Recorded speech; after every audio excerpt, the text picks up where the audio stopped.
George, you are still young. There is no reason for you to live alone. George's mother suddenly broke the silence, her words carrying unquestionable authority. George's heart had already been weighed down by a divorce case and countless unresolved emotional entanglements. Just as he was trying to find a brief peace, challenges in the workplace suddenly arose. The Liu family's cooperation project brought hope, but also brought greater pressure. Should we follow the destiny or choose a risky path? I'm sorry, Dad, for making you worry. Lily's voice echoed softly, but the worry in George's heart disappeared in an instant. He smiled. It's okay, I knew you would come. The father and daughter walked into the classroom together to start their duty. All eyes were on them, and whispers came one after another. Lily's father is so nice. He actually accompanies her on duty. However, this is just a seemingly warm scene, behind which lies some unknown secrets. After cleaning the classroom, George took Lily to the canteen. He picked up a lot of snacks and drinks, put them in the shopping basket, and prepared to go home to replenish Lily's energy. Lily held the snacks excitedly with a smile on her face, but there seemed to be a hint of imperceptible worry in her eyes. The conversation in the car made the atmosphere relaxed. George was driving and Lily was sitting in the passenger seat, the two of them chatting casually. Lily, I heard that you want to sign up for an interest class. As soon as these words fell, Lily's eyes lit up immediately. Yes, Dad. I have always wanted to learn to paint. Seeing others paint so well, I also want to paint my own works. George smiled and patted her head. Okay, Dad will sign you up, but remember, learning to paint is not easy. Are you ready? Lily nodded firmly. I can do it, Dad. George felt relieved by the determination revealed in his words. He knew that painting could cultivate her aesthetics and creativity and also give her a space to release stress, which was exactly what he wanted to give her. The conversation in the car became more and more interesting. George asked curiously, How are you doing recently? Do you have any new friends at school? Lily excitedly talked about every little thing that happened at school, occasionally letting out a silvery laugh. George listened quietly, feeling a warm feeling in his heart. He secretly vowed to always be by her side and witness every step of her growth. Not long after, the car drove into the community and stopped at the door of the house. The two of them walked into the house hand in hand, carrying snacks. Lily couldn't wait to open the bag of snacks and start to devour them. In the kitchen, amid the clatter of pots and pans, George hummed a song as he prepared dinner. Lily was in the living room, eating snacks and watching cartoons, occasionally laughing cheerfully. Everything seems calm. However, some subtle changes have been brewing quietly. At dinner, George brought out a plate of delicious dishes. Lily hurried to the table and sat down, her eyes full of anticipation. Her mother watched this scene with a smile, but there was an unusual emotion in her smile. Since you separated from that woman, our family's life has been getting better and better. George was stunned for a moment, then smiled faintly. Mom, our lives will get better and better. Chapter 131. At this moment, I just hope Lily can grow up healthy and happy. George's voice was low and firm, but deep inside, there was a heaviness that he hadn't expressed. That won't do. Lynn's mother suddenly broke the silence, her tone unquestionable. You are still young. There is no reason for you to live alone. If you want to find a partner, I can help you arrange it. George smiled helplessly, but he felt vaguely uneasy in his heart. Sophia's divorce case had not yet been settled, and he didn't want to face any more complicated emotional problems at the moment. He casually picked up his phone and sent a message to Noah, asking about the progress of the divorce case, but his eyes were still flashing with complicated emotions. The next morning, George knew clearly that this would be his last day of vacation. He looked out the window, feeling somewhat helpless. If Lu Jia didn't call again today, he might have to take another day off. Although taking a day off was not a big deal, he still didn't want to make it too public. Ding, ding, ding. The phone rang suddenly. George picked up the phone and saw that it was a call from Robert. Seeing the number, George's mouth corners slightly raised. He knew that this deal was finally successful. Mr. George, my father is very interested in your school district housing project. I wonder if it is convenient for you to arrange a time to discuss it in depth. On the other end of the phone, Robert's voice was full of anticipation and solemnity. George raised his eyebrows slightly, thinking to himself, it's finally here. He answered steadily, of course, anytime. After hanging up the phone, his heartbeat quickened. He knew that the success of this meeting would directly determine the fate of the school district housing project. After tidying up his suit, George went out, his inner tension completely gone, replaced by an overwhelming confidence. He drove to the Liu family, the scenery outside the car window rapidly receding, as if every second was showing him the possibilities of the future. George paused for a moment when he saw the magnificent villa in front of him. He took a deep breath, calmed himself, and rang the doorbell. The door opened, and Mr. Liu and Robert were already waiting in the spacious living room. They stood up, smiling brightly and enthusiastically. "Welcome, Mr. George." Mr. Liu's voice was loud and powerful. He stepped forward and he shook hands tightly with George. Mr. Liu motioned him to take a seat and then personally brewed a pot of top-quality Longjing tea. The fragrance of the tea instantly filled the air, making people feel peaceful. "Mr. George, it's all thanks to you," Mr. Liu said with deep gratitude in his eyes. "Not only did you save my life, but you also carefully prepared a prescription for me. Now I feel energetic every day." George smiled slightly and said modestly, "Mr. Liu, you are too polite. It is my greatest honor to help you." Chapter 132. After the greetings, Mr. Liu turned the topic to the school district housing project. There was a glimmer of interest in his eyes. "Mr. George, regarding the school district housing project you mentioned, I think the prospects are very good. Can you explain your plan in detail?" Mr. Liu asked with expectation. George stood up and walked to the map of Jingzhou City. He pointed to the location of the North City District and began to briefly and powerfully explain the vision of the project. With strong population growth and a shortage of educational resources, the northern part of the city is exactly where school district housing is most needed. There was confidence in his words, and every detail was carefully considered. Mr. Liu and Robert listened attentively and nodded in agreement from time to time. When George mentioned the potential for future regional development in Jingzhou City, Mr. Liu's eyes lit up.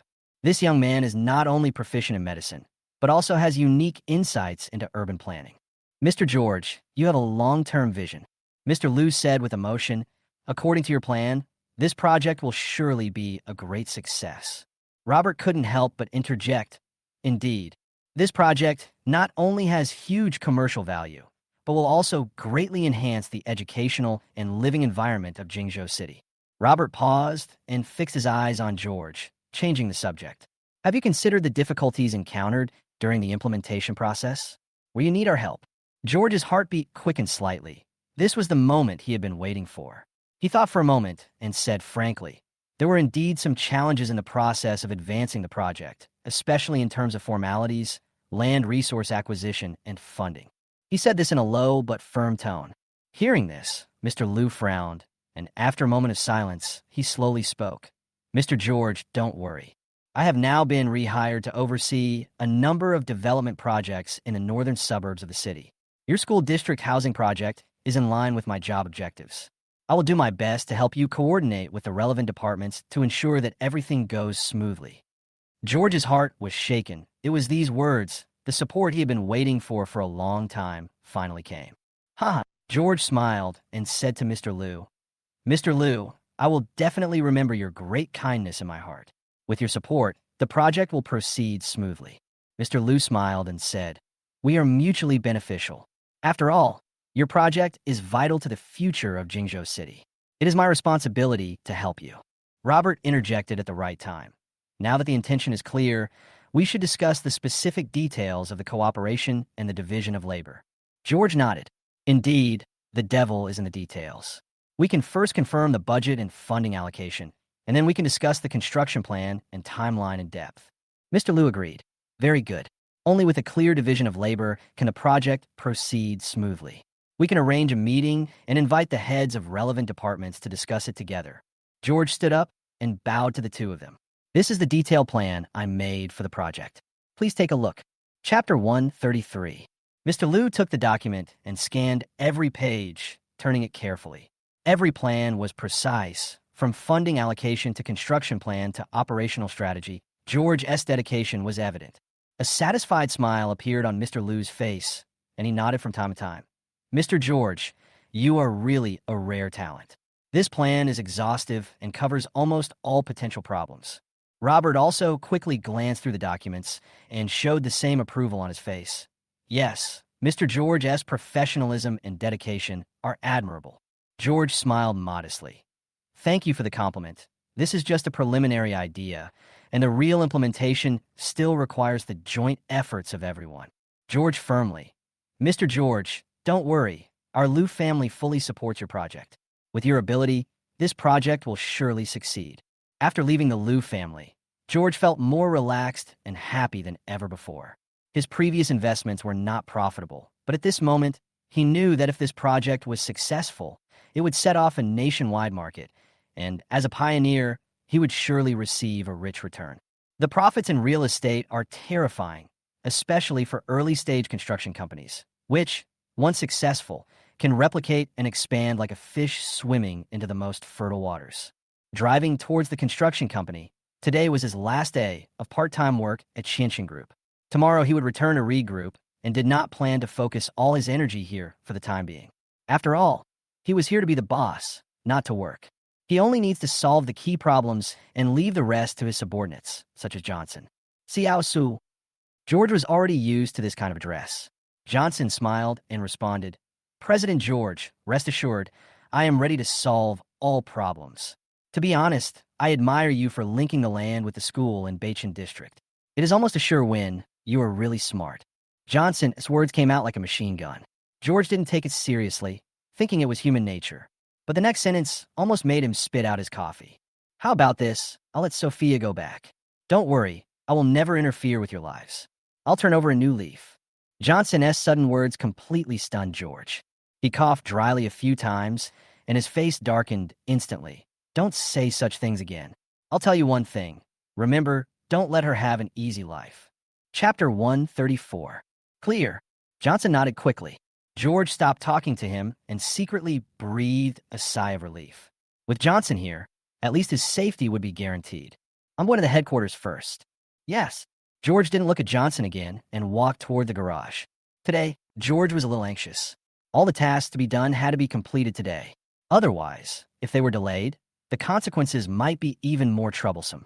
He also remembered that the work at Reed Group could not be neglected. Driving all the way, George headed straight to the headquarters of Qianxin Group, feeling an irrepressible excitement in his heart. He stood in front of the building, looking up at this high-rise building that symbolizes power and success. He remembered that the last time he came here, he faced all the doubts and challenges from the group's top management. At that time, he vowed to bring the branch to glory. Now, with the school district housing project in hand in cooperation with the Liu family, he stepped into the building with confidence and determination. After adjusting his tie, George took a deep breath and walked towards the entrance of the building. The doorman opened the door for him enthusiastically. George smiled and nodded in thanks and stepped into this dream building. The elevator was empty. George pressed the top floor button and prepared to go to Ning Cheng's office. The elevator slowly rose, and his heart became more and more excited as the elevator rose.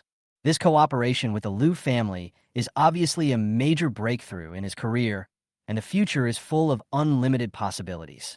Suddenly, the elevator door opened again, and two figures walked in. A tall and handsome man caught George's attention. It was Huang Bo, George's classmate in college. Huang Bo saw George. A hint of surprise flashed in his eyes, and then he smiled and greeted him. George, why are you here? Have you also joined Qianxin Group? George was slightly stunned. He didn't expect that Huang Bo also worked at Qianxin Group. He couldn't help but feel curious. Yes, I also joined Qianxin Group, but not as an ordinary employee. I am responsible for the operation of the branch. Huang Bo's eyes flashed with envy, and he patted George on the shoulder. Great, George. It seems you're doing well. George smiled modestly. It's okay, it's just the beginning. The elevator continued to rise, and the atmosphere gradually became relaxed. Huang Bo talked about his work at Qianxin Group with an unconscious sense of superiority in his words. My brother is a supervisor here, so his job is very easy. He just walks around the office every day and gets his salary. George listened and couldn't help but feel a little emotional. Huang Bo was indeed living a good life, but he knew very well that behind this ease was more the support of family power rather than personal ability. I see. George responded calmly, but there was no envy in his eyes. He knew that Huang Bo's so-called ease was not just due to hard work, but more to the power of his family. To be honest, it is better to choose the right direction than to work hard. Huang Bo said with a smile, my brother works in human resources management here. The work is simple and the income is high. Chapter 135. I can live my life leisurely and comfortably every day without having to do any work. Huang Bo smiled proudly. George, you know, choice is more important than hard work. For example, with my brother, the HR manager, taking care of me, I can almost walk sideways in the company. He paused and continued. Look at you. You are in charge of the operations of the branch. The pressure must be great, right? You have to worry about performance and indicators every day. As for me, I have an easy life, a high salary, and many benefits. It's like heaven on earth. George listened quietly, without much emotion. He smiled and replied calmly. Huangbo, you are right. Choice is indeed important. But I always believe that hard work is also indispensable. Only through hard work can you achieve success that truly belongs to you. Huangbo smiled after hearing this, with a look of disdain on his face. George, you are still too young. When you get to my age, you'll understand that sometimes hard work isn't the most important thing. What matters is choice and opportunity. The elevator reached the floor, and Huang Bo walked out first. George didn't say much, followed him out, and went straight into Ning Cheng's office. George, you're here, brother. Ning Cheng had been waiting for a long time. He greeted George with a smile. Your aura has changed a lot. I can clearly feel that you already have the potential to be a CEO. How's it going? You said you had good news for me. What is it? As he made tea for George, he said, I've always had high hopes for you. George took the tea, took a sip, and smiled with satisfaction. He put down the teacup, took a deep breath, and said seriously, Mr. Ning, what I want to tell you is that I have successfully reached a cooperation intention with the Liu family, and they will fully support our school district housing project. Ning Cheng's eyes sparkled immediately when he heard this, and his face was full of surprise. Really? This is great news. The Liu family has a strong influence in Jingzhou City. With their support, our project will be more secure. George nodded and continued. Yes, the Liu family's influence is indeed very large. Moreover, Mr. Liu personally stated that he would coordinate with relevant departments to ensure the smooth progress of the project. This way, we don't have to worry about land resources and procedures. Ning Cheng clapped his hands on the table excitedly. Great! George, you really didn't let me down. Once this project is successful, it will not only be a huge breakthrough for our division, but also have important significance for the entire Qianxin group. George smiled modestly. Mr. Ning, thank you for your praise. This is just the beginning. We still need to continue to work hard to ensure the smooth implementation of the project. The two then discussed the details of the project and future plans. Ning Cheng praised George's professional ability and dedication and expressed his full support for George's work. When the main work discussion was over, George was about to leave the office, but he couldn't help but mention the encounter with Huang Bo in the elevator. He said calmly, I ran into Huang Bo in the elevator. Chapter 136. Huang Bo was just an insignificant old classmate to George, but his wanton showing off in front of him aroused George's inner disgust. George is not a narrow-minded person, but no one would be happy with such a self-aware show-off. Especially when Huang Bo deliberately provoked him, George had an idea in his mind. Since he came to Ning Cheng, he should take the opportunity to show himself. George said calmly, Mr. Ning, actually before I came to see you, I met a college classmate in the elevator. I didn't expect he was also in the company. There was a hint of playfulness in his tone. Oh, really? What a coincidence. Ning Cheng asked with some interest. It's quite a coincidence, George continued, but his attitude made me feel a little uncomfortable. He kept showing off that his job was easy and his salary was high, and he also said that his brother was the human resources director, so he could do whatever he wanted. Ning Cheng couldn't help but frown when he heard this. This behavior is not appropriate and is not conducive to the unity within the company. Then who is his brother? His name is Huang Cheng, and he's the human resources manager, George replied. Ning Cheng's face darkened, and he turned to his secretary and said, Call the HR manager Huang Cheng to my office. Soon, Huang Cheng hurried into the office and felt the tense atmosphere in the air. When he saw George sitting on the sofa, his heart sank. Huang Cheng, do you know how your brother behaves in the company? Ning Cheng asked coldly. Huang Cheng's forehead was sweating, and his heart skipped a beat. He didn't expect that the matter would come to Ning Cheng. He quickly explained, Mr. Ning, my brother is young and naive. If he has offended me in any way, please forgive me. Young? Ignorant? Ning Cheng sneered. I think he is too sensible. He knows how to use your position to show off. As the HR manager, you should set an example for the company and maintain unity, but your brother's behavior is destroying all of that. Huang Qing apologized quickly, trembling with fear. I'm sorry, President Ning. I didn't discipline him strictly enough. I promise that I will discipline him well in the future and prevent him from causing trouble for the company again. Ning Chung waved his hand and said coldly, I don't need your apology. What I need is action. From now on, you will be demoted to Deputy Human Resources Manager. Temporarily stop your recruitment work and deal with your brother's affairs first. If he shows up in the company again and behaves in a way that is not conducive to unity, you don't have to come to work anymore. Huang Cheng's face turned pale when he heard this, and he nodded repeatedly. Yes, I will definitely take care of it. After Huang Cheng left, Ning Cheng showed an approving expression and turned to George.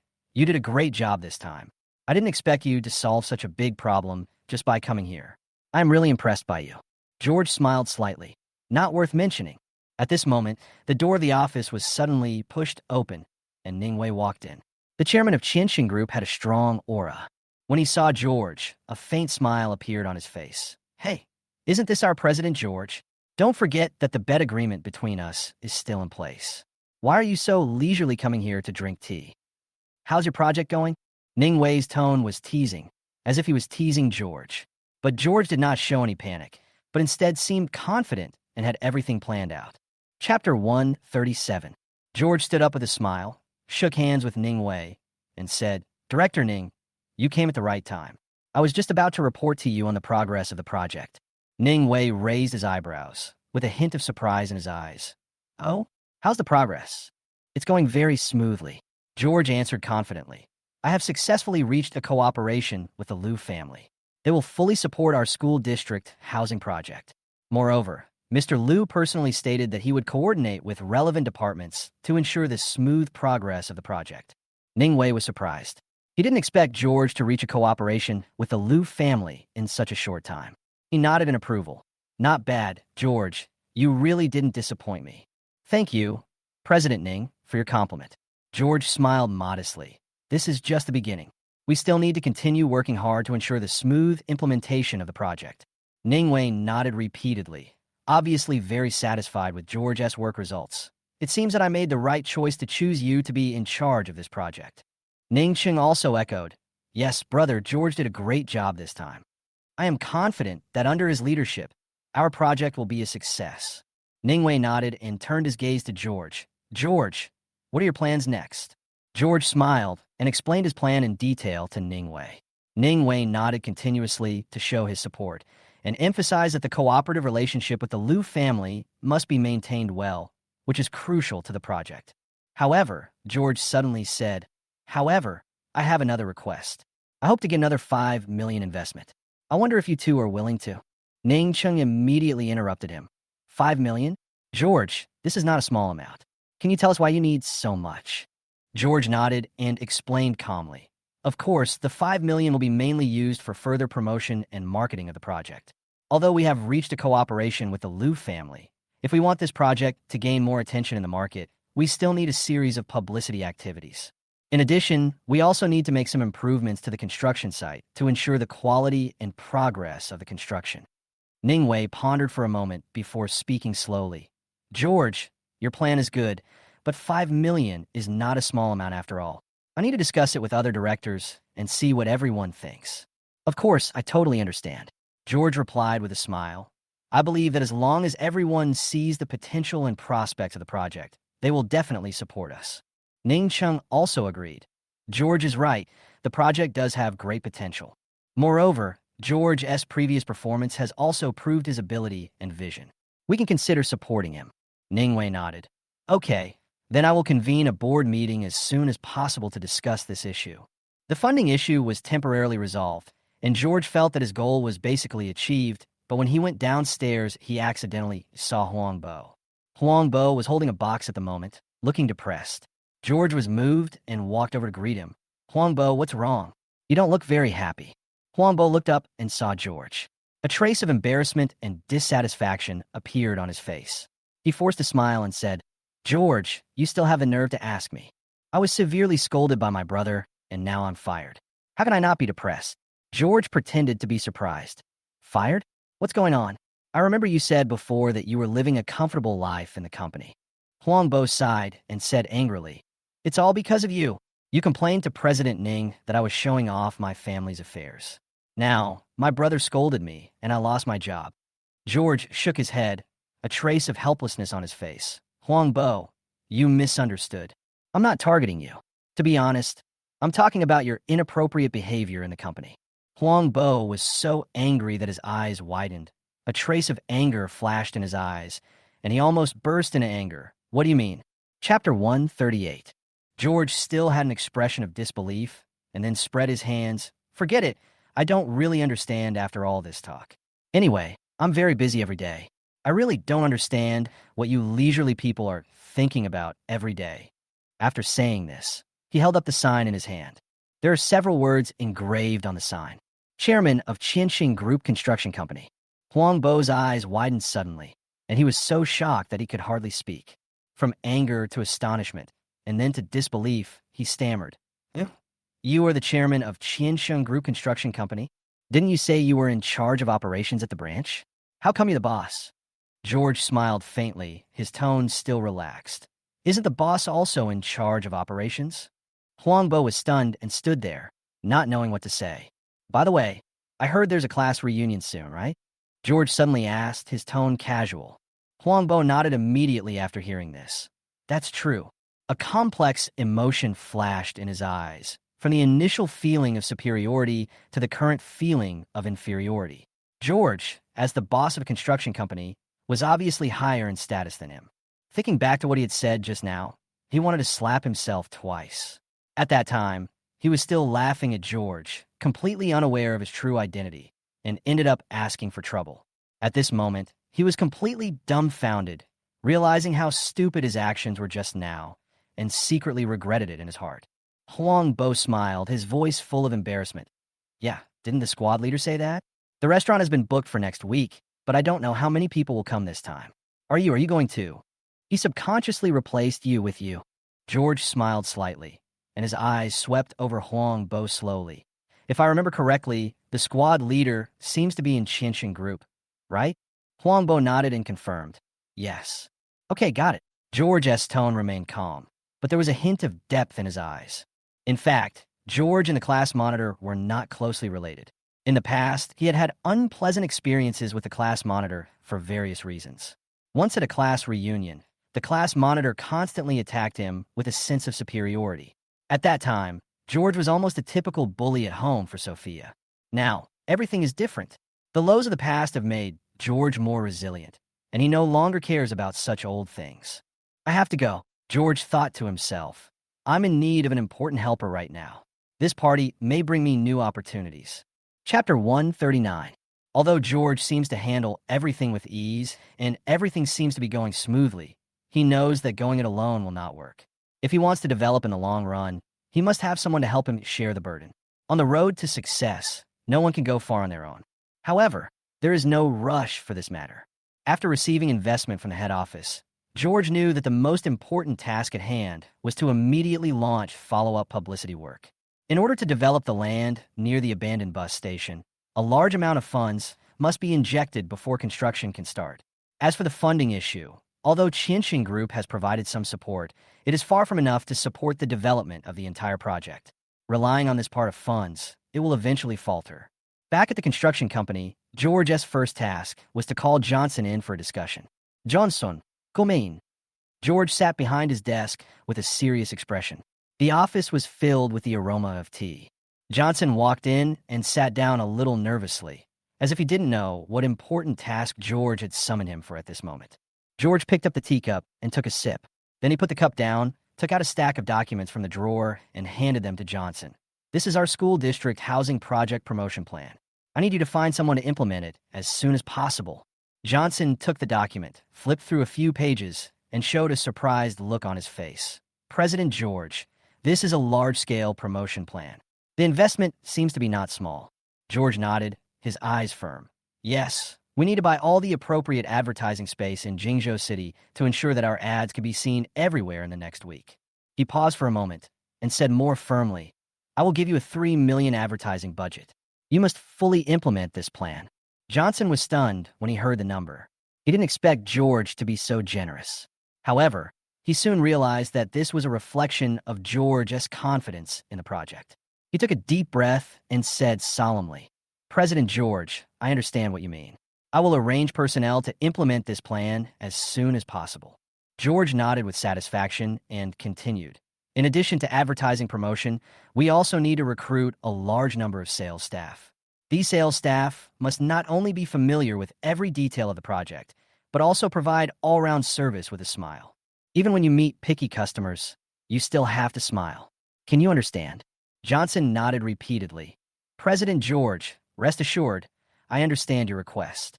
George smiled slightly and added, "Besides, the salary of the sales staff can be appropriately increased this time, so you don't have to worry about their work enthusiasm." Hearing this, Johnson couldn't help but admire George's courage and foresight. He knew that if this project could succeed, it would bring huge profits to the company. However, he still asked with some concerns, "President George, our investment is so large. If the project fails, wouldn't it be?" Chapter 140. George waved his hand to interrupt Johnson. "With the support of the Liu family, this project is stable. The headquarters is also fully supporting us. There is nothing to worry about. As long as we promote it and 30% of people come to buy it, we can make back our investment even if it's just for the down payment. This order is definitely a sure win." Johnson's doubts immediately disappeared. He looked at George with admiration, his eyes full of respect. "President George is wise. I will arrange it right away." George smiled slightly. "Go ahead, don't let me down." Johnson stood up, bowed respectfully, and left quickly. At the same time, in another office, Zhang Liang and his subordinates sat together in a completely different atmosphere.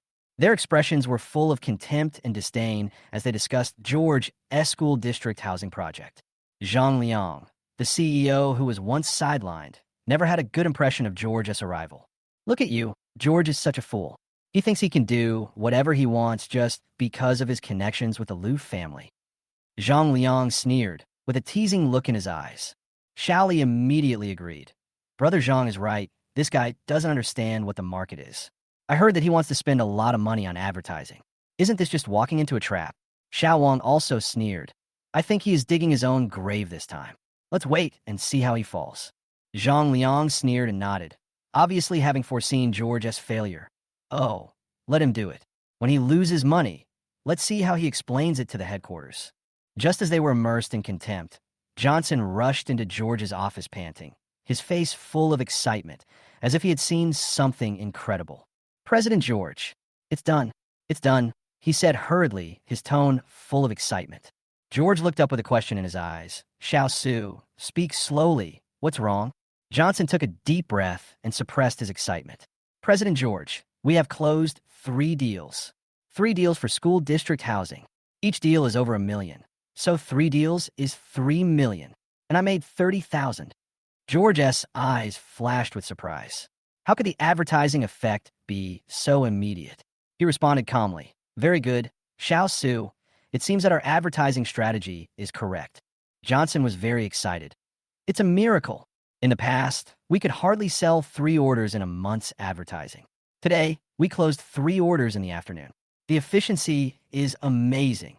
George stood up, walked to the window, and looked at the busy streets outside, his heart filled with emotion and anticipation. Chapter 141. George turned to Johnson and said, "Keep it up, Xiao Su.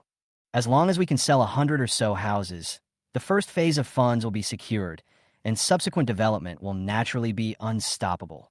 Thinking of this, George couldn't help but feel excited. However, just as he was immersed in this expectation, Zhang Liang, along with Xiao Li and Xiao Wang, walked to the door of George's office in a menacing manner. Zhang Liang had a sneer on his face and was obviously ready to laugh at George. He walked in without knocking. "President George, I heard you've been doing something big recently." Zhang Liang sneered, his eyes full of disdain. "How's the advertising going? Have you sold a house?" George looked up and saw Zhang Liang. He smiled and put down the documents in his hand. "Oh, Mr. Zhang, the advertising effect is good. We have already closed several deals." "How many orders?" Zhang Liang was stunned for a moment, then laughed. "George, don't be ridiculous. Your crappy project can actually sell houses? Stop dreaming. Xiao Li and Xiao Wang also laughed, their faces full of disbelief. George remained calm, smiled gently, and took out 3 signed house sales contracts from the drawer. Mr. Zhang, these are 3 signed contracts, each worth more than 1 million. Zhang Liang's smile froze instantly. His eyes widened, and he stared at the contract in George's hand, as if he couldn't believe what he saw. Xiao Li and Xiao Wang were also completely shocked. They never thought that George actually sold 3 houses. Wow, how is this possible? Zhang Liang stammered. His face suddenly changed. You must be cheating. These contracts are fake. Mr. Zhang, don't talk nonsense. George responded calmly. These contracts are real. You can check it yourself. Zhang Liang stood there in a daze, staring at the 3 contracts, feeling panic in his heart. He originally thought that George was just messing around, but he didn't expect that he actually achieved some real results. This must be a coincidence. Zhang Liang growled, gritting his teeth. Just wait and see. Your project will fail sooner or later. After saying that, he turned around angrily and hurried away with Xiao Li and Xiao Wang. George smiled slightly and continued to work. He knew that this was just the beginning and future challenges were still waiting for him. But Zhang Liang did not give up. He returned to his office, his face gloomy, and sat down angrily, unable to accept that George had successfully sold 3 houses. George, what methods did you use? He asked through gritted teeth. I must find out. George S. sales through various channels. However, the news he received shocked him even more. There were not just 3 orders, but more customers were in the process of negotiation. All this caused Zhang Liang to feel an uncontrollable panic in his heart. He understood that, following this trend, George's project might actually succeed. Chapter 142. I can't let him succeed like this. Zhang Liang gritted his teeth, his heart filled with anger and unwillingness. George's success has threatened his position. Once the project is successful, Zhang Liang's future will be completely overturned. After work, George specifically told Johnson, I won't come to the company tomorrow because I have something else to do at Reed Group. Johnson promised without hesitation. Don't worry, I will keep a close eye on everything in the company, and there will be no problems. George was driving the Range Rover in a good mood. Today's work went smoothly, and the school district housing project had made a breakthrough. He looked at his watch, and it was almost time to pick up his daughter Lily from school. The car stopped at the school gate. George got out and stood aside waiting. Soon, students walked out of the school gate one after another, and Lily ran over excitedly when she saw her father. Dad! Lily threw herself into George's arms. Her eyes curved into crescents as she smiled. Lily, how are you today? George asked gently. It's great, Dad. The teacher praised me today. Lily answered proudly. The two chatted as they got into the car. George started the car and prepared to go home. Suddenly, he remembered that his daughter had mentioned that she wanted to learn painting. So he asked, Lily, do you still want to learn painting? Yes, Dad. I really want to learn. Lily looked at her father with shining eyes and full of anticipation. Okay, let's find a training class. George smiled and nodded, deciding to fulfill his daughter's wish. The car stopped in front of an interest training institution, and George walked in holding his daughter's hand. The teacher greeted them warmly and asked them what they needed. We have 3 kinds of painting courses. The first is a general course, 50 yuan per hour. The second is a senior teacher course, 300 yuan per hour. And there is a senior master course, 1,000 yuan per hour. Which one do you want? Lily's eyes lit up. She pulled George's clothes and whispered, Dad, I want to learn the best. George looked at his daughter's eager eyes. His heart warmed, and he said to the teacher with a smile, We want to sign up for the advanced master's class. At this time, a familiar voice was heard. George turned around and saw Sophia, and David also walked into the training institution. Sophia saw George. Her face changed slightly, and complex emotions flashed across her eyes. During this period, Johnson was doing very well under George. Although Sophia had made a mistake, she did not dare to show it to George and could only pretend that she did not know him. She stood aside and pretended to choose courses. David saw Lily. He ran over excitedly and said, Sister Lily, are you here to learn painting too? Lily smiled and nodded, then took David's hand and said, Yes, David, let's learn together. Chapter 143. Sophia came over and nodded to George awkwardly, but George ignored her. She lowered her head and asked the teacher about the price of the painting course. When she learned that the cheapest course was 50 yuan per hour, she couldn't help but frown, obviously thinking that the price was too expensive and hesitating whether to sign up for the class. Just then, George S.'s voice rang out. "We want to sign up for the senior master's class." Sophia was stunned and turned to look at George, her eyes full of disbelief. A master class?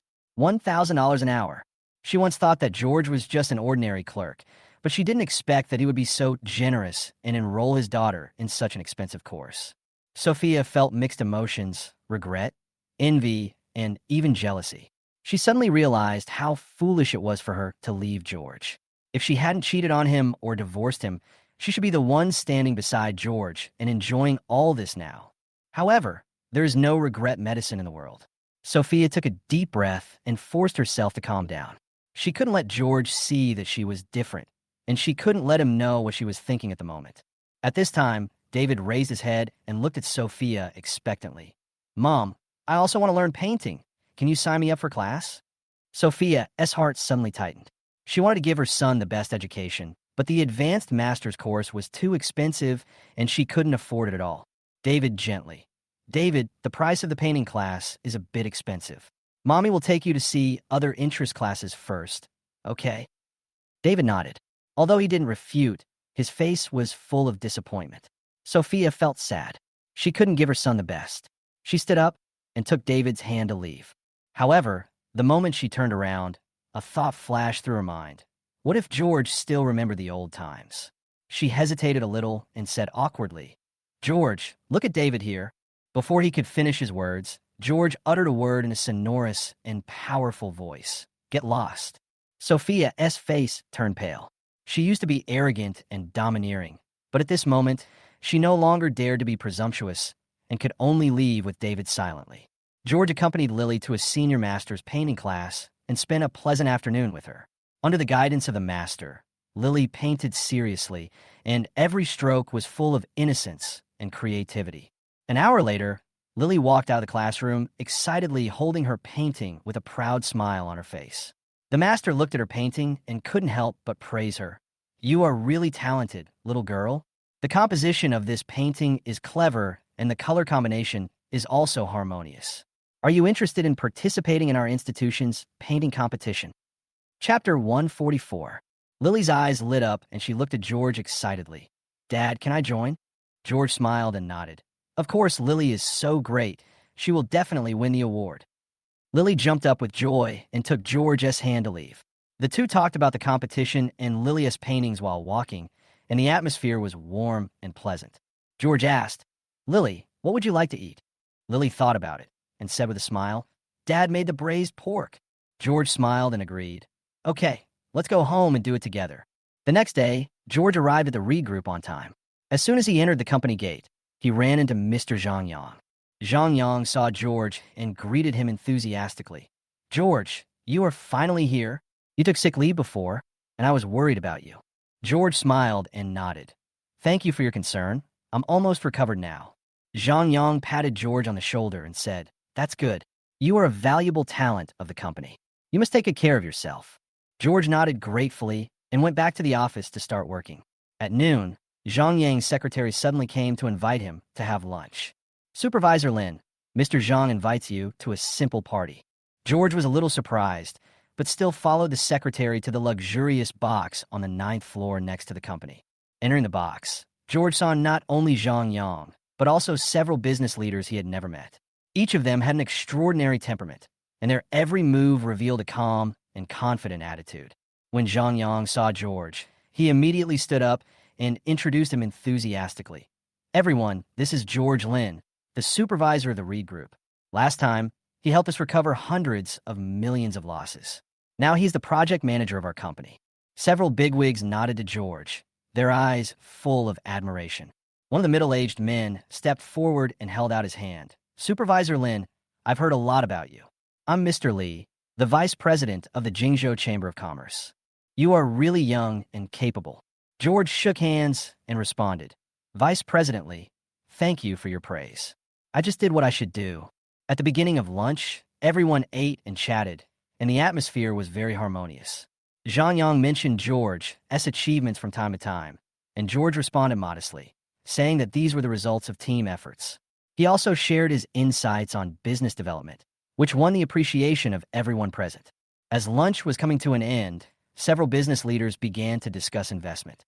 I recently invested in Lee's real estate, and the returns are pretty good. When their community is built, I estimate that I can make 3 to 5 times the profit. I only invested 3 million, haha. One of the big guys pushed his glasses up, looking a little complacent. In the investment world, getting a 3 to 5-fold return is already a very good result. Yes, investing is really not easy. Another big boss continued. Our Reed group hasn't made any investments recently. The risks are too great, so we only dare to invest in some safe projects. Chapter 145. Indeed, investment needs to be cautious. Another big shot took over the conversation. I recently invested in a technology company that is developing an artificial intelligence product with very good prospects. Although the initial investment is not small, I think it's worth the risk. Artificial intelligence is indeed a hot field.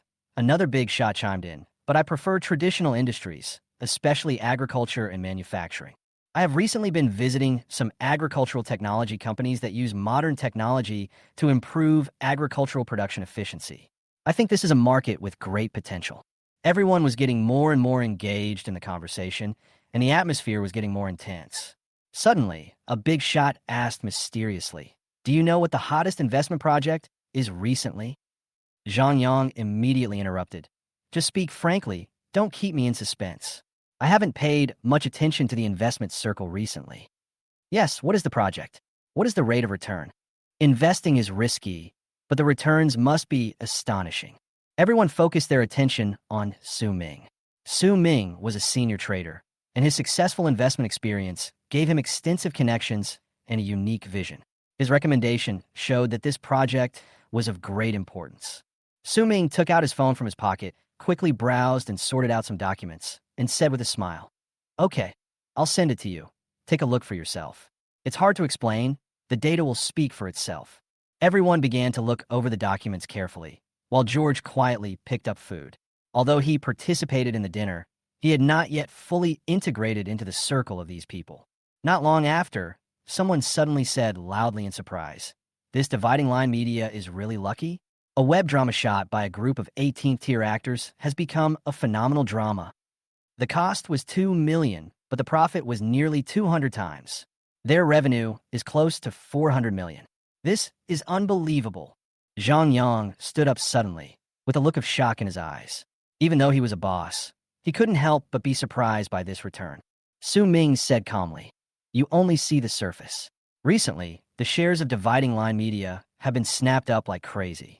The scale of the company has soared, and it will be listed soon. This web series is surprisingly popular. Now all major platforms are promoting it for free, and you can watch it by clicking on it.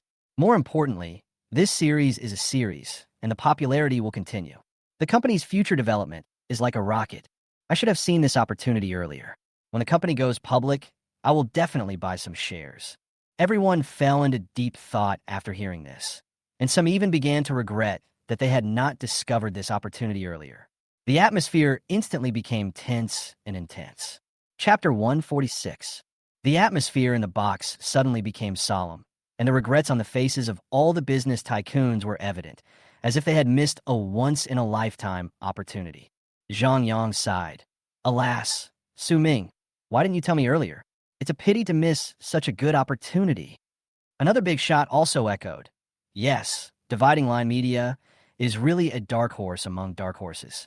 Who would have thought that they would become so popular with a web drama? This rate of return is really enviable."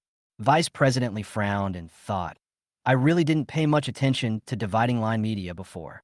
I didn't expect that they could stand out in such a competitive market. They are really promising." Su Ming smiled bitterly.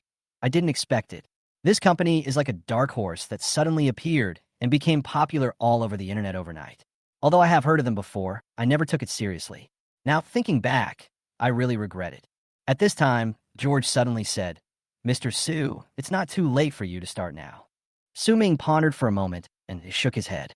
"I'm afraid it's not possible. The shares of Dividing Line Media have been snapped up and the price has risen sharply. The valuation is also rising. If you want to buy it now, I'm afraid you will have to pay a lot of price." A big shot next to him interrupted. "I've already asked about this. At the price this morning, 1% of the shares would cost 1 million. 1%, 1 million? Everyone was stunned, their eyes filled with shock. According to the current development speed of dividing line media, this price seems to be really possible. If this company were compared to a person, then it would undoubtedly have been extremely lucky. At this moment, George suddenly took out his mobile phone and opened an email. Hey guys, is this it? Everyone looked at George's phone and were stunned for a moment. That was the feedback email George received after he invested $1 million in dividing line media last time, and it also had a diagram similar to a share transfer.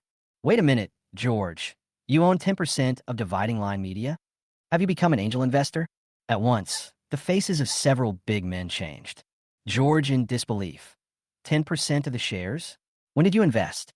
George smiled calmly. Have you forgotten, Mr. Zhang? Last time I also asked you to invest together. Zhang Yang's thoughts turned back instantly, and his face turned stiff. He suddenly remembered that the $1 million was the bonus he gave to George. He thought George would waste the money, but he didn't expect that he would invest in this company right away. He thought George would miss the opportunity, but unexpectedly he won the lottery. Zhang Yang couldn't help but take a breath. Hiss. Chapter 147. George returned home. He saw Johnson wandering anxiously at the door from afar, with a hint of anticipation and nervousness in his eyes, as if he was waiting for some important news. When Johnson saw George, his eyes lit up instantly, and he came forward excitedly. President George, you're back. His voice was trembling, and he was obviously very excited. George looked at Johnson's expression, which seemed to be about to jump up, and he could not help but wonder.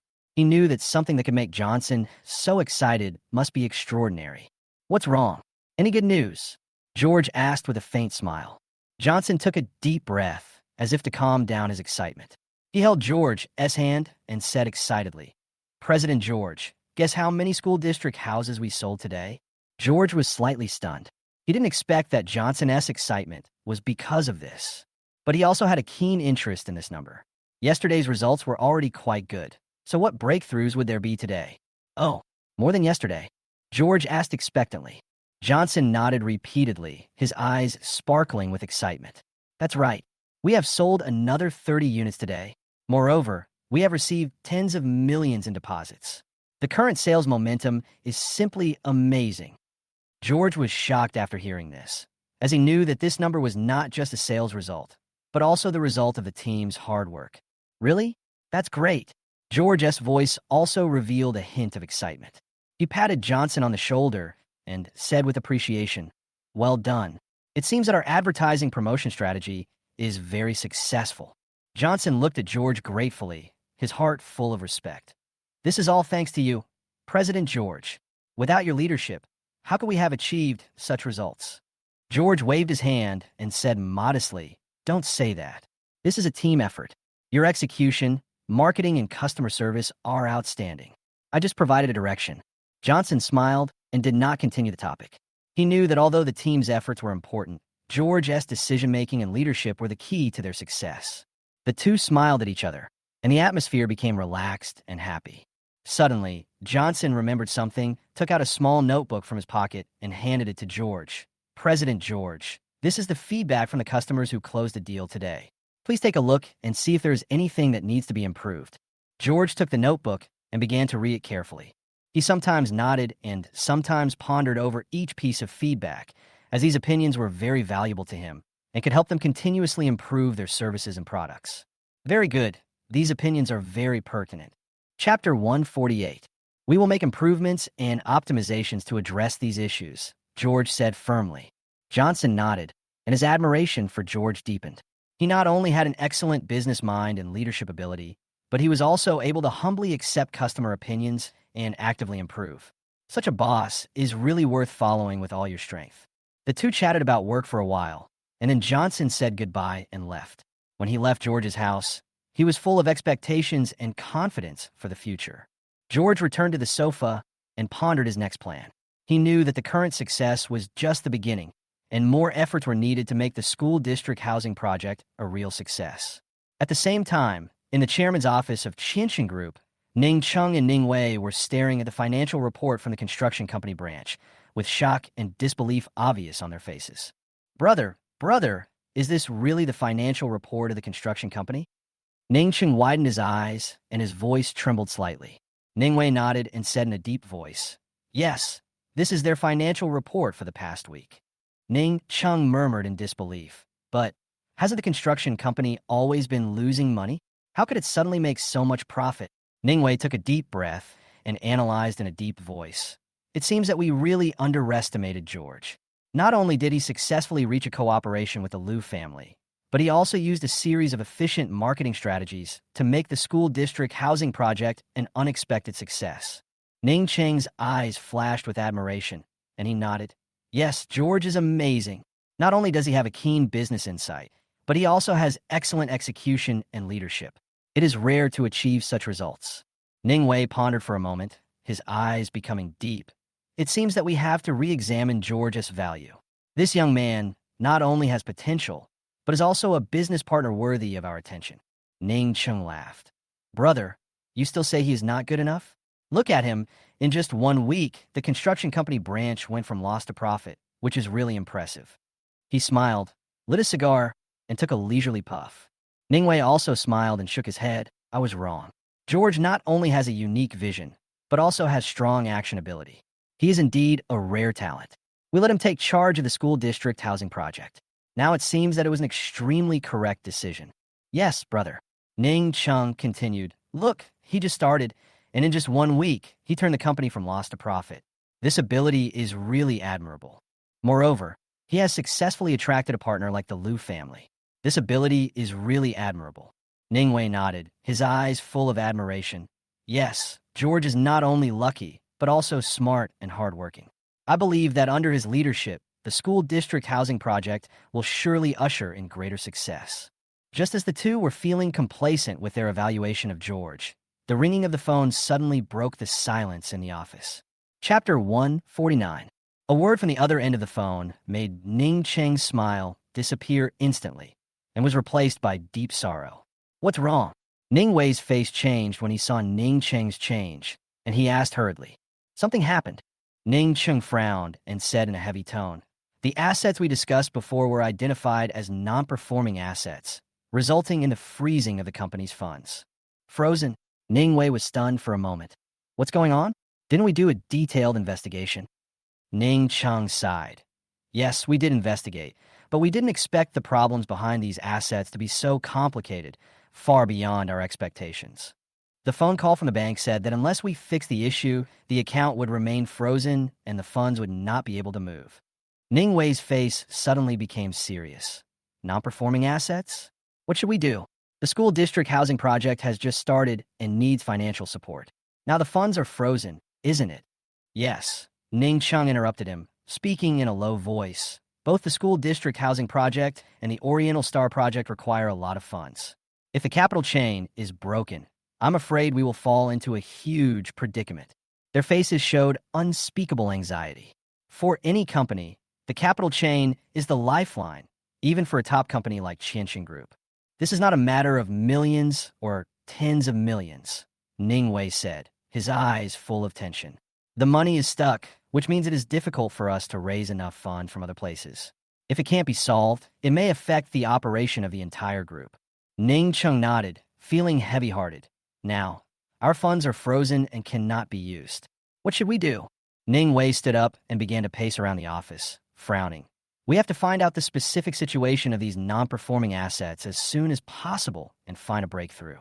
At the same time, we must also be prepared to deal with the shortage of funds to ensure the smooth progress of the school district housing project. Ningxing also stood up and asked anxiously, Brother, what should we do? Let's convene a board meeting first and see what other shareholders have to say. Ning Wei sighed calmly. He dialed the number and put down the phone a few minutes later, looking helpless. The person said that it can't be solved. It involves a major transnational case. We have to find someone capable to help us. Then what should we do? Ning Cheng's face became more solemn. Ning Wei sighed. There's a way. We can find Noah. He has connections with the people above and knows some big shots, so he should be able to help us solve it. When Noah was mentioned, Ning Chung and Ning Wei felt heavy-hearted. The Li family is in the same industry. They had conflicts when they were doing construction. Although they have cooperated in business, their personal relationship is not deep. Now, they need Noah's help, and they know in their hearts that this is not an easy task. I'm afraid I'll have to trouble Noah this time. Ning Chung said helplessly, his heart full of mixed emotions. Chapter 150. At this time, the atmosphere between Ning Chung and Ning Wei became more tense. I have an idea, Ning Chung suddenly said. Aren't George and Noah brothers? We can solve this problem through him. Yes, yes, yes. Call George quickly. Ning Tseng said anxiously. However, Ning Wei shook his head. It's not sincere to call him. Let's go to him in person. George was sitting in his office, concentrating on the follow-up planning of the school district housing project. Suddenly, the door of the office was pushed open, and Zhang Liang walked in aggressively. Zhang Liang's face was filled with anger. He pointed at George's nose and said angrily, George, you are too proud too early. Don't think that you can keep this position forever just because you are so successful now. George looked up, his eyes calm, and responded calmly. Mr. Zhang, what's wrong? Let's talk it over. Zhang Liang sneered a few times and took a few steps closer. Okay, since you want to hear it, I'll tell you straight away. Although you are in a strong position now, I tell you, this company is not something you can control with one hand. I want to discuss a cooperation with you. As long as you become the CEO of the company in the future, don't fire me. How about that? George couldn't help but laugh. Mr. Zhang, are you negotiating terms with me? You are wrong. I have never thought of firing anyone, provided that the person is worth keeping. Zhang Liang's face froze, and he said angrily, Are you saying I'm not worth staying? George stood up and walked in front of Zhang Liang, his eyes sharp. Mr. Zhang, let's not beat around the bush. Everyone has seen what you do in the company. Everyone knows your ability. If I really take that position, I will not only keep you, but also all those who are like you and will only hold me back. Zhang Liang's face turned pale, and he was furious. George, don't go too far. Who do you think you are? Do you think you can really cover the sky with one hand?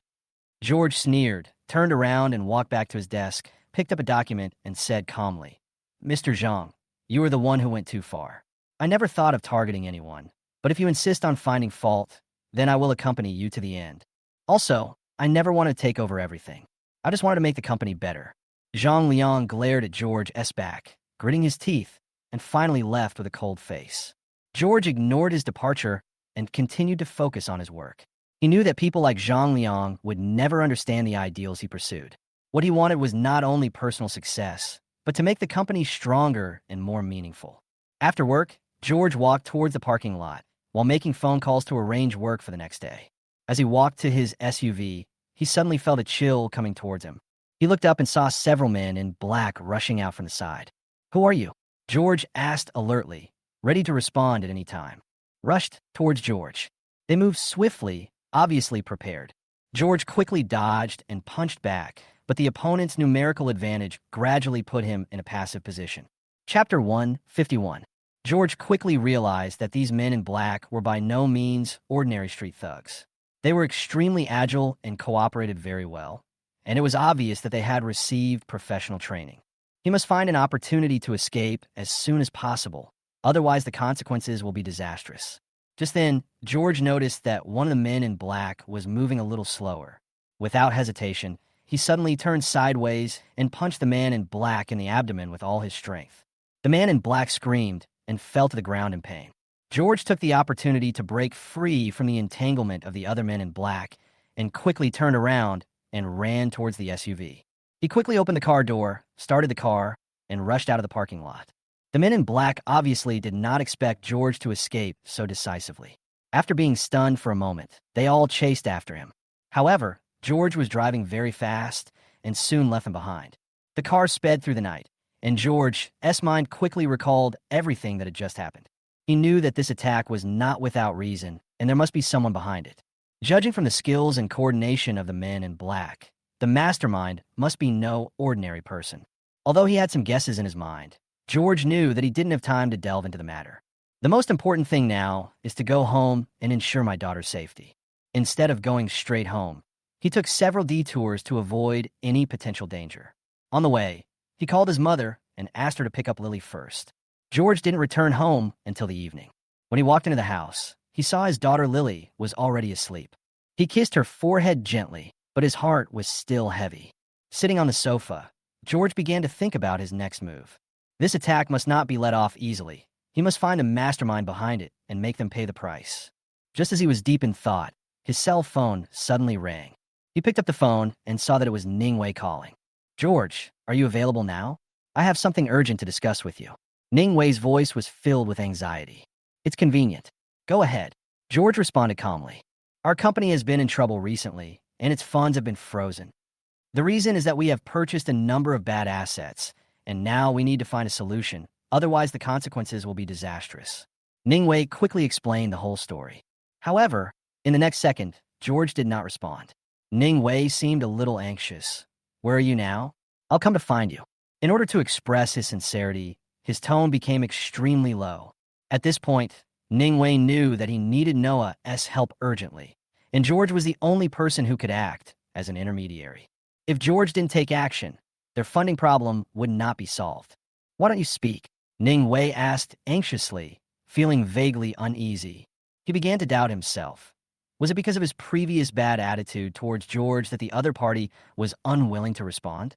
Or is it because the share is too small and the salary is too low that George is unwilling to lend a helping hand? But if you think about it carefully, George's recent performance is enough to prove that he is an outstanding business talent. A salary of 1 million a year is indeed too low and does not match his ability at all. Chapter 152. The success of the school district housing project will bring the group more than 100 million yuan in profits. George was silent for a moment, and finally spoke. Is the salary too low? We can talk about this, as long as you are willing to help. No, the money has already been discussed. I won't dwell on it. George paused, then continued. What I want is a guarantee of personal safety. He narrated what had happened one by one. After getting off work from the Reed Group, he went to the construction company of the Qianxin Group to work overtime in order to advance the school district housing project. Unexpectedly, he was assassinated after get off work. I've called the police, but the guy should have run away. George said truthfully, I have a suspect. Can we meet and talk? On the other end of the phone, the two Ning brothers were stunned. Business competition is very common, but this is the first time I have encountered such a straightforward assassination. They didn't know how to respond for a moment. Okay, we'll come to your house now. After hanging up the phone, George took a deep breath and sat back on the sofa. He knew that this not only concerned his personal safety, but also the future of the school district housing project and Qianxin Group.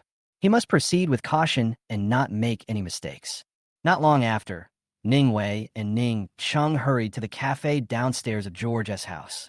As soon as they entered, they saw George already sitting by the window waiting. The two walked over quickly, and Ning Wei spoke first. George, I'm really sorry. We didn't expect things to turn out like this. George waved his hand to signal them to sit down and said calmly, It's meaningless to talk about this now. We must find a solution as soon as possible. Ning Ching asked hurriedly, George, do you have any suspects? Who wants to harm you? George nodded and said in a deep voice, I have some guesses, but they need further confirmation. However, I can tell you that this person has had a feud with me and is ruthless in business. Ning Wei frowned. Business rival? Is it Zhang Liang? George shook his head. Not him. Although we were not on good terms, Zhang Liang did not have the courage to do such a thing. What I suspect is, George paused, as if hesitating whether to say it directly. Seeing this, Ning Wei hurriedly urged, We shouldn't keep you in suspense now. Come on, we have to deal with it as soon as possible. George took a deep breath and finally spoke slowly. I suspect it was Zhang Liang, George said in a deep voice. There are only two people in power in the construction company. One is Zhang Liang, the former general manager, and the other is me. Although I'm the deputy general manager in name, I have actual power. But recently I found that no matter what I did, I could always feel Zhang Liang deliberately interfering behind my back. I don't mind, but the point is that Johnson will also be affected at work, which directly affects the progress of the school district housing project. He paused, a look of determination flashing in his eyes. I have already decided to resolve this matter. The man in black this time was most likely sent by Zhang Liang. George looked at the Ning brothers and then pretended to be slightly confused. But it doesn't matter now. The key is what we should do. Chapter 153. By the way, you two, George suddenly said, Did you just ask me to ask Brother Noah to meet with you? Ning Chung nodded quickly. Yes, Noah has close connections with the people above. He can find the right person to help us solve the problem faster. You know, for big companies like us, time is of the essence. George nodded slightly, already having a plan in mind. At this moment, Ning Wei flipped open his phone. Zhang Liang, right? I'll call him over now. If he dares to lie, I'll fire him immediately or even send him to the police station. Mr. George, you can rest assured that we are absolutely on your side. George glanced at them and shook his head. He had already thought about this matter before the two arrived. Zhang Liang was most likely the mastermind behind it, trying to force him to surrender through this method. This method is extremely pathetic, but George knows that the right thing to do is to root out the problem. He cannot allow Zhang Liang to continue to abuse his power in his company. George said to the Ning brothers, "Let's be frank. I can let Brother Yuan Bao come out to meet you, but there is a prerequisite. First, I will have full control over the Qianshan Group construction branch. Second, Zhang Liang must be eliminated." Ning Cheng immediately patted his chest and said, "I can say this more directly. I plan to fire him when I get back." George smiled and nodded, obviously satisfied. Then George said one more thing. "The school district housing project has begun to show results. I hope the group can invest another 10 million for publicity." 10 million for publicity? Ning Cheng frowned when he heard this number. Isn't this amount too big? George remained calm. "We not only need to advertise in traditional media, but also on TV, radio, and news. All of these require considerable expenses. In addition, we also need to publish some soft articles on social platforms to increase exposure. Promotional expenses are really important. This money will be the key to the rapid development of school district housing projects." Ning Wei and Ning Cheng looked at each other, and they both knew in their hearts that George was right. In the era of information explosion, effective publicity can quickly increase the visibility of a project and attract potential customers. Ning Wei pondered for a moment and said, "George, your suggestion makes sense. Propaganda is indeed the area we need to strengthen the most now.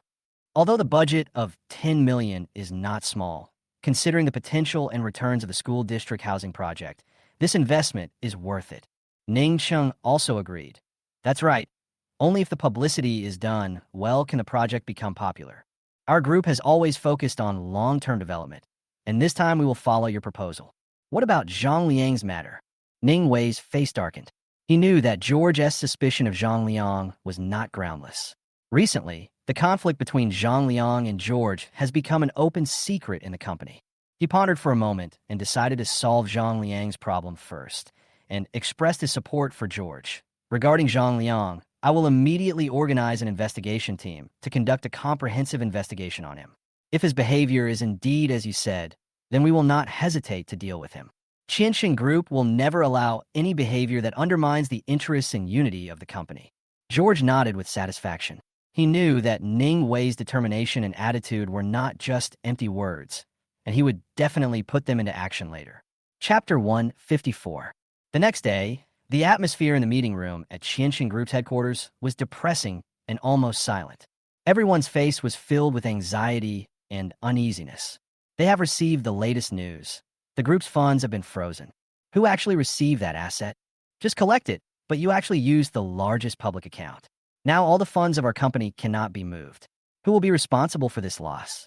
Finance must be responsible. Several shareholders spoke up, and the atmosphere became increasingly tense. At this time, Ning Wei, wearing a suit, walked into the meeting room with steady steps. In an instant, everyone fell silent. "Everyone, I know what you are thinking. Regarding the funding issue, I have already thought of a solution." Upon hearing this, more than a dozen shareholders showed surprise on their faces. They do not usually participate in the management of the company, but have decision-making power. Ning Wei stood in front of the conference table and said calmly, "Let's solve the first problem first, which is to fire Zhang Liang." When this was said, most shareholders reacted indifferently. In their eyes, Zhang Liang was just an unknown figure. "Raise your hands if you agree." Ning Wei went straight to the voting session without elaborating on the reasons for expelling Zhang Liang. The majority of shareholders then raised their hands to support the dismissal of Zhang Liang. However, there was one person in the seat who did not raise his hand, and that was Chun Man, Zhang Liang's promoter. Chun Man frowned and said in an unhappy voice, "Boss Ning, isn't this against company regulations?" Ning Wei glanced at him coldly.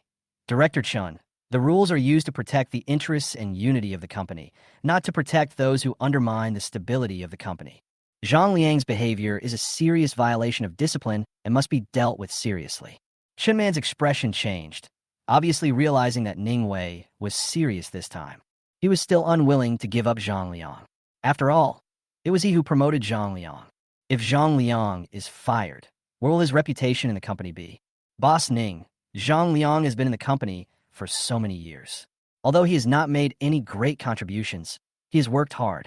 Chen Man tried to defend Zhang Liang. We can't deny all his contributions just because of a small thing. So you have to give a reason.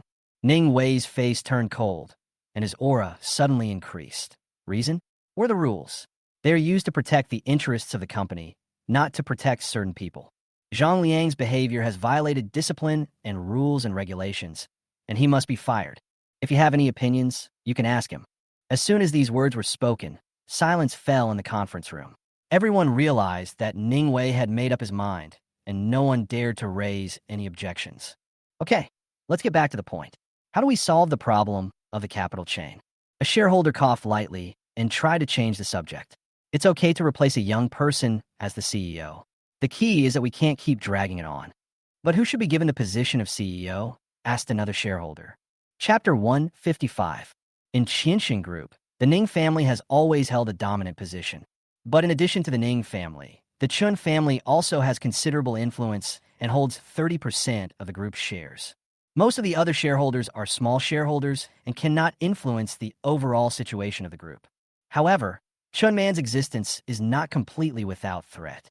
He holds a certain amount of shares. If he is interested, he can completely join forces with small shareholders to threaten the Ning family's position.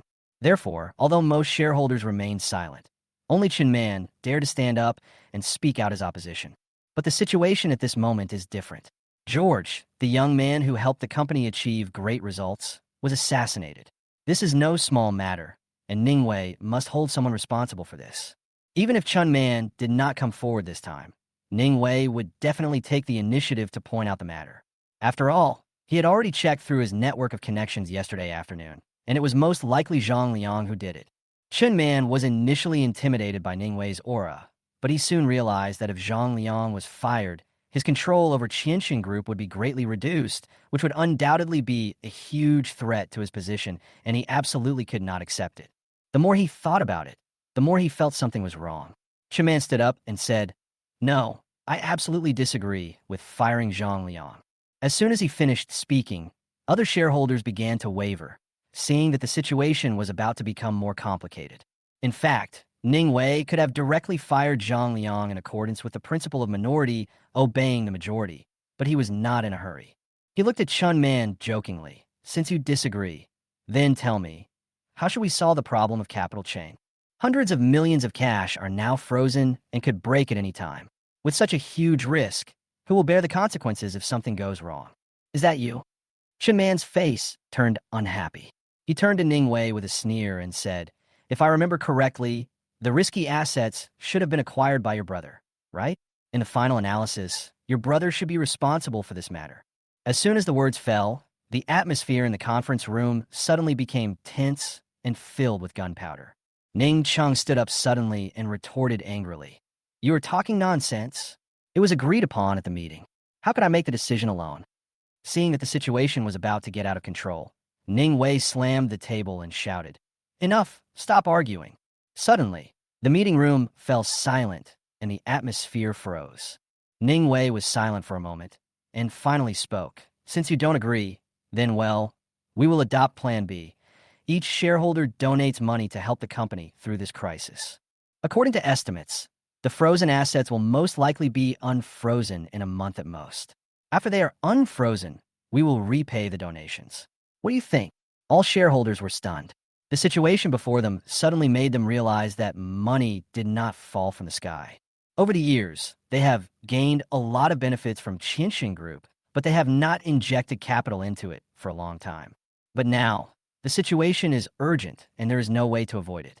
As a result, everyone fell silent. No one dared to object, and no one was willing to express their opinion easily. Ning Wei glanced around coldly, with a hint of impatience in his eyes. "What do you think?" Ning Cheng's face darkened. He knew that this group of people were not only simply squeezing profits from the company, but they also lacked the most basic sense of responsibility at the critical moment.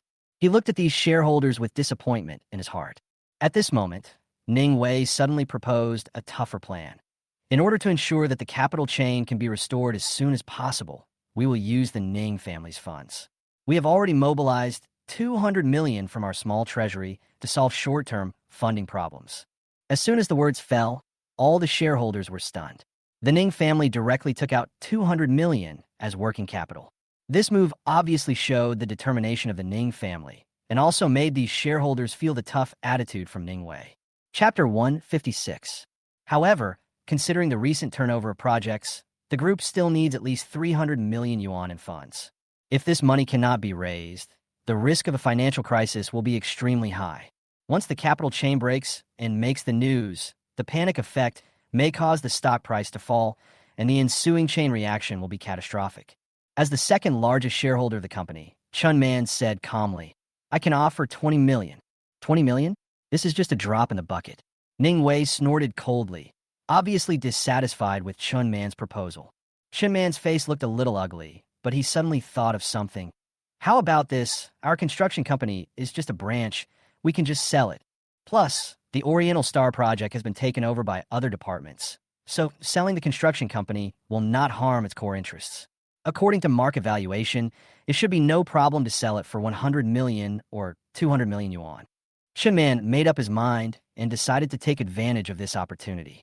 Since Zhang Liang could no longer be the boss, he would just sell the construction company and solve the current dilemma.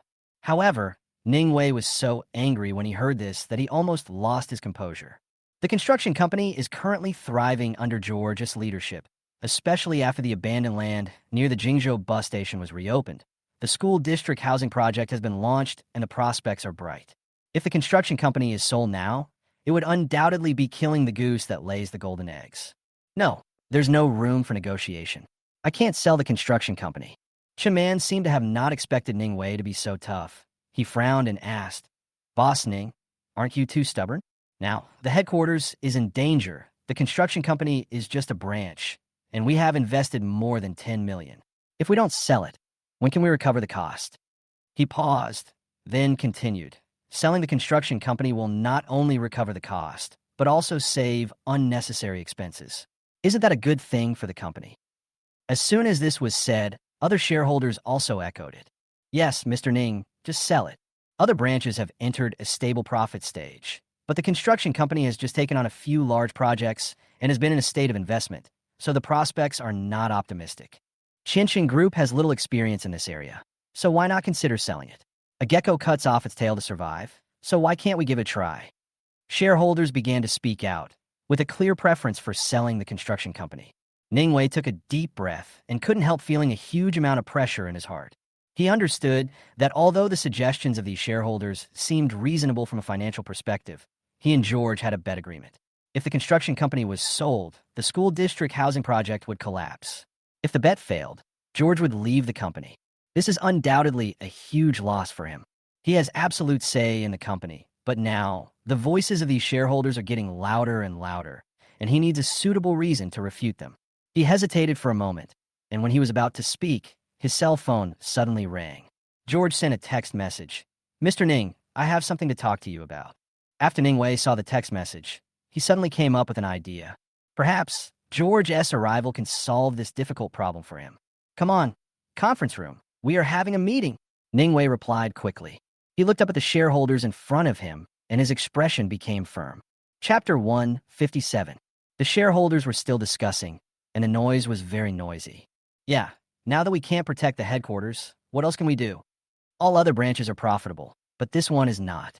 Shouldn't we sell this branch that looks the least promising?" "Boss Ning, please think about it carefully." Chun Man folded his arms, leaned back in his chair, and raised the corners of his mouth slightly. He knew in his heart that this was exactly the effect he wanted. The voices of the shareholders were getting louder and louder, and it seemed that they were about to force Ning Wei to make a decision. Ning Wei's face became increasingly heavy. Hearing that these people were selling out the long-term interests of the company for their own selfish gains, he became so angry that he almost lost his composure. They only care about immediate benefits and have no long-term vision at all. Originally, he wanted to explain that he met Noah through George and used his introduction to help solve the funding problem. But now the situation is becoming more and more complicated, and the attitude of the shareholders is unbearable for him. Chun Man finally stood up and said in an unquestionable voice, "Sell it, President Ning. I fully support this decision." Zhang Liang can also resign. Not only Zhang Liang, but everyone can resign. I have a way to solve the funding problem. Ning Wei raised his head suddenly, a hint of coldness flashing in his eyes. Solve the funding problem? After a moment of silence, the shareholders began to discuss in a low voice, obviously full of doubts about Ning Wei's proposal. Ning Wei took a deep breath, trying to calm himself down, and glanced at the shareholders around him. He finally said, I said there's a way to solve the funding problem, and it's not empty talk. He paused and said with a firm look in his eyes, I have contacted Mr. Noah of the Lee Group through our company's person, George.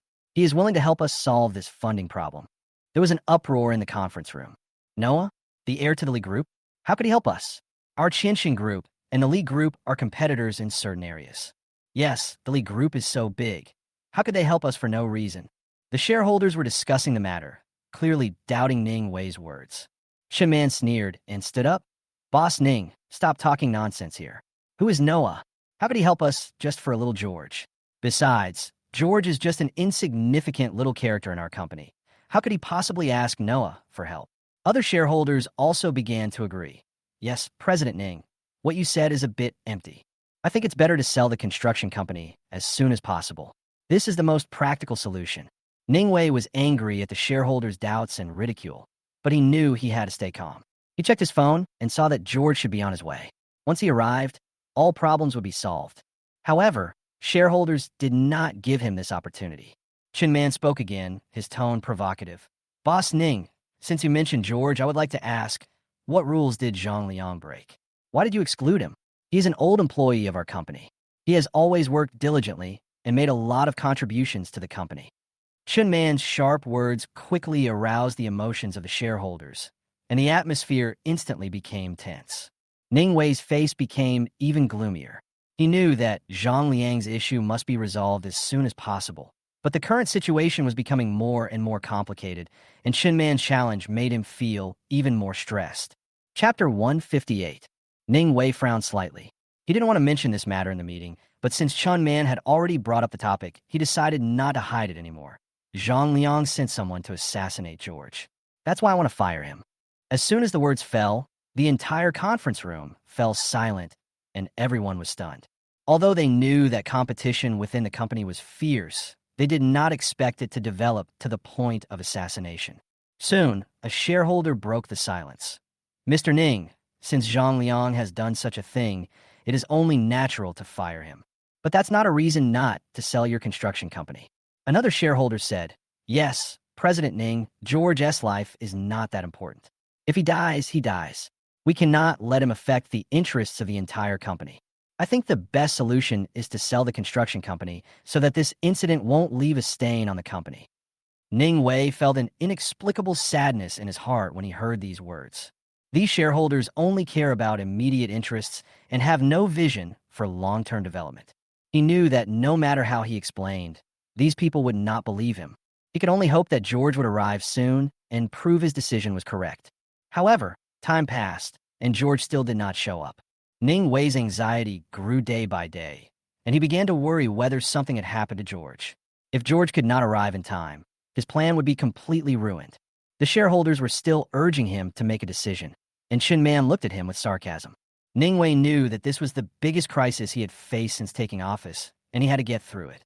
Just then, the door of the conference room was suddenly pushed open and a young man walked in. He glanced at the shareholders present, then walked straight to Ning Wei. Mr. Ning, I'm sorry, I'm late.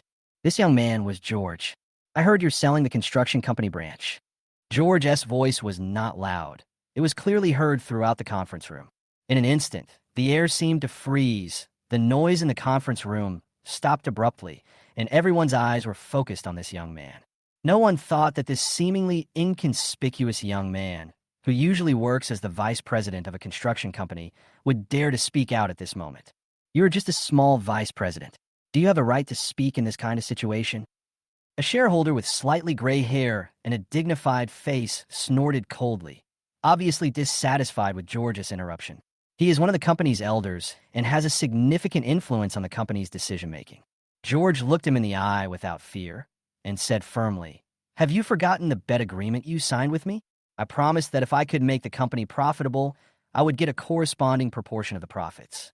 If the company is sold now, how can the agreement be fulfilled? It's sold, so what? Another fat, greasy-faced shareholder interrupted with disdain. Do you really think you have the ability to revive the company? It's just a verbal agreement, with no basis at all. Young man, don't take yourself too seriously. Another female shareholder sneered and said, we have invested $2 million in your so-called construction company, but we haven't seen any return at all. I've already said that I won't hold you accountable, but you still dare to negotiate terms here? Hearing these accusations, George felt bitter.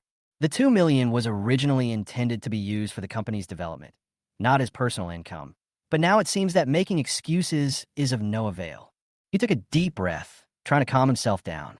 Maybe in your eyes, I'm just an insignificant person. George spoke slowly, his voice strong and powerful. But please allow me to reiterate that this construction company means much more to me than you can imagine. Chapter 159. George looked around and said firmly, I have always believed that I have the ability to lead the company out of trouble and achieve profitability. As for the so-called verbal agreement, if you need it, I can always ask a lawyer to notarize its legal effect. These words made the shareholders whisper to each other. They began to re-examine the young man and found that he did not seem as simple as they had imagined. However, just when the atmosphere was slightly relaxed, Chin Man suddenly stood up and said in a provocative tone, Stop talking so much nonsense. Just now, President Ning mentioned that you can invite Noah to solve the funding problem. I want to ask you, do you really have this ability? Or are you just fooling President Ning? Other shareholders also echoed, Yes. Who is Noah? You said you can invite him, so you can invite him. Don't brag. Facing everyone's doubts and ridicule, George remained calm. He smiled slightly and asked, Actually, I've thought about this. If every shareholder is willing to contribute a little, wouldn't the company's crisis be solved? As far as I know, the current funding gap is only 200 to 300 million. 2 or 300 million. That's easy for you to say. Chin Man laughed disdainfully. Do you know what this means? Stop talking nonsense here. What? You don't want to pay? George's tone suddenly turned cold. You are a bunch of villains who only know how to enjoy the dividends of the times, but are unwilling to take any risks. At the critical moment, he only wanted to evade responsibility and was unwilling to give a penny.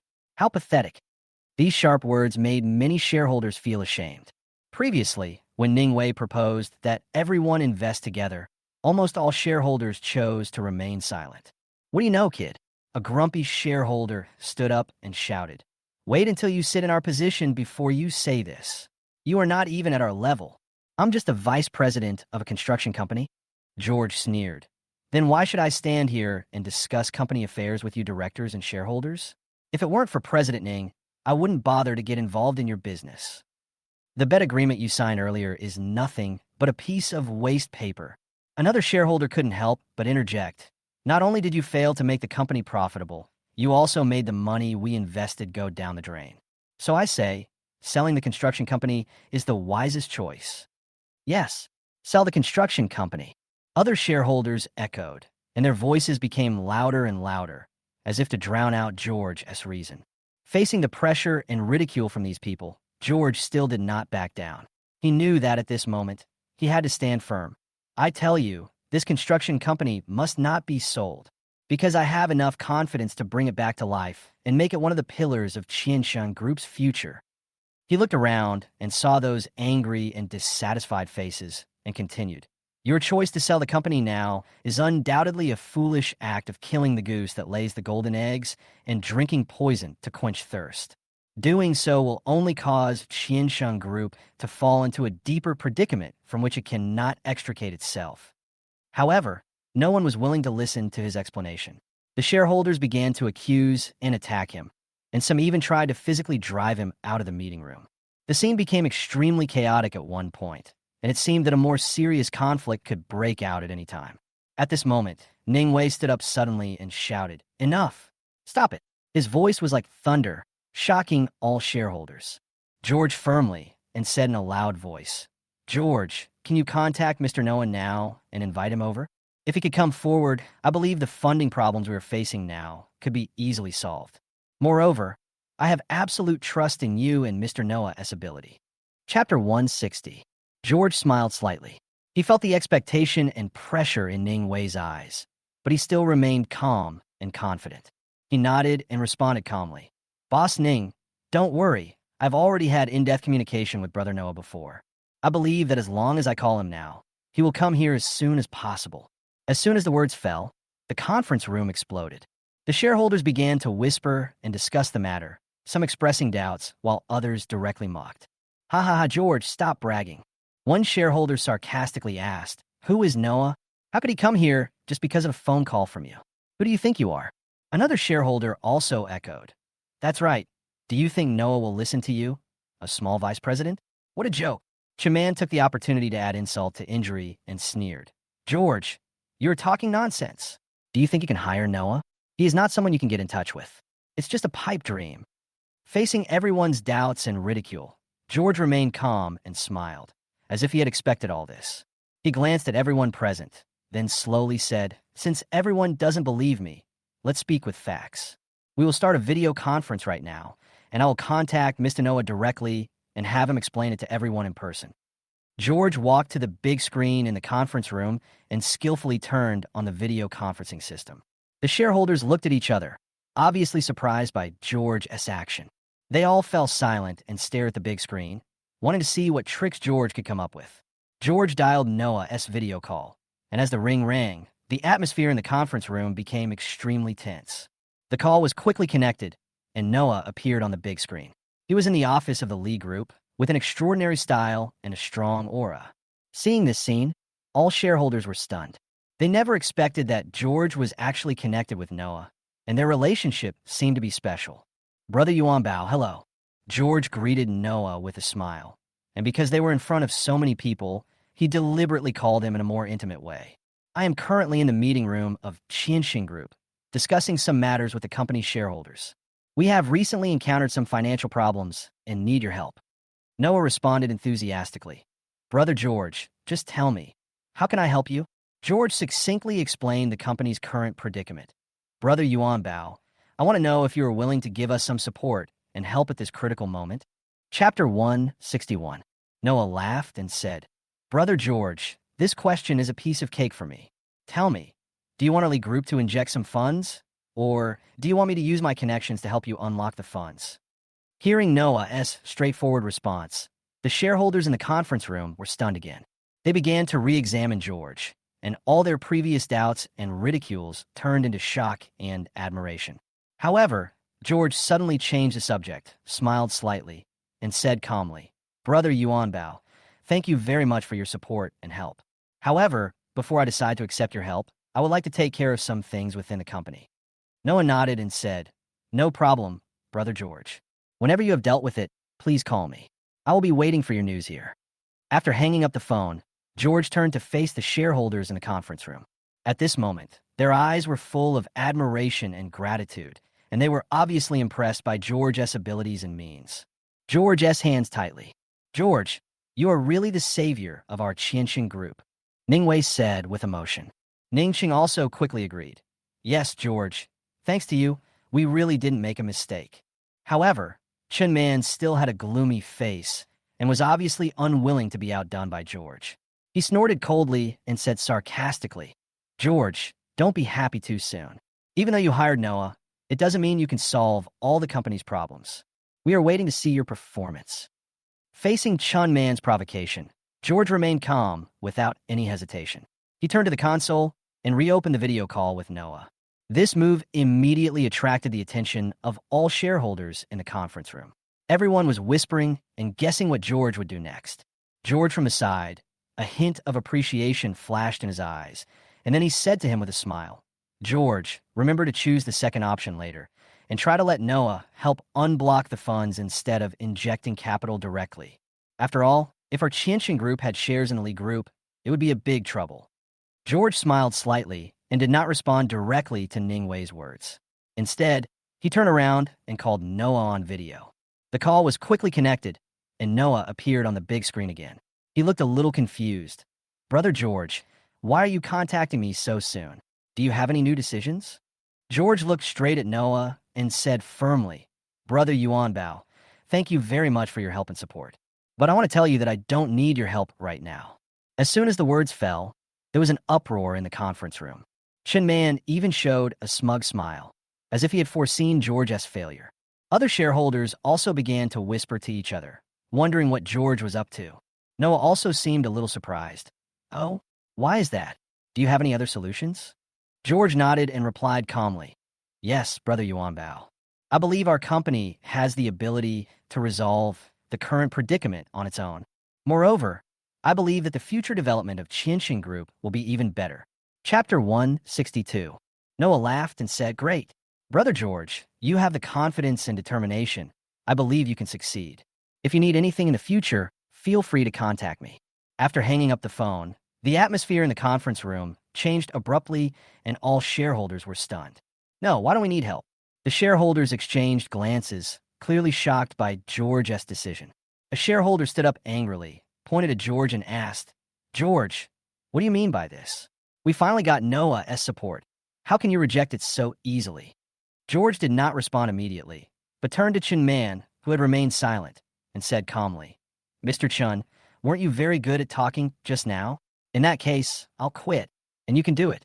Chin Man was furious after hearing this, and a sneer appeared on the corner of his mouth, but he remained calm on the surface, and his tone was full of provocation. George, who do you think you are? You are just the vice president of a branch company, and you dare to talk to me like this. At this time, other shareholders also stood up and accused George, believing that he was too arrogant and did not consider the overall interests of the company.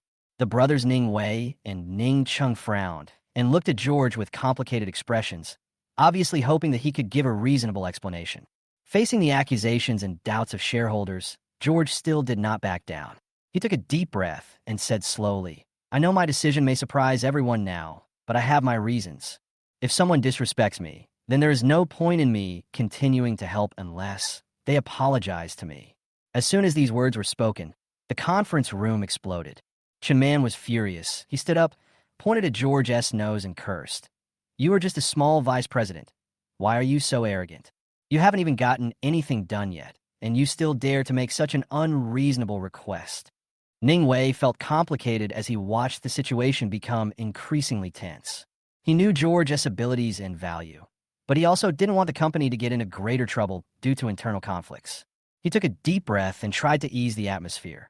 George, I know you have your principles, but the situation now is indeed urgent. How about this? If you get the job done, I'll let Chin Man apologize to you.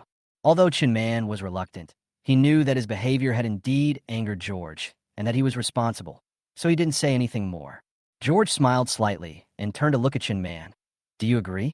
Chin Man was unhappy, but he still nodded and said, Of course I agree. He didn't believe George could solve the company's financial problems without Noah's help. But George, the funding this time is quite large, at least 300 million. Ning Wei spoke cautiously, worried that George had not considered the actual situation of the company. However, upon hearing this, George smiled faintly and said in a relaxed tone, Isn't it just 300 million? Not to mention 300 million. Even 500 million is a piece of cake. There was an uproar in the conference room, and the faces of all shareholders changed. Fart. Chin Man was the first to stand up and refute. Boss Ning, I suggest that this person be kicked out. He looked at George with contempt in his eyes. I admit that you are quite capable knowing Noah, but you are too arrogant now. What makes you say you can come up with 300 million? You are just the vice president of a branch company. He sneered and continued sarcastically. Even if you are not fired, don't even think about staying here. You're just a deputy. When you leave this room, you won't even be able to find a job. Chapter 163. Ningwei looked at George with a bitter look on his face. He knew that this funding gap was crucial to the company, and if it could not be filled in time, the consequences would be disastrous. He tried to persuade George. George, you may not understand that these 300 million are of great significance to our company. If they are not in place in time, we may face huge risks. Are you really sure you can solve this problem? George smiled slightly and looked at Ning Wei firmly. Mr. Ning, please rest assured. Since I said it, I am sure of it. I promise that I can solve the 300 million. However, these words sounded like fantasy to the shareholders. They began to mock and thought George was just talking big. Ha ha ha, George, stop bragging. 300 million. Do you think it's a small amount?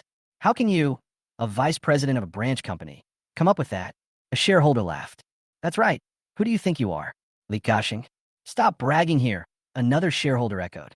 Shin Man took the opportunity to add insult to injury. He stood up, pointed at George's nose, and cursed. George, who do you think you are? How dare you speak nonsense here? If you can come up with 300 million, I'll chop off my head and let you kick it like a ball.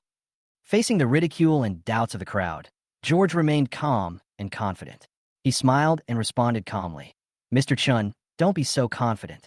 If it really comes true later, don't regret it. Ningwei looked at George's confident look and couldn't help but waver in his heart. He took a deep breath, trying to calm his inner fluctuations, and then said to George, George, are you sure you can solve this funding problem? If not, let's contact Mr. Noah. George shook his head and answered firmly, Mr. Ning, please believe me. I can really solve this problem, and I don't want to rely on outsiders. I want to solve this dilemma through our own strength. Ningwei looked at George's determined eyes and couldn't help but feel touched. He nodded and said, Okay, I believe you. Then tell me, how do you plan to solve this problem? George smiled slightly, turned around and looked at all the shareholders present, his eyes sharp. Dear shareholders, I know you may not believe me yet, but please allow me to remind you of the bet agreement I signed with you before. When the shareholders heard the words betting agreement, they suddenly became quiet. They recalled the agreement they had signed with George before, and they couldn't help but feel a little shaken. George continued, Under that agreement, I promised to make the construction company profitable within a certain period of time. And now I have achieved that. The real estate project near the abandoned Jingzhou bus station has started and has achieved remarkable results. So far, we have sold more than 20 million in repair funds. And this is just the beginning. Chapter 164. He turned to the shareholders present and said loudly, Everyone, I believe in George. If he says he can do it, then he can definitely do it. However, Chun Man still insisted. Boss Ning, you can't trust him so easily. He is just a vice president of a branch company. How could he create such huge profits in such a short period of time? This is simply a fantasy. Other shareholders also began to whisper, expressing their doubts about George's words. George nodded slightly, expressing his satisfaction with Johnson's performance. He glanced at the shareholders at the conference table, and seeing their faces showing curiosity and expectation, he smiled and motioned for Johnson to start the introduction. Johnson cleared his throat, picked up a document, and began to report in detail. Dear shareholders, this is the recent sales situation of our construction company's real estate project near the abandoned Jingzhou bus station. Since President George took over this project, we have adopted a series of innovative marketing strategies, which not only successfully attracted the attention of a large number of homebuyers, but also achieved rapid sales conversion. He flipped open the file, pointed to the data on it, and continued. So far, we have successfully sold more than 300 properties, with sales reaching an astonishing 50 million yuan. Moreover, with the continued advancement of the project and further market recognition, we expect future sales to continue to grow. When the shareholders heard the data, they were all shocked. They didn't expect that George would actually create such huge profits in such a short period of time. Originally skeptical of George, now turned pale and was speechless. Chapter 165. The brothers Ning Wei and Ning Cheng were even more excited. They were full of admiration for George's abilities. Ning Wei stood up, patted George on the shoulder, and said, George, you are amazing. I didn't expect you to really do it. You know, this is simply a miracle. Qianxin Group is already considered a top-level large group. But even in their development process, they have never encountered such a thing. He actually turned an unprofitable business into a profitable one and made a huge amount of money at that. If things continue like this, it wouldn't be long before George makes 300 million. And 300 million is just the starting point. When they thought of this, they were shocked to the point of being burnt on the outside and tender on the inside. No one knew what to say. Especially when they saw the plan document after plan document, they realized that George was not only a genius, but also a trustworthy leader. This is simply the right time, right place, and right people. All the conditions came together to make this achievement possible. I only heard one shareholder speak excitedly, and even his voice was trembling. The reason is simple. It's all so admirable. It can be said that only those who have truly experienced big scenes can do this. But George in front of him is just a young man. How'd he do this? It can be said that talents like this will be sought after no matter where they go. They couldn't help feeling ashamed when they thought about the person they had just ridiculed. Ning Wei picked up the document and was more shocked the more he read it. This was simply perfect. Perfect performance. Perfect plan. He couldn't help but look up at George, his heart filled with gratitude and admiration. He knew that without George, Qianxin Group would probably be in greater trouble. Now, George not only helps the company solve its urgent problems, but also points out the direction for its future development. Ningwei took a deep breath, stood up, looked around at the shareholders present, and said loudly, "Everyone, I believe you have now seen George's ability. Not only did he succeed in making the construction company profitable, he also brought unprecedented opportunities to our Qianxin Group. I propose that we should give George our full support and let him lead our company to a brighter future." The shareholders nodded in agreement. They were impressed by George's talent and determination and were willing to follow his pace. Although Chin Man looked unhappy, he had to admit defeat at this moment. He knew that his previous behavior was indeed excessive, and his ridicule and questioning of George seemed rash and ignorant. He stood up and apologized to George. "George, what I said before was indeed a bit too much. I apologize. I really admire your ability." Of course, he did this not because he really felt guilty. He did this simply because if he didn't do so, he would face more exclusion and even his position in the group would be in jeopardy. He bowed his head not just to show respect, but also for his own benefit. Since he has already bowed his head, shouldn't George give him a way out? However, at this moment, George shook his head. Chapter 166. Last night, Ningwei had already mentioned to George that Zhang Liang was promoted by Chun Man in front of him. And this time, the person who assassinated him was most likely Zhang Liang. Now that there is such a good opportunity, how could George not take revenge? "Mr. Chun, I want to ask, how should we deal with Zhang Liang's matter?" George asked lightly. When Chun Man heard George suddenly mention Zhang Liang, his face froze. He didn't expect George to bring up the old matter at this time, which caught him off guard. Zhang Liang was his confidant and had always worked for him. If he was fired so easily, not only would he lose a capable assistant, but his influence within the group would also be greatly weakened. However, Chun Man also knew that the current situation forced him to consider responding calmly. George had just demonstrated his strong ability and means to win the support of shareholders. If he fought back forcefully at this time, it might only accelerate his own failure. He took a deep breath and tried to make his tone sound calm. "George, I really need to think about Zhang Liang's matter.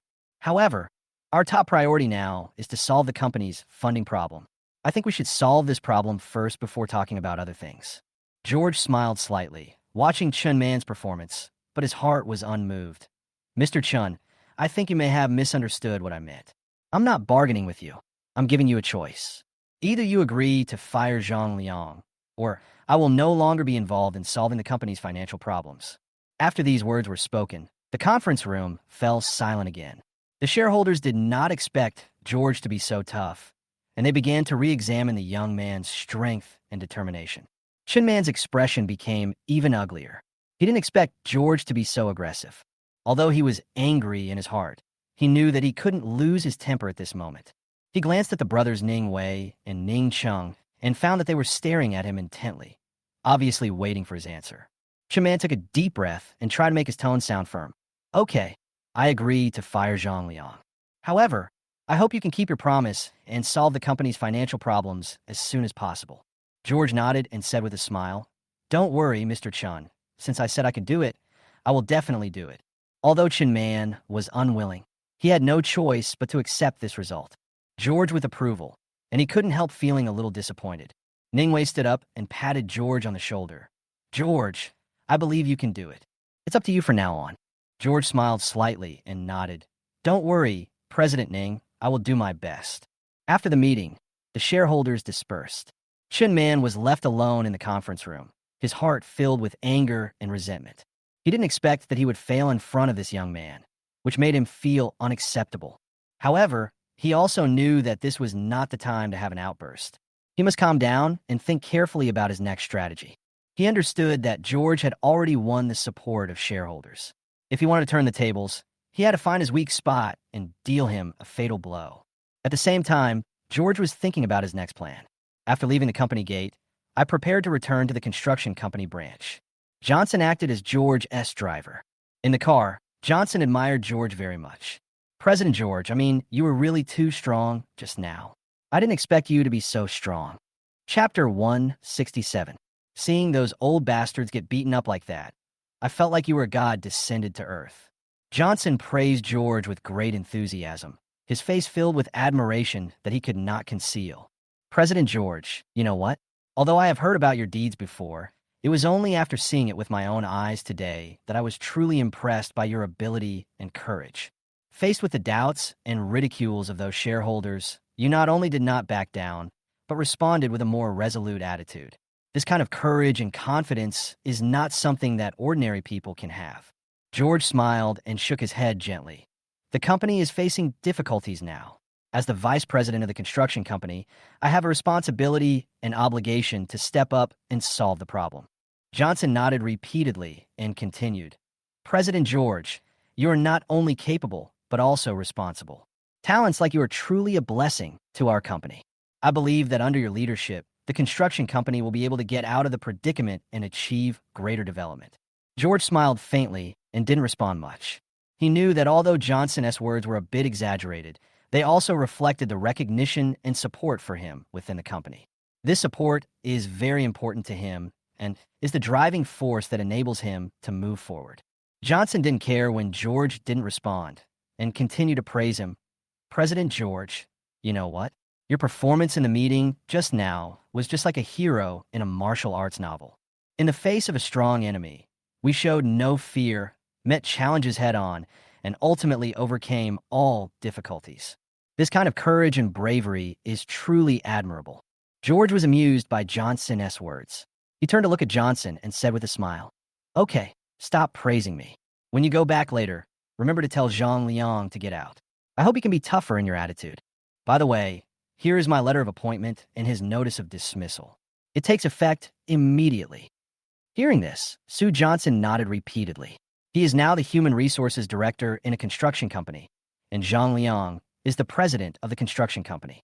George is the permanent vice president, but this time, once they arrive at the company, everything will change completely and the construction company will be completely under the control of someone new. Now on the other side, Zhang Liang was sitting in his office, feeling uneasy.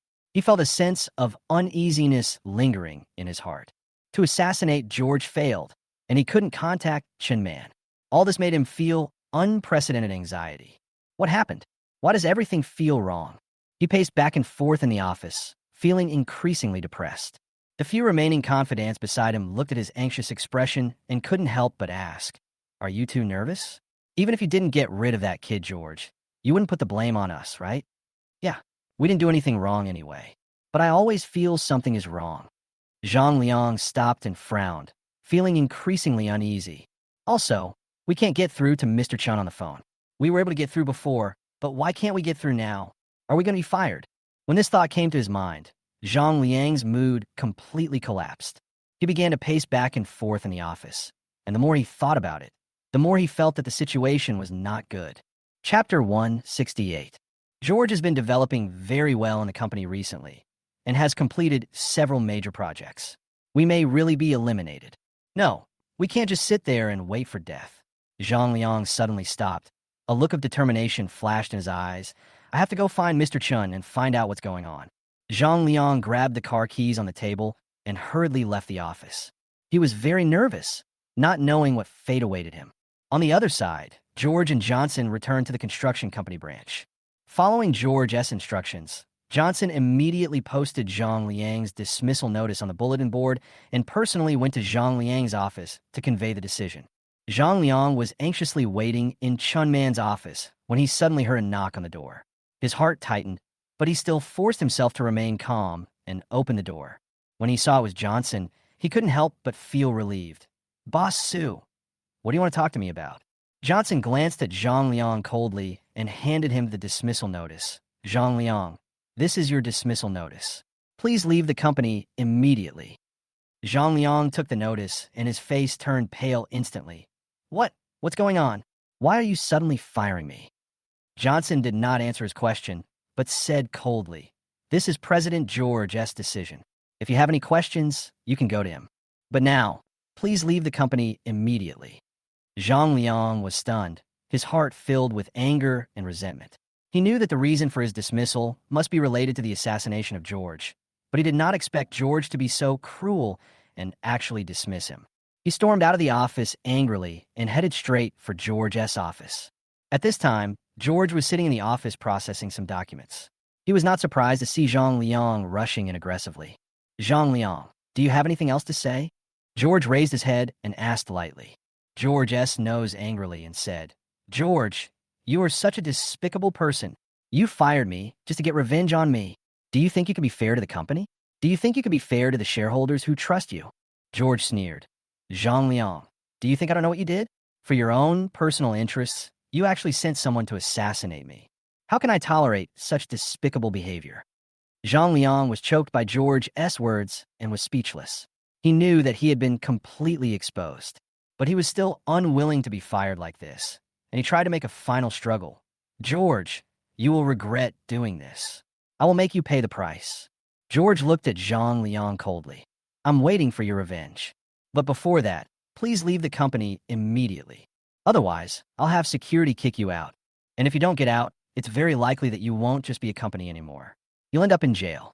Zhang Liang's face turned even paler when he heard this.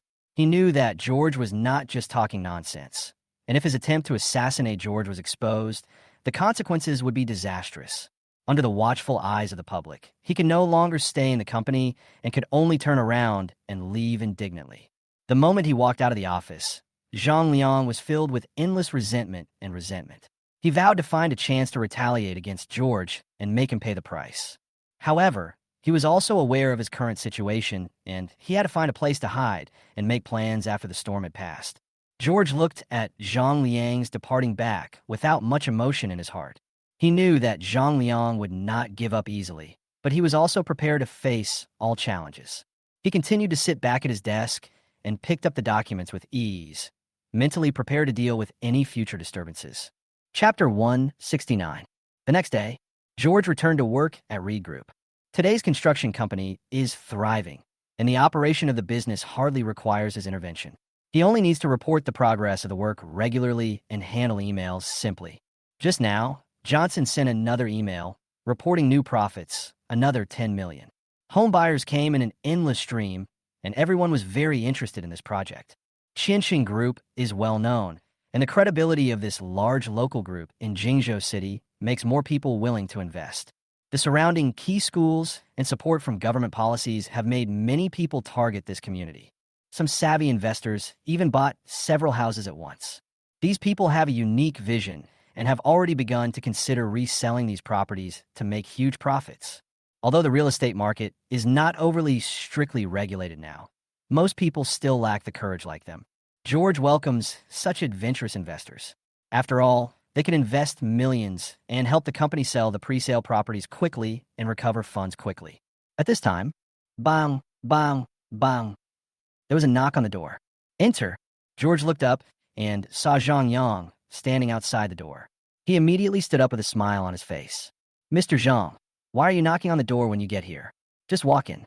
While talking, George helped Zhang Yang pull a stool and asked with a smile, "Please sit down first. Do you have any instructions for withdrawing?" Zhang Yang could be considered half of his benefactor, so George respected him. More importantly, Zhang Yang is not a simple character. According to the memory of the previous life, Zhang Yang is now the chairman of Jingzhou City Rui's Group. Before long, he will be promoted quickly and become a more important figure. George doesn't believe that he has no background. George's consistent strategy is to hold on to every thigh. "Haha, George, why are you being so polite to me? Who are we talking to?" Zhang Yang closed the door, sat down casually, and easily took out a pack of 95 from his pocket and handed one to George. "Try it. This is brought by a friend from the south." "Okay."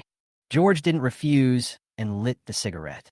Zhang Yang's behavior clearly showed that he had treated George as his own, and George took over the position. If you're too modest at this time, it will seem artificial and counterproductive. "Have you been doing well in this position during this period?" Zhang Yang asked with a smile while smoking. "This position has more pressure than ordinary employees. There are more things to do and many meetings to attend. It's really busy. I remember you were sick a while ago. How are you? Can you hold on?" George responded naturally. "Thank you for your concern, Mr. Zhang. Everything is fine. The work pressure is not that great. It mainly involves reviewing and approving some documents, and the responsibilities are heavier than before. But don't worry, Mr. Zhang. I'm in good health. These are not a problem. Good. Zhang Yang gave George a thumbs up and said, I can tell you that it won't be long before a vice president of the Reed Group retires. When that time comes, you have to consider it. There may be a chance for you. Chapter 170. George was not immediately happy after hearing this, but rather a little confused. The Reed Group has a strong background, and seniority is even more important. Although he has just been promoted to investment manager, there are many senior executives with more seniority than him. Even so, he smiled and asked, Mr. Zhang, what do you mean? Zhang Yang smiled. George, your promotion is too fast, which is bound to cause some rumors. He paused and continued. I plan to promote you to the secretary of the board of directors. How about this position for you? George was shocked. This was undoubtedly a huge promotion. Although the title of the board secretary is not as famous as that of the vice president, he has great actual power and can get in touch with the core decision-making of the company. George took a deep breath, suppressed his excitement, and responded calmly. Mr. Zhang, this is a huge challenge for me, but I am willing to accept it. Zhang Yang nodded in approval. You answered well, but you should also know that this position is not easy to sit in. His tone became sinister. However, here are the rules. If I agree, almost no one will object. He suddenly mentioned the company that George invested in last time, with greed in his eyes. I have $8 million in idle funds. Can you help me make an investment? George's heart moved. This is simply a godsend opportunity.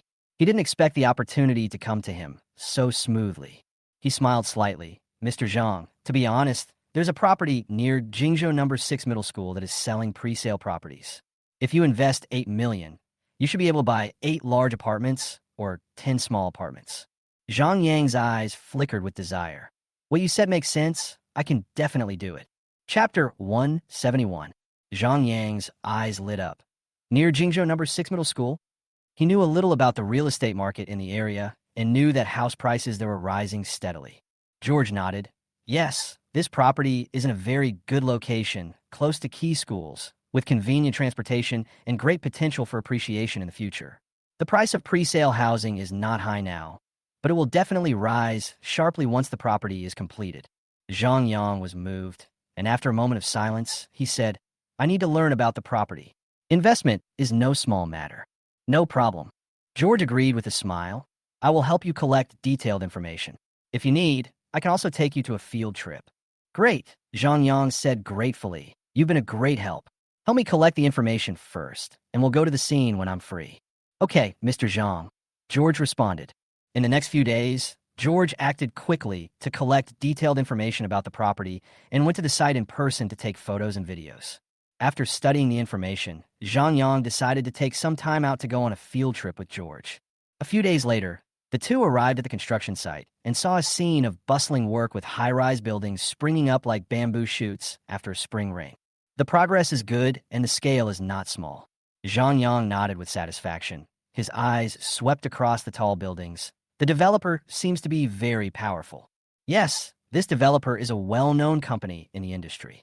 George explained, the quality of the property and after-sale service are guaranteed. They walked around the construction site and learned about every aspect of the project, including its geographical location, transportation accessibility, surrounding facilities, etc. Then, the two visited several model houses that had been renovated. The spacious and bright room and the exquisite decoration made Zhang Yang smile with satisfaction. George, you really helped me find a good project this time. The investment prospects are very good. So what do you think? George asked tentatively. Zhang Yang pondered for a moment.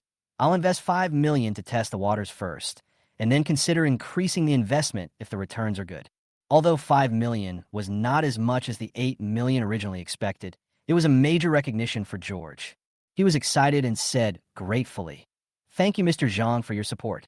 However, George smiled bitterly in his heart. In fact, he developed this project himself, but he couldn't reveal his identity. Even though he is currently in 2 positions, if it were ever revealed, the consequences would be beyond his control. He knew that keeping a low profile was the wisest option. Chapter 172. At this moment, suddenly, a familiar voice came to my ear. President George. Looking back, it was Johnson. He happened to come to inspect the land today. With the startup capital, the development of this land progressed rapidly, and the model house has been built. Johnson brought several important customers to visit today. His purpose was very clear, which was to attract customers through this exhibition. But there were only a few newly built model houses, and the two parties actually met here. The moment they met, the atmosphere suddenly became awkward. Johnson is now a project manager at Qianxin Group Construction Company and also serves as a human resources manager. However, he once worked as a manager at Reed Group, but was fired for some reason. Zhang Yang happened to be a senior executive of the Reed Group, and the two of them were speechless for a moment. What is even more embarrassing is George. He was once an employee of the Reed Group, and now works as the managing manager of the investment department of the Reed Group, and is also the helmsman of the Qianshan Group's construction company. But this time, he could not reveal his identity, especially in front of Zhang Yang. Johnson saw George and was about to say hello, but he immediately changed his mind and said, "George, why are you here?" He quickly adjusted his tone and pretended not to know her. "What are you doing here?" Then he looked at Zhang Yang with a smile. "Mr. Zhang, are you here to see the house too?" Zhang Yang's face changed slightly and his brows frowned. "Johnson, why are you here?" "Mr. Zhang, I'm now the project manager of Qianxin Group Construction Company," Johnson said, trying to remain natural. "I'm here to bring clients to view properties." He pointed at the middle-aged men in suits beside him, who all looked like successful people. Zhang Yang glanced at Johnson and the clients and snorted. "You're doing pretty well. You found a new employer so quickly." Johnson could hear the sarcasm in Zhang Yang's words, but he could only bite the bullet and smile. "Lucky, Mr. Zhang, you are. I'm here to look at the house." Zhang Yang replied briefly, not wanting to say anything more to him. However, Johnson didn't seem to be going to let Zhang Yang go. He glanced at George standing next to him and deliberately showed a hint of surprise. "Hey, George, you are here too. Are you together?" George felt nervous, knowing that Johnson's move was intended to cause trouble and expose the relationship between him and Zhang Yang. He tried to keep his voice steady. "No, I just happened to meet Mr. Zhang. He was here to look at the house. I just happened to meet him." Johnson smiled and said in a long tone, "Oh, so that's how it is." Then he turned to Zhang Yang and smiled meaningfully. "Mr. Zhang, if you want to see the house, I can give you a detailed introduction to our property." Chapter 173. After all, I'm the project manager here now, and I am very familiar with the real estate situation. Zhang Yang glanced at Johnson, then at George, and vaguely felt that something was wrong between the two of them, but he couldn't tell what it was. "No need," Zhang Yang said coldly. "I'm just taking a look. I don't need your introduction." After saying that, he turned and walked towards another model house, and George quickly followed him. Johnson stood there, a sinister smile flashing in his eyes, watching their backs disappear around the corner. He turned to his client and said, "Sorry for the delay. Please continue your house viewing." On the other side, Zhang Yang and George entered a model house. Zhang Yang's face was obviously unhappy. Obviously, he was in a bad mood after meeting Johnson just now. "George, what's going on between you and that Johnson?" Zhang Yang suddenly asked. George's heart tightened, but he quickly regained his composure and replied naturally. "Mr. Zhang, Johnson and I used to work in the same company, but later he was fired for some reason. Our relationship was not good." "Oh," Zhang Yang raised his eyebrows. "Then how come he is here and has become the project manager of Qianxin Group?" George hesitated. "I'm not sure about that. Maybe he has some special connections." Zhang Yang looked at him. A hint of meaning flashed in his eyes, but he didn't ask any more questions. George could sense that he was beginning to have doubts about himself. The two continued to walk around the model house, and the atmosphere became somewhat silent. George was nervous, knowing that he might have aroused Zhang Yang's suspicion. Suddenly, Johnson walked in with several clients. He saw Zhang Yang and George still in the model house, and a smug smile appeared on his face. "Mr. Zhang, what a coincidence we meet again." He deliberately raised his voice and said provocatively, "Are you interested in this house? I can give you a detailed introduction." Johnson coldly and said nothing. George felt like an ant on a hot pan and was extremely uncomfortable. "Johnson, stop being so pretentious here." George finally couldn't help but speak.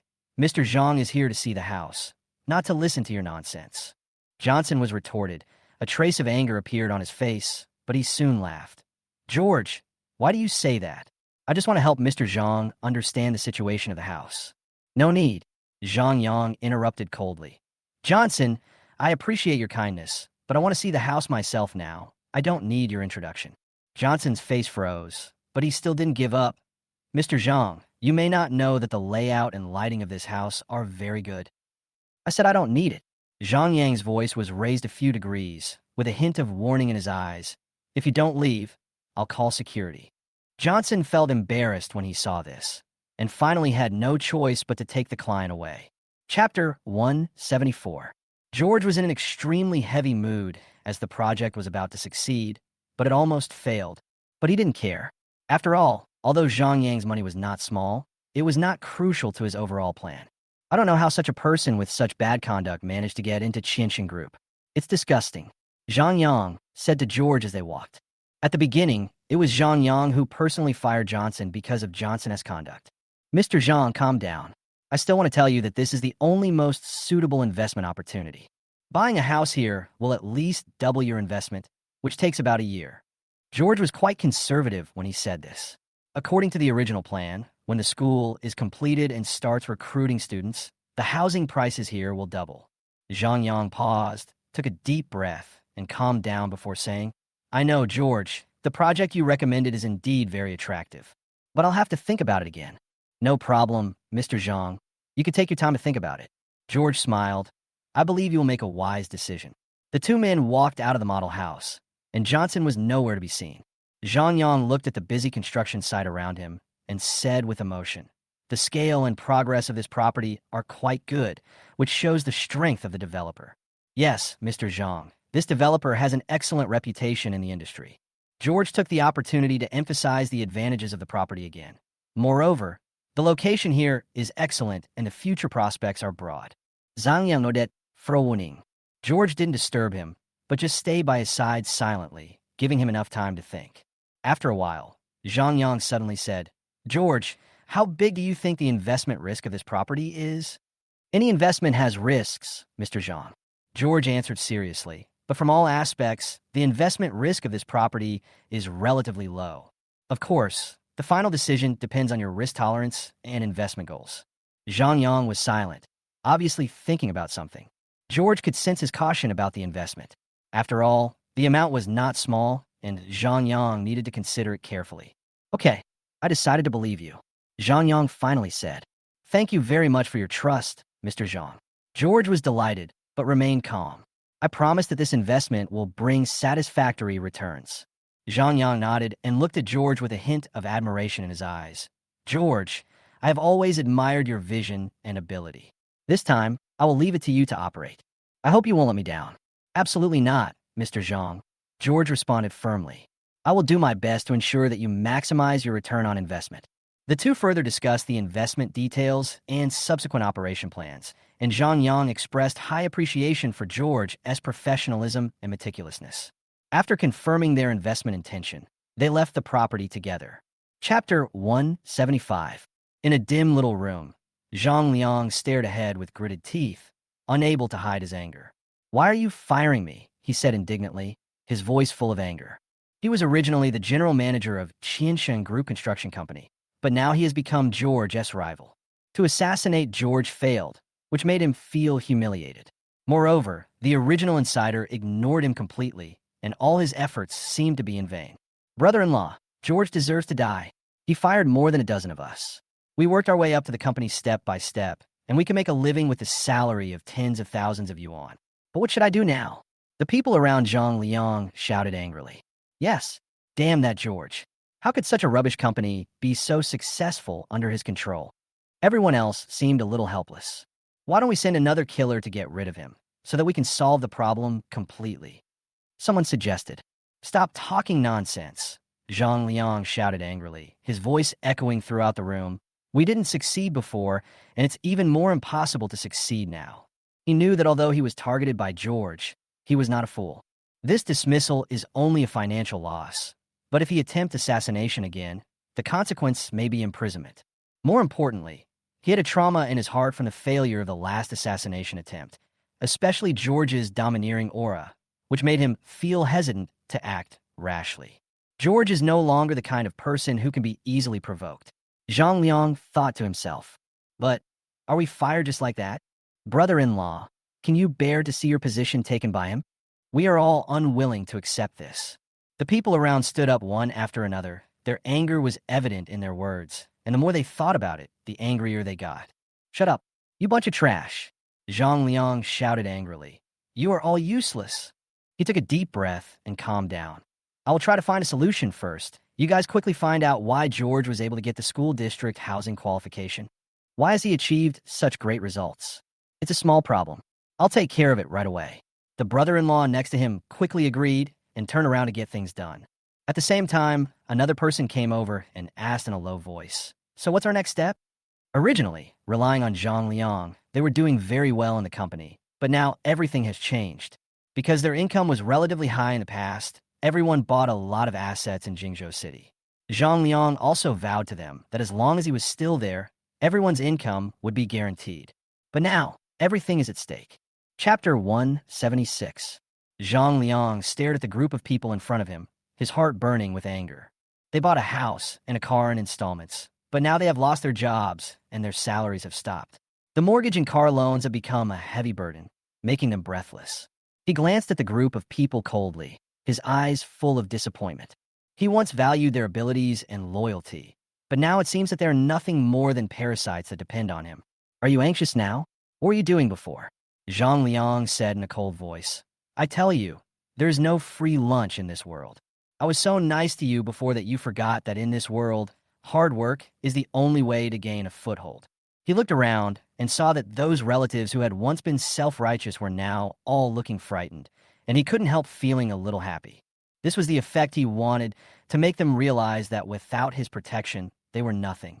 "You now have two choices," Zhang Liang said calmly. "First, find a job, use your own hands to repay the loan, and support yourself. Second, continue to rely on me, but I tell you, these days are over. I am no longer your support. You have to stand up on your own." There was a sudden groaning in the room, everyone begging him for another chance, willing to do anything. Zhang Liang looked at them coldly, his heart filled with disappointment and anger. He had once had high hopes for them, but now it seemed that they were nothing but spineless wimps. "Stop begging me," Zhang Liang said coldly. "I have given you too many chances. Now, you have to face reality. This world is cruel. Learn to survive." After he finished speaking, he turned and left, leaving behind a group of relatives looking at each other in bewilderment. They knew that Zhang Liang was really angry this time. Meanwhile, George was sitting in his office, totally unaware of what Zhang Liang and his relatives were doing. Even if he knew, he wouldn't care. To him, Zhang Liang was just a minor character and not an enemy at all. He was reborn, so this little problem was not worth worrying about. Even though he still relies on Qianshan Group and Regroup now, when he truly rises, these two companies will not even be qualified to step under his feet. "President George, I never expected to encounter such an embarrassing situation." At the construction company, Johnson apologized to George guiltily. George smiled slightly and said calmly, "It's nothing. Remember, follow me and don't panic no matter what happens." His aura of a superior made Johnson immediately stand in awe. "Yes, I understand." At this moment, the cell phone rang suddenly. George picked up the phone and hurried out. The scenery outside the car window quickly receded as George drove to the 6th middle school to pick up his daughter Lily from school. Along the way, he was in a relaxed mood, looking forward to seeing his daughter's innocent smile. When we arrived at the school gate, it was the peak time for school to be dismissed.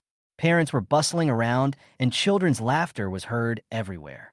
In the crowd, George's eyes quickly locked onto a familiar figure, Lily, who was wearing a school uniform and carrying a small school bag. "Dad!" Lily saw George at a glance, ran over, and threw herself into his arms. George bent down, picked her up, and kissed her cheek gently. "Did you have a good time at school today?" Chapter 177. "I'm very happy, Dad. The teacher praised me today and said that I did a good job on my homework." Lily happily hugged George's neck with a proud smile on her face. "That's great. Dad will make you something tonight as a reward."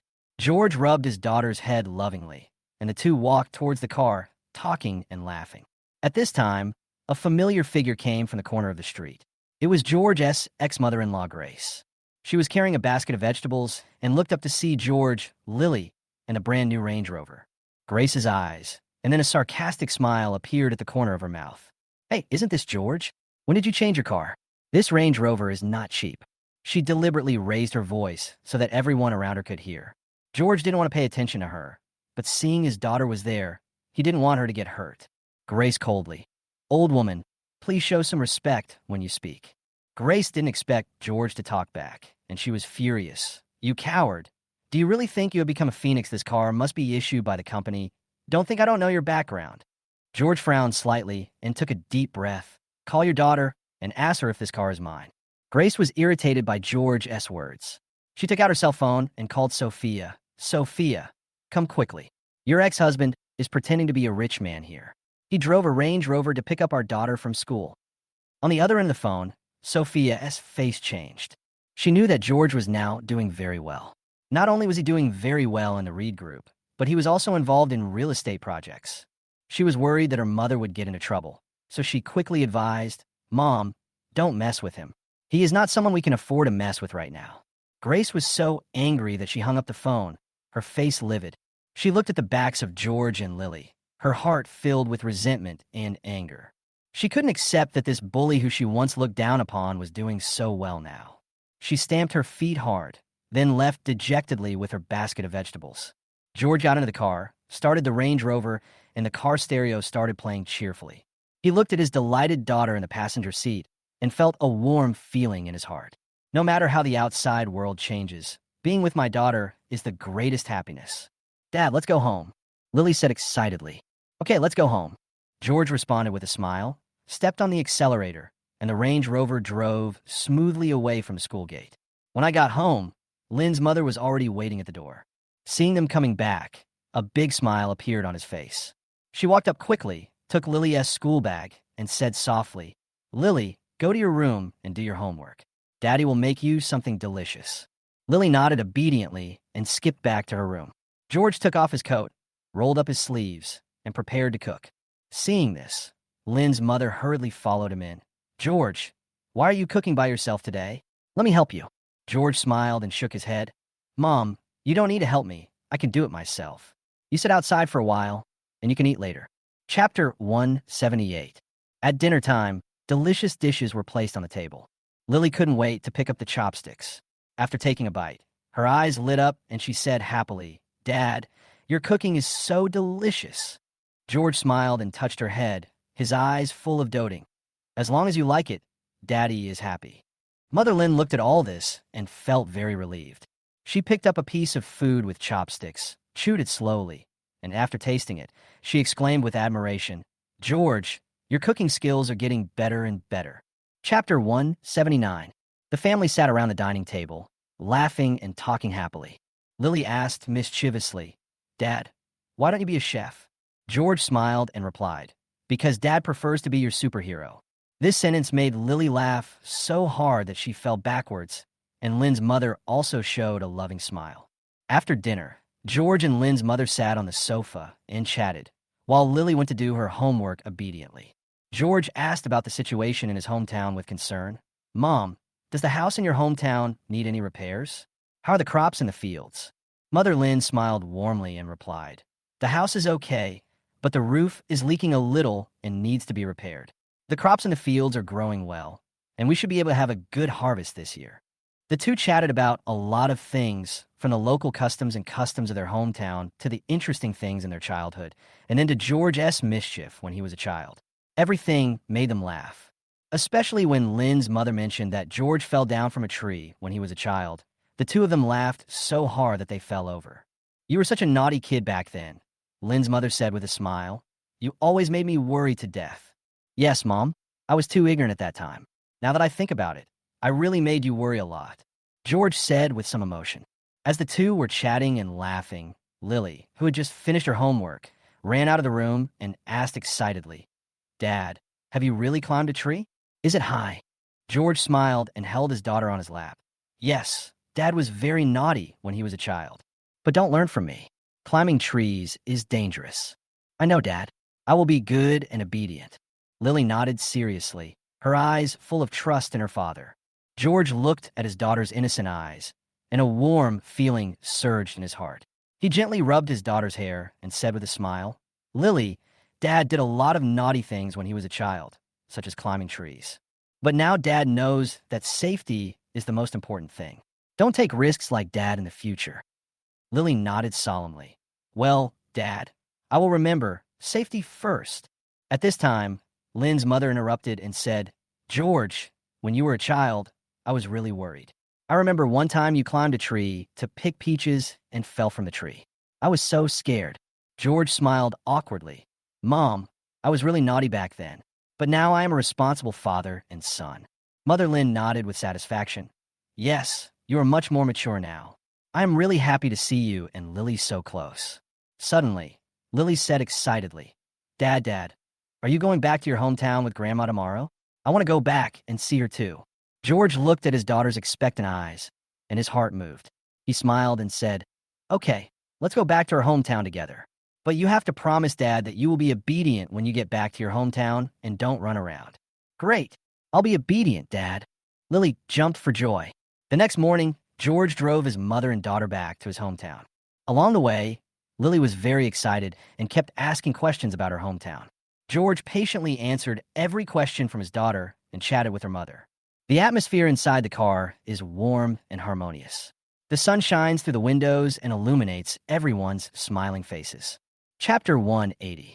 When the car approached his hometown, George suddenly noticed a large group of people gathered at the entrance of the village. His heart tightened, and he stopped the car involuntarily, ready to find out what had happened. Hey, Xiaolin, you're back. Something happened at home. George anxiously. George was shocked when he heard this. What happened? Didn't my mom say that the house collapsed? Is there anyone else injured? The villagers shook their heads. It's not the house that collapsed. It's your good-for-nothing cousin, Lin Xiaoqiang.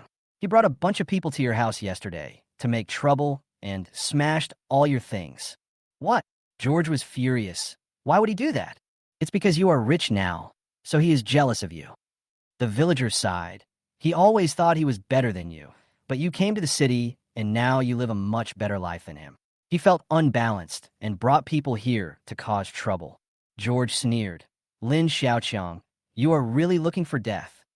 After saying that, he turned around and walked towards home with his mother and daughter. When he saw the mess in his house, his face instantly turned gloomy.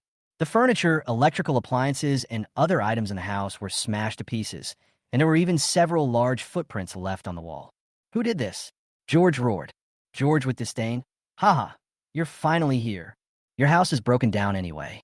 To be honest, if I don't take these things, someone else will. George stared at Lin Xiaoqiang coldly, his tone firm. Lin Xiaoqiang, do you think you can make me surrender by doing this? Let me tell you, you are wrong. Not only will I fix this, I'll make you pay for it. Lin Xiaoqiang sneered. Price? Why should you let me pay the price?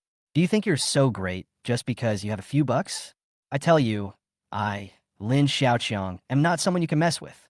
George didn't say much, just turned to his mother and daughter and said, Mom, Lily, you guys go out first. I'll take care of it. Mother Lin looked at her son worriedly, but still pulled Lily out. George took a deep breath and turned to Lin Xiaoqiang. Lin Xiaoqiang, I'll give you one last chance. Leave now, and I will forgive you for what happened. If you want to cause trouble again, don't blame me for being rude. Lin Xiaoqiang laughed wildly. You're welcome. I want to see how you can be rude to me. As he spoke, he waved his hand to signal his men to come forward. However, George did not back down. He moved his body and quickly subdued the group of thugs who rushed over. His movements were as fast as lightning and dazzling. In less than a few seconds, those arrogant thugs fell to the ground, wailing. When Lin Xiaoqiang saw this, his face changed drastically and he stepped back in panic. You, what do you want to do? I'm telling you, I'm not someone you can mess with. George looked at him coldly. Lin Xiaoqiang, I'll tell you again. From today on, if you dare to cause trouble again, don't blame me for being rude. I will make you pay for your actions today. After saying that, he turned around to check the damage in his home and began to clean up the scene. Lin Xiaoqiang left in disgrace with a group of his men and never dared to cause trouble for George again. Chapter 181. While cleaning up the scene, George discovered that the damage to his home was more serious than he had expected. Not only were the furniture and electrical appliances smashed to pieces, but even some heirloom items were not spared. This caused an indescribable anger to surge in his heart.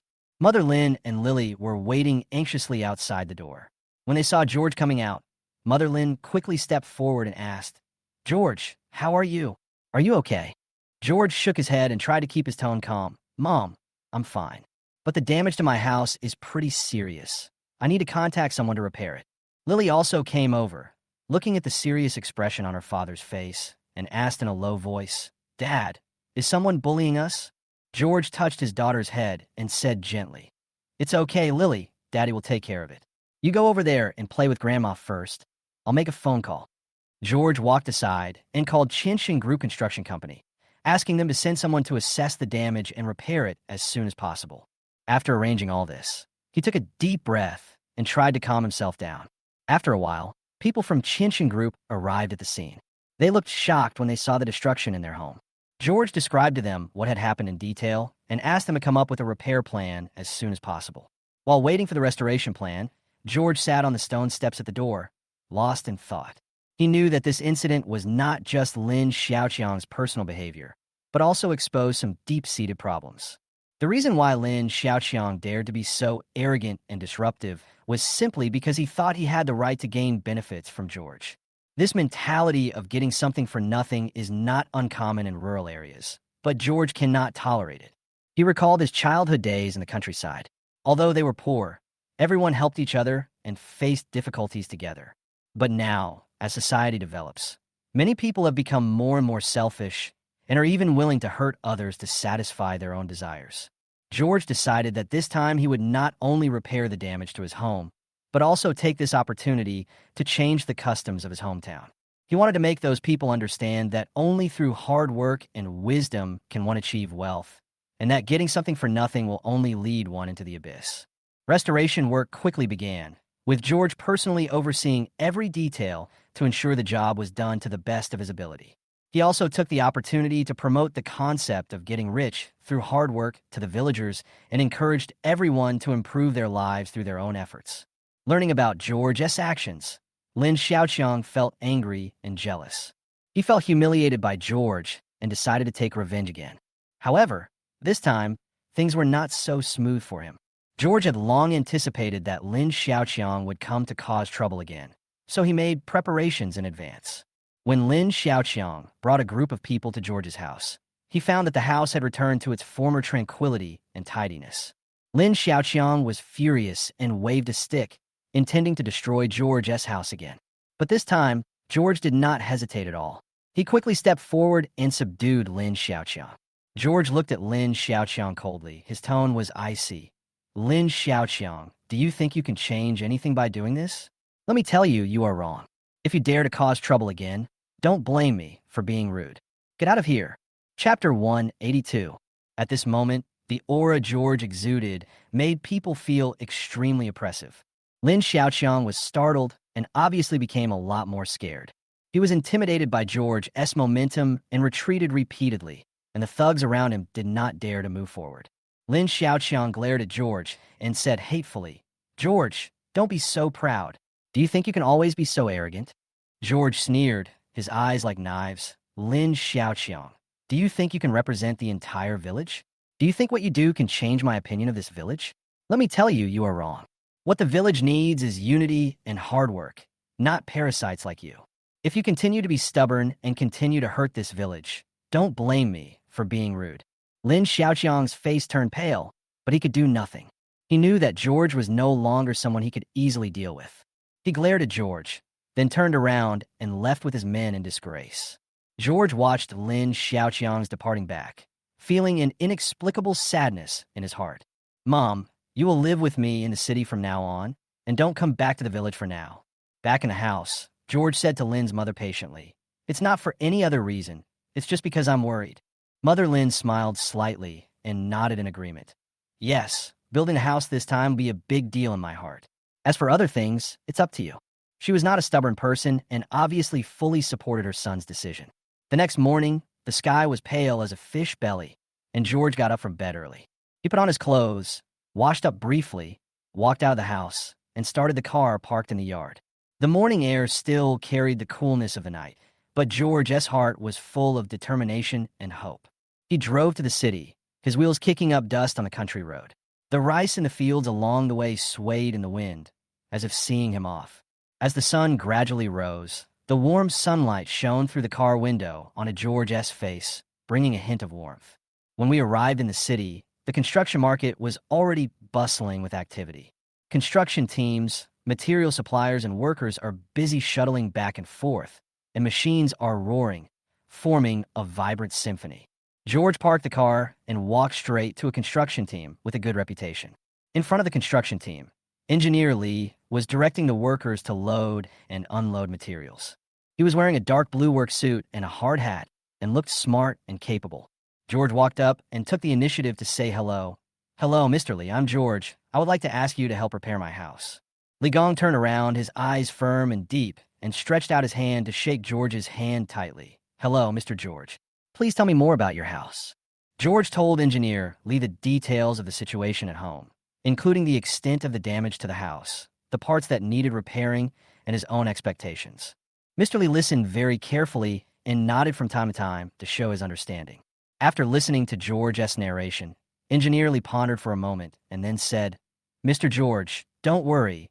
We will send someone to measure the size of your house as soon as possible, and then give a detailed repair plan based on the actual situation."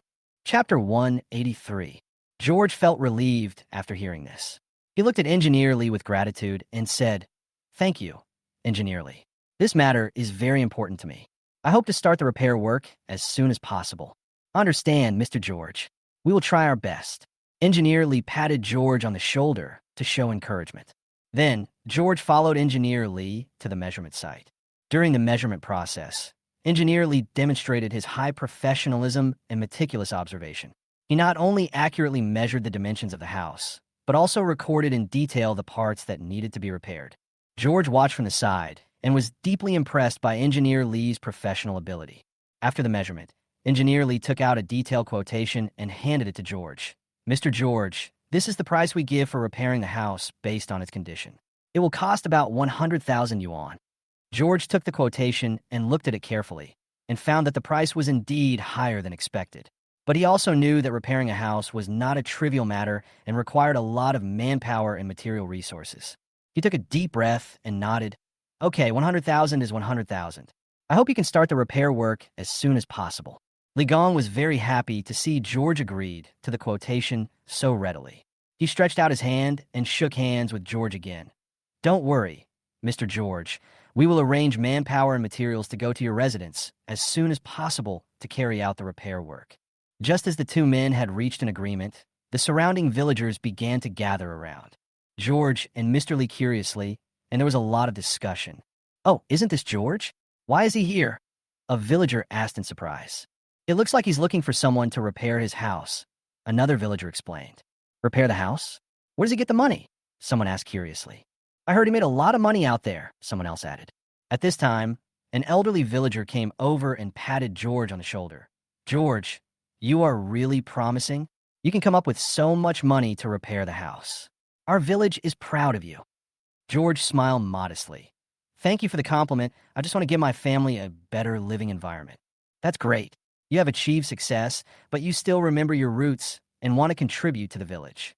Young people like you are really rare," the old man exclaimed. The surrounding villagers echoed and praised George's good deeds and achievements. George was filled with emotion, knowing that all the hard work and efforts he had put in over the years had finally paid off. At the same time, he was also fully aware of his responsibility and mission to create a safe and comfortable home for his mother and daughter. Time passed quickly while talking with the villagers, and it was already noon. After George said goodbye to Engineer Lee, he drove back home, full of expectations and longings. He seemed to have seen the restored house standing in front of him in a brand new look. George returned home, and before his joy faded away, he was interrupted by a hurried knock on the door. He walked to the door and opened it, only to see Lin Xiaoqiang standing at the door with a provocative smile on his face. "George, you're back." Chapter 184. It just so happens that the village is going to build a road, and everyone is donating money. I asked the village chief to come and see if you should also show your support. Lin Xiaoqiang said this, stepped aside, and motioned for the village chief to stand in front. George awkwardly. "George, the village really needs to build a road. Can you donate some money?" George glanced at Lin Xiaoqiang and understood clearly that this was undoubtedly a provocation from him.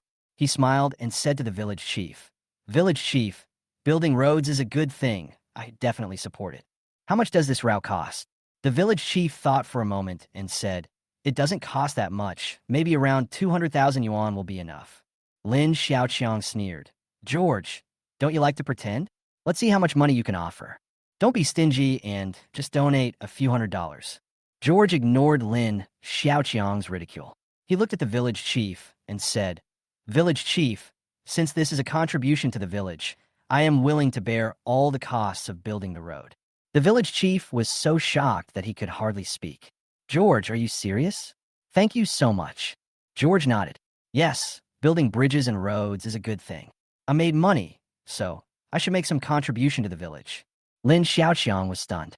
He had never expected George to be so generous. His eyes widened. Are you really willing to pay so much money? George glanced at him and said coldly, Of course, I'm not as stingy as some people. The village chief was so excited that he held George's hand and said, George, you are really a great benefactor of our village.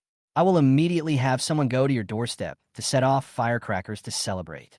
After saying that, the village chief turned and left. After a while, deafening firecrackers sounded at the door. Lin's mother and Lily heard the noise. They came out to check. When they learned that it was George who donated money to build the road, they were so excited that they burst into tears. George, you have really made great progress. You can make contributions to the village, Lin's mother said with emotion. Lily also jumped up excitedly. Dad is so great. I want to be like him and contribute to society. George looked at the reactions of his mother and daughter and became more convinced of the significance of making money. He not only wants to give his family a better living environment, but also wants to do his best to help more people. As the sound of firecrackers gradually faded, the villagers gathered at George's door to express their gratitude. They held George's hands tightly for a long time and were reluctant to let go, as if this could convey their gratitude to him. George, thank you. Now that this road has been repaired, it's much more convenient for us to travel, a villager said excitedly. Yes, George, you are the savior of our village, another villager echoed. Facing the villagers' thanks and praise, George just smiled and waved his hand to signal them to stay away from it. My fellow villagers, I want to tell you that I am also a part of this village. I have made money, so it is my duty to do something for the village. George said sincerely. George, you really brought honor to our village this time. An elderly villager patted George on the shoulder, his face full of pride. That's right, George is successful now, but he hasn't forgotten us villagers. It's really rare. A woman nearby also sighed. George felt touched when he heard the villagers' praise. He knew that while he was working hard outside over the years, the people in the village had been silently supporting and caring about him. It is only natural that he has the ability to do something for the village now. Uncles and aunts, please don't say that. This is what I should do, George said modestly. Chapter 185. At this time, the village chief came over and looked at the villagers gathered in front of George's house, feeling deeply moved. George, on behalf of our entire village, I would like to express my most sincere gratitude to you, the village chief said and bowed deeply to George. George quickly helped the village chief up and said with a smile, Village chief, you are embarrassing me. I just did what I should do. No, what you did means a lot to our village. The village chief said excitedly, This road has been repaired, which not only facilitates our travel, but also drives the economic development of our village. George, you are really the lucky star of our village. The villagers nodded in agreement. That's right, George. You will be the pride of our village from now on. George looked at the enthusiastic faces of the villagers, and his heart was filled with warmth. He bowed deeply and said gratefully, Thank you, everyone. Thank you for your support and recognition. The villagers gradually dispersed amid laughter and joy. George stood at the door, looking at the village under the setting sun, and a warm power surged in his heart. Isn't this the point of making money? The purpose of making money is not to give back to anyone, but to make yourself satisfied and peaceful. In his previous life, perhaps because of Sophia's blow, he focused too much on his career and neglected the warmth and balance in life. But in this life, he must achieve a balance between life and career. The next morning, the sunlight shone through the curtains into the room, making it seem particularly warm. George stretched, sat up from the bed, looked at the sunshine outside the window, and felt the tranquility and beauty of his hometown. But time waits for no one, and he knew he had to go back to the city to handle the company's affairs. He walked downstairs and saw Lin's mother busy preparing breakfast in the kitchen, with Lily helping to set the table. George walked over and patted Lily's head gently. Why did you get up so early today? Lily looked up and smiled. Because I had a really good time last night and went to bed early, so of course I have to get up early. Last night, George's reputation increased significantly due to his donation for road repair. Many children even invited Lily to hang out with them. It was a very good experience for her. After breakfast, the family sat around the dining table. George said to Lynn's mother, "Mom, we have to go back to the city tonight. The company still needs me. Everything has been arranged here. The construction team of the new house will proceed as planned, and we will come back for acceptance in 2 months." Although Mother Lynn felt a little reluctant after hearing this, she also knew that her son's career was of vital importance, so she nodded and said, "Okay, you can go back without worrying about the things here." Lily said excitedly, "We can move into Dada's new house in 2 months. That's great." After breakfast, George started packing his luggage and prepared to return to the city. But he did not forget another important purpose of his return this time, to invite his old classmate Chinyu to join the company. George was carrying his luggage and walking on the country road, thinking back to the days he spent in school with Chinyu. Chapter 186. They were once close friends, but after graduation, they each took different paths in life. George knew that Chinyu had been staying in his hometown to take care of his sick father, while he chose to go to the city to develop his career. He came to the dilapidated little mud house of Chunyu's family, and looking at this house full of traces of time, he couldn't help feeling a surge of emotion in his heart. He pushed open the door and saw Chinyu busy taking care of his sick father. Seeing George coming, Chinyu seemed a little surprised. "George, why are you here?" "Chinyu, I came here to talk to you about something." George looked at his old classmate and found that there were some wrinkles on the corners of his eyes and dark circles, which were obviously caused by recent fatigue. "I heard that your father is not in good health. How is he now?" "It's still the same, sometimes better, sometimes worse." Chinyu sighed. The medical facilities here are limited. I can only do my best to take care of him." George looked at Chunyu's helpless expression, and his heart tightened. He knew that Chunyu was a very talented person, but fate always seemed to play tricks on him. So, he directly stated his purpose. "Chinyu, I came here today to invite you to join our company. I know you have always been capable, but there may be limited development opportunities in your hometown. Follow me, and I will give you a bigger stage." When Chinyu heard George's invitation, a hint of surprise flashed in his eyes. He looked at his father lying on the bed, then looked at George's serious and sincere eyes, and felt mixed emotions. He smiled bitterly. "George, I appreciate your invitation, but I can't leave home now. My father needs my care. I understand your situation." George looked into Chunyu's eyes and said, "But think about it. If you join our company, your income and development opportunities will be better, and you may be able to provide better medical conditions for your father. I will also help you contact the best hospitals and doctors to help treat your father's illness." After hearing what George said, Chinyu was silent for a moment. He knew what George said was true, but he also knew his responsibilities and obligations. He looked at George's determined eyes and began to waver. "Chinyu, I know you have always been ambitious and talented." George continued, "Join me, and we will create a better future together. I will also do my best to help with your father's illness. Believe me." Chinyu looked at George's sincere eyes and the thick stack of money on the table, and his heart was filled with gratitude and respect. He knew that this was George's trust and recognition of him, and it was also an opportunity to raise medical expenses for his father's treatment. Finally, he nodded. "Okay, George, I promise you. But I hope you can understand my difficulties and concerns. Don't worry. Chunyu, I will do my best to help." George patted his shoulder. "Let's work together. Everything will be fine." The two smiled at each other, as if they had returned to their carefree youth. Then, the two chatted about family matters and future plans. George introduced the company's situation, future job responsibilities, and expectations to Chinyu in detail. Chinyu also expressed his expectations for the new job and said that he would do his best to do his job well. As time went by, the two of them got along better and better, as if they had endless topics to talk about. They recalled the fun things that happened in school and talked about their aspirations and plans for the future. At this moment, it seemed as if time had gone back and they were back to that innocent and beautiful time. That afternoon, George prepared to return to the city. Chapter 187. George stood up, sorted his clothes, and prepared to say goodbye to Chunyu.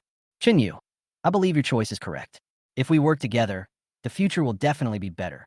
Chinyu held George's hand tightly, with gratitude in her eyes. "Thank you, George. I will cherish this opportunity." The two walked out of the dilapidated hut, and the sunlight shone on their bodies, warm and bright. George took a deep breath and looked at the sky. Okay, I have to go. Take care of yourself and your father, and contact me anytime. Chinyu nodded. Don't worry, I will. Be careful on the road. George waved goodbye and turned to the car. The door closed, the car started, and slowly drove away from this place full of memories. He was excited because he knew that this time he would have a powerful helper, Chunyu, who was much more reliable than Johnson. Although Johnson now seems to have turned over a new leaf and is obedient, George remains vigilant. I remember Johnson's disgusting attitude at the beginning. He believed that a dog will always eat shit, so he took advantage of the other party until the time was right, and then he would kill the donkey. Chunyu's arrival gave George a trustworthy partner and reduced a lot of trouble. This was of vital importance to him, and his sights never strayed from the goal. Bringing his mother and Lily home, George went to work at the Reed Group as usual the next day.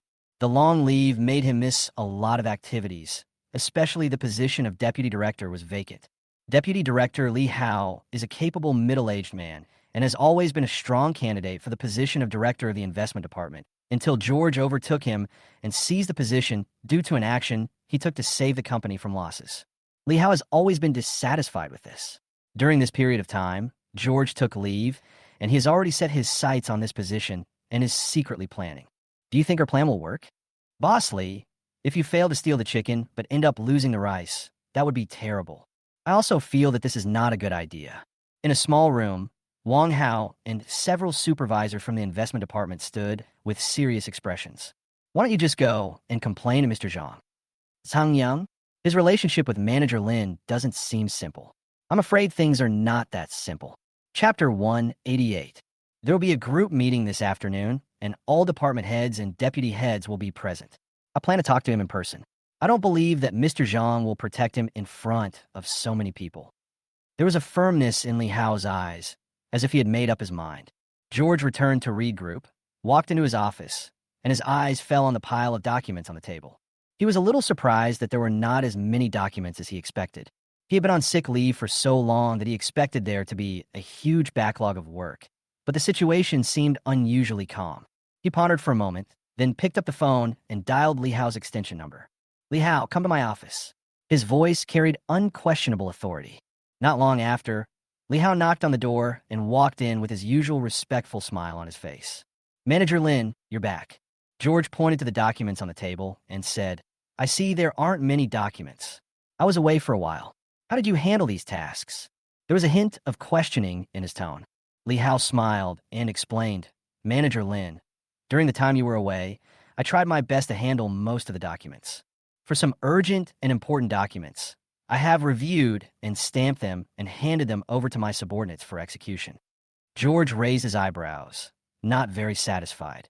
I said that the projects of the investment department must be approved by me before they can be implemented. You seem to be violating this principle by doing this. Li Hao's smile remained unchanged, and he tried to justify his behavior. I understand your concerns, but the company cannot stand still without you. For some projects that seem safe, I think they can be approved for implementation. If you think there is a problem, I can withdraw the document immediately to ensure that it is carried out in accordance with your requirements. George took a deep breath and realized the seriousness of the problem. I understand that the company cannot stagnate, but every decision made by the investment department is related to the flow of funds and risk control. Although you're doing this with good intentions, it may bring considerable risks to the company. He paused, and his tone became more resolute. Bring over the documents and project approval records you've processed recently. I want to review them one by one. Hearing this, Li Hao's smile disappeared instantly, replaced by a hint of nervousness and uneasiness. He nodded, his voice trembling slightly. Okay, Manager Lin, I'll get it right away. After saying that, he hurriedly left the office. George looked at Li Hao's hurriedly leaving back, and his heart was filled with ripples. He didn't expect that Li Hao would dare to make decisions on his own when he was away. Although Li Hao was very capable, this behavior made George suspicious of him. Just then, the chairman's secretary came in hurriedly, interrupting George's thoughts. Manager Lin, Director Zhang asked you to go to the conference room for a meeting. He said that a summary meeting would be held, and the managers and deputy managers of each department must attend. George immediately put down his work and followed his secretary to the meeting room, feeling uneasy and confused. He had no idea what challenges this meeting would bring. When George walked into the conference room, he found it was already full of people. The heads and deputy heads of various departments gathered together, and the atmosphere was particularly solemn and serious. On the podium, Chairman Zhang Yang sat upright, looking at everyone with a serious face. Chapter 189. When Zhang Yang saw George walk into the meeting room, a look of concern appeared on his face. "George, you've been on sick leave for so long. How are you doing? How are you recovering now?" His tone was full of concern. George smiled and thanked him. "Thank you for your concern, Mr. Zhang. I'm much better now. I'm back to work and in good condition." As he spoke, he revealed a firmness and confidence. Zhang Yang nodded and began to preside over the meeting. The company has been developing well recently, and all businesses have made significant progress. This is inseparable from everyone's hard work and dedication. Today's meeting is mainly to summarize the work of each department and plan and deploy future development. His tone was full of encouragement and expectation. However, halfway through the meeting, Li Hao suddenly stood up, breaking the silence of the meeting. "Boss Zhang, I have something to say." His words were firm and powerful, instantly attracting everyone's attention. Zhang Yang looked at Li Hao and motioned for him to speak. "Li Hao, do you have any questions or suggestions? You can raise them now." The tone was encouraging and supportive. Li Hao took a deep breath and said loudly, "Director Zhang, leaders, I want to impeach George, the head of the investment department." As soon as these words were spoken, the conference room fell into an uproar. Everyone was shocked by this sudden move. George looked at Li Hao with a cold and surprised look in his eyes. He took a deep breath and tried to remain calm. "Li Hao, what do you want to say?" There was an authority in his tone that could not be ignored. Li Hao did not flinch, looked directly at George, and said without hesitation, "During his tenure as head of the investment department, George made many arbitrarily decisions on major investment projects without sufficient discussion and evaluation. This behavior brings huge risks to the company. Once the project fails, it will cause immeasurable losses to the company. Moreover, he took leave for several months during this period, which caused serious delays in the department's work. Many important decisions and approvals were shelved, affecting the department's operations and causing inefficiency. I believe he is no longer suitable to be head of investments."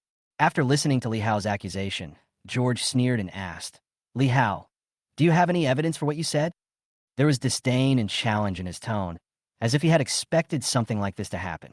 Li Hao took out a stack of documents from the folder and handed them to Zhang Yang and other leaders to check. These are project documents that George decided on his own, with only his signature on them, and there was no discussion or approval by the department. In addition, there are these records which show that during his leave, the department's work was in chaos and many important documents were not processed in time, resulting in the obstruction of project progress and constant complaint from customers. His tone was firm and confident, as if he had already grasped the victory.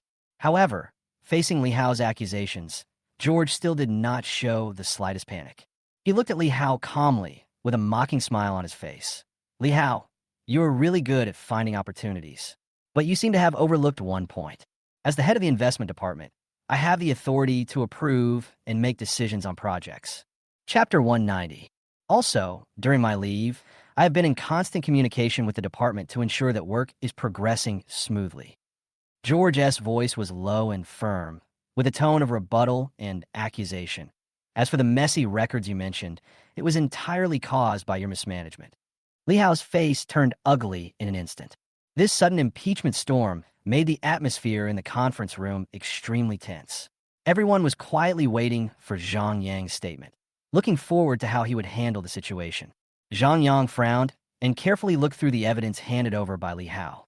Li Hao stood at the front of the conference room, his eyes flashing with determination and decisiveness. "Director Zhang, George is really not suitable to continue to serve as the head of the investment department. He has not launched any project investments with significant results recently, which is unacceptable." Zhang Yang fell into deep thought, his hands folded in front of his chest and his brows furrowed. In his heart, he actually wanted to defend George, but when he looked around, everyone was watching him, waiting for his decision. He knew that he couldn't make a hasty decision at this time and needed to think carefully. After a moment of silence, Zhang Yang's gaze unconsciously turned to George. with a hint of expectation and exploration. Feeling Zhang Yang's gaze, George put down the pen in his hand, raised his eyes, and looked at Zhang Yang. He knew that this was not only his opportunity, but also a challenge that he had to face. He took a deep breath, spread his hands, and looked at Li Hao with a sneer. "Oh? Then what do you think? How do you want to solve this problem?" A sly smile flashed across Li Hao's face, and he took the opportunity to vent his dissatisfaction. "George, how many important projects have you missed these days? These projects are all very profitable, but you miss them. Is this fair? How can you ignore our hard work? We need a fair distribution method." George couldn't help but feel a little ridiculous when listening to Li Hao's accusation. He knew that these highly profitable projects did not bring the rich returns that Li Hao had hoped for. But he did not refute directly, but fell into recollection, took a deep breath, and slowly said, "Since you mentioned this, I would like to mention a project. Our company should be considering purchasing the land of Jingzhou Department Store and preparing to build a new community, right?" Li Hao was stunned and looked at George in disbelief. This George, although he hasn't been to the company for a long time, is so familiar with the company's affairs. His eyes widened and he nodded. "Yes, we are indeed considering this project." George's face gradually became serious, and the smile on his face disappeared. This project must not be touched. There was unquestionable firmness in his words. He recalled that in his previous life, this project had caused the Reed Group to suffer heavy losses, and history must not be allowed to repeat itself. Li Hao seemed to have heard a great joke. He laughed out loud. "George, are you kidding me? We have inspected this project many times. It has a great location, and the auction price is so attractive. Why shouldn't we buy it?" The heads of other departments began to whisper and question George's remarks. Chapter 191. Manager Wang of the real estate department stood up with a polite but firm look on his face. "Manager George, perhaps you don't fully understand the situation of this land. Although there are indeed some problems with this land, they are not as serious as you said. We have made sufficient preparations and risk assessments.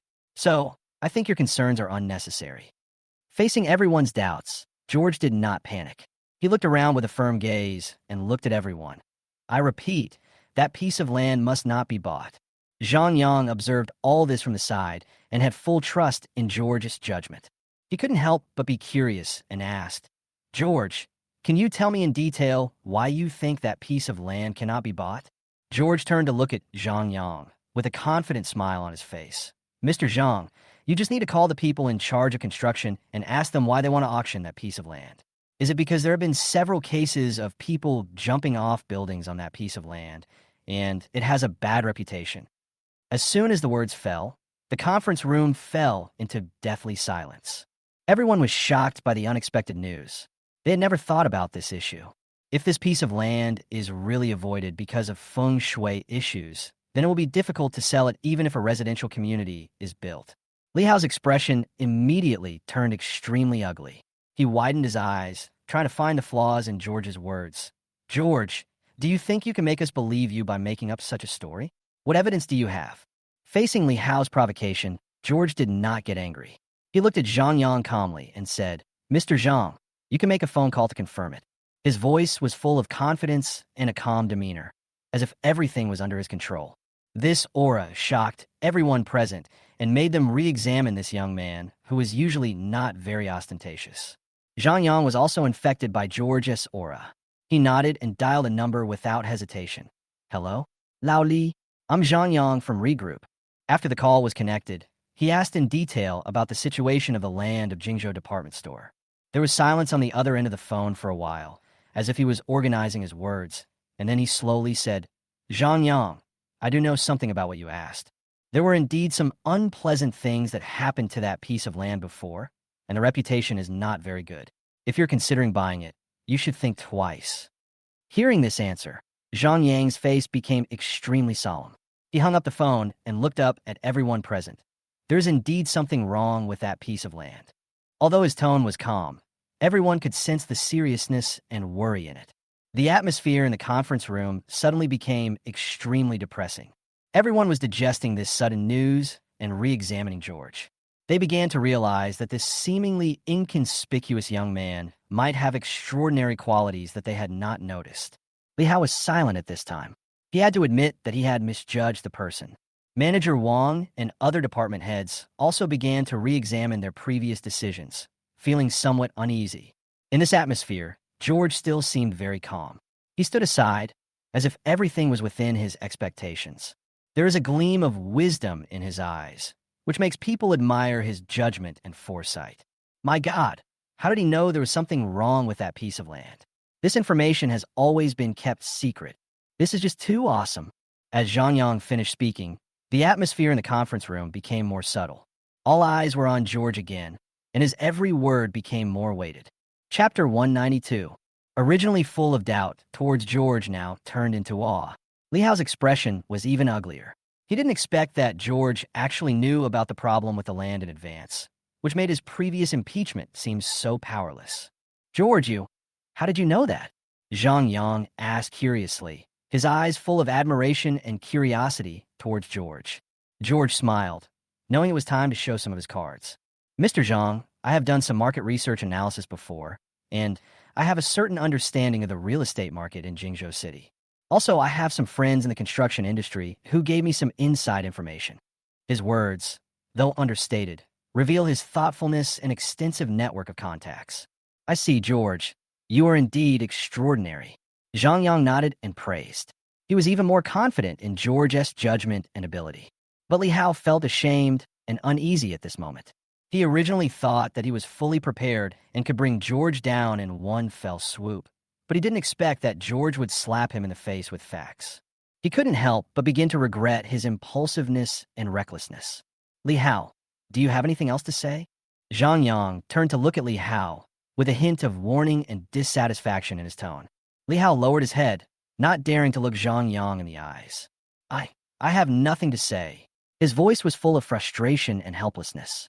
Zhang Yang took a deep breath and then looked around at everyone in the conference room. Okay, that's enough about George.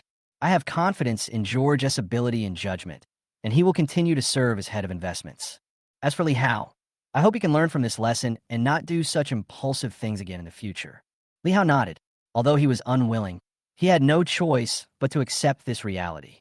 He knew that his behavior this time had caused Zhang Yang's dissatisfaction, and his position in the company might be affected to a certain extent in the future. After the meeting, George was surrounded by everyone and walked out of the meeting room.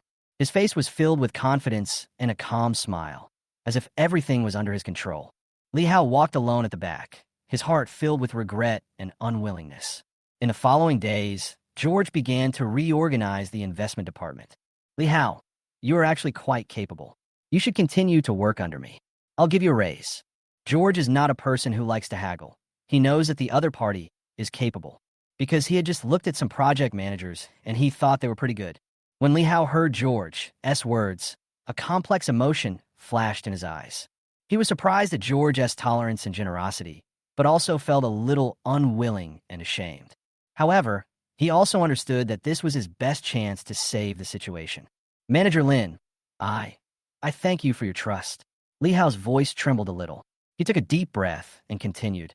I will cherish this opportunity and do my best and never let you down again. George nodded, his eyes revealing satisfaction and anticipation. I believe you, Li Hao. Let's work together to do a better job in the investment department. Chapter 193. Even so, George still kept Li Hao in the investment department. After all, he had no other choice, and he couldn't let him leave just like that. George doesn't have much help at the regroup right now. If Li Hao is fired, there will be no one to do the work here, which is quite dangerous. George wants us to take care of both ends, rather than lose one while gaining the other. Regroup can offer him a good basic salary. On the other hand, Qianxun Group Construction Company can enable him to develop better. At this point, Li Hao's attitude towards George has indeed improved a lot. And at this time on the other side, Qianxun Group, Ning Wei was sitting in the main seat, and the person sitting in the front was Mr. Liu from WM Motor Group. You, Qianxun Group, should have paid us the money that you promised us, but we have been working with you for so long, and this has never happened before. I only saw Mr. Liu crossing his legs and said, I heard that your Qianxun Group's assets were recently frozen, resulting in all your company's accounts being blocked. I'm telling you, I can't control that much. If you can't come up with 200 million, you violated the contract and you'll be fined. At this moment, the group of people standing around all had angry looks on their faces. This is totally tantamount to taking advantage of someone's misfortune. Ning Chang said to Mr. Liu at the side. Mr. Liu, there's something wrong with what you said. We did buy an asset before, but we bought that asset from a friend you introduced. Now you are rushing us so much. We suspect you're setting a trap, right? He had actually wanted to say this for a long time. Don't talk. Ning Wei spoke seriously at this time. Elder brother. Ning Chung said loudly at this time. It is this guy who is deceiving us. He first used a potentially problematic group to sell it to us, and then froze our assets in order to defraud us of our liquidated damages. After all, our liquidated damages were as high as 1 billion. At this moment, he felt very unwilling. However, after hearing this, Mr. Liu shook his head. I've never done that before. Having said that, there was always a smile on his face like a smiling tiger. Then, President Liu continued, but we have investigated before, and it seems that your group has not been able to borrow money, and the bank will not approve the loan for you. To be honest, your Qianxin group is a big company, and even if you lose 1 billion, you can definitely afford it. Before this, he had already learned from various channels that Qianxin Group could not get money from other places. You don't have to give up the 1 billion, but you can't do without the 800 million. To be honest, I've tried my best. You can decide for yourself. At this moment, President Liu was sure that they could not come up with the money. Qianxin Group was once at its peak, but unexpectedly it encountered such a problem. There was immense confidence in his eyes. As long as this matter can be resolved, his prestige will be greatly improved. By then, his group may surpass Qianxin Group. Both Liu Group and Qianxin Group are large comprehensive groups. Jingzhou's development resources are indeed limited, which means that there is not room for 2 tigers in one mountain. Chapter 194. Although there may be room for 2 tigers, it is good to have one less competitor to prepare for. On the other side, George returned to the company and was about to take a rest. Looking at the latest financial statements, he felt very happy because his real estate project had already made a profit of 300 million yuan. Johnson did a great job. That was all thanks to President George's cultivation. At this time, all I could hear was Johnson flattering the boss. The other side, George was sitting at his desk, browsing the latest financial statements, a satisfied smile on his face. Johnson stood aside and flattered him without missing a beat. President George, this is all the result of your wise decision. The real estate project has earned 300 million yuan, which is really cause for celebration. No, it's the result of our joint efforts. George responded modestly, but he was indeed confident in his decision. Just then, the phone on the table suddenly rang, interrupting their conversation. George picked up the phone and heard an anxious voice from the other end. President George, it's bad. There's a problem with Qianxin Group. They're being asked by Weimar Group to pay 200 million yuan. Have you raised the money? George frowned and said in a deep voice, 200 million? So much? I haven't raised that much yet. The person on the other end of the line was Ning Cheng's secretary. After hearing George's answer, the secretary's tone was obviously a little disappointed. President George, just bring as much as you can raise. The Weimar Group is pushing us very hard. After saying that, without waiting for George's response, the secretary hung up the phone in a hurry. George put the phone down, a thoughtful look on his face. Johnson couldn't help but ask, President George, what's wrong? What happened? George smiled and said lightly, it's nothing serious. It's just that Qianxin Group has some financial problems and needs our help to solve it. Johnson was stunned, then reacted, oh, that's it. So what are you going to do, President George? George stood up, walked to the window, and looked into the distance. Let's go and check out the situation first. After all, Mr. Ning is my boss, and I can't just sit back and watch.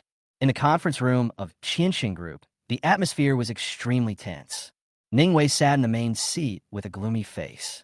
Ning Chung stood aside, angrily accusing Mr. Liu of conspiracy. Brother, look at this Mr. Liu. He is clearly deliberately trying to trick us. First they sold us an asset that might have problems, and now they're forcing us to pay for breach of contract. It is obvious that they want to bring down our Qianxin Group. Ning Teng said indignantly. Ning Wei waved his hand, signaling him to be quiet. I know his intentions, but now is not the time to accuse. We have to find a way to solve this problem. At this time, President Liu spoke again. President Ning, let me say it again. Qianxin Group must pay the penalty according to the contract. If you can't come up with the money, don't blame me for being rude. Ning Wei took a deep breath and tried to keep his tone calm. Mr. Liu, you also know the strength of our Qianxin Group. Although we are currently facing some difficulties, it does not mean that we are incapable of solving this problem. I hope you can give us some time." President Liu sneered. "Time? I have given you enough time. If you don't pay up, don't blame me for being rude." The two sides were in a stalemate, and the atmosphere became increasingly tense.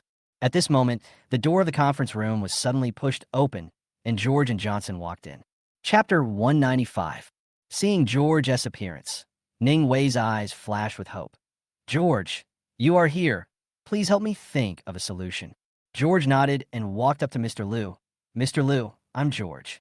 Regarding the matter of Qianxin Group, I hope to talk to you alone." Mr. Liu looked at George and nodded. "Okay, I'll give you this face." With that, he stood up and followed George out of the meeting room. In the reception room of Qianxin Group, George and Mr. Liu sat opposite each other. George spoke first. "Mr. Liu, I know there are some misunderstandings between you and Qianxin Group, but what I want to say is that Qianxin Group is not incapable of solving the problem. It's just that we are facing some difficulties at the moment." President Liu sneered. "Difficulties? I don't care what difficulties you have. It is clearly written in the contract that if you breach the contract, you must pay liquidated damages. If you can't come up with the money, don't blame me for being rude." George took a deep breath. "Mr. Liu, I understand your position, but what I want to say is that if we pay the penalty now, Qianxin Group will be in greater trouble, which is not good for either of us." Mr. Liu frowned. "So what do you want?" George smiled and said, "I want to discuss with you whether you can give us some time to raise funds. At the same time, we can also consider reaching some new cooperation agreements with Weimar Group to jointly develop new projects." President Liu shook his head. "I can give you time, but there is no need for a new cooperation agreement. I no longer have confidence in your Qianxin Group." George frowned. "Mr. Liu, aren't you going too far? After all, we have had a good cooperation experience before." President Liu stood up and said, "Too much? It was your Qianxin Group that breached the contract first. I'm just following the contract now. If you don't pay, don't blame me for being rude." Having said that, he turned around and prepared to leave. George saw this. "What if I happen to have 200 million? Then he took out an invoice and handed it to the other party. "There's $200 million on it. This is the money he earned from a school district housing project. I originally made 300 million, but now I only need 200 million, but it is just enough to make up for the gap." Hearing this, Mr. Liu showed an incredible look and was also a little disappointed. Mr. Liu took the invoice handed over by George, looked at it carefully, and after confirming that it was correct, a complex emotion flashed in his eyes. He didn't expect that George could actually raise 200 million yuan in such a short time. This really exceeded his expectations. "George, did you really raise 200 million? There was a hint of surprise and unwillingness in Mr. Liu's voice. George nodded and said firmly, "Yes, Mr. Liu, I raised these 200 million from other places to solve Qianxin Group's current funding problem." Mr. Liu was silent for a moment, as if he was weighing the pros and cons. George's funds now, it would be equivalent to giving up the previously planned penalty, which would undoubtedly be a huge loss for WM Motor Group. But there is nothing that can be done about it. After all the previous arrangements have become invalid at this moment. He never thought that he could take out two wings. Mr. Liu sighed and finally made a decision. "Okay, George, I will accept your funds, but I hope that Qianxin Group can learn from this lesson and avoid similar problems in the future." George breathed a sigh of relief and smiled. "Thank you, Mr. Liu, for your understanding. We at Qianxin Group will definitely learn from this and strengthen internal management to ensure that similar problems will not occur again in the future." Mr. Liu nodded and turned to leave. Chapter 196. However, before leaving, he suddenly stopped, turned around, and said to George, "George, you did a good job this time. I believe you will achieve greater success in the future." George was stunned for a moment, then responded with a smile. "Thank you for the compliment, Mr. Liu. I will continue to work hard." Although the other person spoke very politely, George still saw the tense cheeks on his face. The other party was obviously very angry. George could see that the other party had set a big trap for Qianxin Group this time. If I hadn't shown up, Qianxin Group would have definitely jumped in. No matter how tall a giant is, it would be very painful if he fell like this. Fortunately, I came by myself. After Mr. Liu left, George returned to the meeting room. When Ning Wei and Ning Chung saw him come back, they couldn't wait to ask for the results. George told them about the funds raised, and they both smiled with joy. "George, you are really the savior of our Qianxin Group. Ning Wei excitedly held George's hand, his gratitude overflowing with words. Ning Qing also nodded repeatedly. Yes, George, this time it's all thanks to you. If you need any help in the future, just ask. At this time, George spoke up, but I never expected that the Lu Group would go to such extremes. Boss Ning, if you want to cooperate with Lu's group in the future, you still have to be careful. After hearing this, they both nodded at the same time, and then became a little helpless. They never thought that one day they would need a small character like George to save them. After wiping the words off his forehead, Ning Wei motioned for George to sit down. Then he brought a cup of tea to George and said, Please sit down. This is really outrageous. I didn't expect it to develop to this point. By the way, how did you get this money? How did it come so quickly? Is it for the school district housing project? That's right. George smiled and said, I acted very weak in front of Mr. Liu before, as if we borrowed the money by force. Do you think we could take advantage of this opportunity to make them think we don't have much money and then lure them in? For example, if they use similar tactics next time, we can use their own tactics against them. Before, George acted like a grandson in front of Mr. Liu. Hearing this, the Ning brothers were a little confused. George was not in a hurry and told everyone what had happened before. The two couldn't help but give George a thumbs up. You are so far-sighted, Brother Lin. I think the best thing I ever did was to recruit you into the company and make you the CEO of the construction company. You were really good at this. At this time, Ning Chung took a sip of tea, his eyes full of excitement. But I'm also a little curious. Is your school district housing project only that impressive? It's only been about 10 days, and you've already saved up 300 million. Chapter 197. I'm afraid there has never been such an amazing achievement in the history of our Qianxin group. No, I'm afraid there are only a handful of people in the entire country who have achieved this. Your method is simply extraordinary. However, in the next second, George said, this money doesn't mean we could just sell all the houses. We also have to be responsible for the subsequent construction.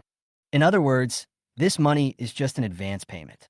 We will have to invest more money to build a house later. This money is just temporarily diverted. Hearing this, the Ning brothers looked at each other with a hint of shock in their eyes. They were shocked by George's operation, which was simply an invincible operation. Use a small company to come up with a new school district housing project in a short period of time. Then, through the method of prepayment, the money is collected into one's own capital pool. In the end, the money was misappropriated. For some large companies, cash flow is the lifeline of a company. As long as the circulation of cash flow is guaranteed, it will be more beneficial to the subsequent development of the company. At this moment, the only thing left in the two people's hearts was admiration. So, Qianxin Group will still need another sum of money to fill this gap in the later stage. But no matter what, as long as this crisis can be overcome in the short term, when the money is unblocked, their Qianxin Group will still be able to return to its peak. This method of exchanging time for space is simply amazing. But as to when the payment can be received and when the construction company will need the money, those are all unknown. The crisis of Qianxin Group has been temporarily resolved, but not completely resolved, and there are still many troubles to come. And at this moment, the door suddenly opened. A bunch of shareholders rushed in. Boss Ning, I'm really sorry. We have saved a lot of money, but it's still not enough. I have thought of various ways, but it is really difficult because many of my friends don't have money right now. Boss Ning, I shouldn't be late. At the beginning, these shareholders received orders from the Ning brothers to raise money through their channels. But according to the current situation, not only did they arrive late on purpose, but they also hadn't found enough money. This is actually a very simple truth. On the surface, Qianxin Group has many shareholders, but there are only two major shareholders, namely the Ning brothers. As for the others, they only participate in dividends and do not participate in management. In other words, even if Qianxin Group really goes bankrupt or really needs to be liquidated, they can also take the money and run away. As the saying goes, when the tree falls, the monkeys scatter. They're just that group of people. The Ning brothers naturally saw what they were thinking, but did not say it explicitly.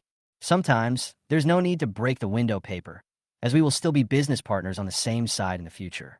It's okay, the problem has been solved. The Lu Group has already made up the 200 million. Ning Chung stood up and clapped his hands at everyone. Since everyone hasn't saved any money, then let's go our separate ways. Let's adjourn the meeting first. Everyone is tired today. He said this because he didn't want to just go through the motions with this group of hypocrites. But after hearing these words, all the shareholders present were stunned. They had already calculated all aspects of Qianxin Group's industries. Unless several subsidiaries are sold within this short period of time, it will be possible to quickly recover the 200 million yuan. Otherwise, they simply cannot afford it. Business is ruthless. Chapter 198. The business world is like a battlefield. They were even prepared to compensate the Lu Group. But I didn't expect that there would be a ray of hope after all the difficulties. They didn't know whether to be disappointed or relieved. What did you make up for it? Yes. How can this fill such a big hole? There was a deep sense of surprise in everyone's words, and the more they thought about it, the more they felt something was wrong. 200 million. This was naturally nothing for the former Qianxin Group. But now the predicament of Qianxin Group is known to everyone. Its working capital has been frozen, and its assets are difficult to liquidate. How is it possible to raise such a huge amount of funds in such a short time? Facing everyone's questions, Ningwei took a deep breath, glanced at everyone present, and slowly said, "It was George. He helped us raise the 200 million. George."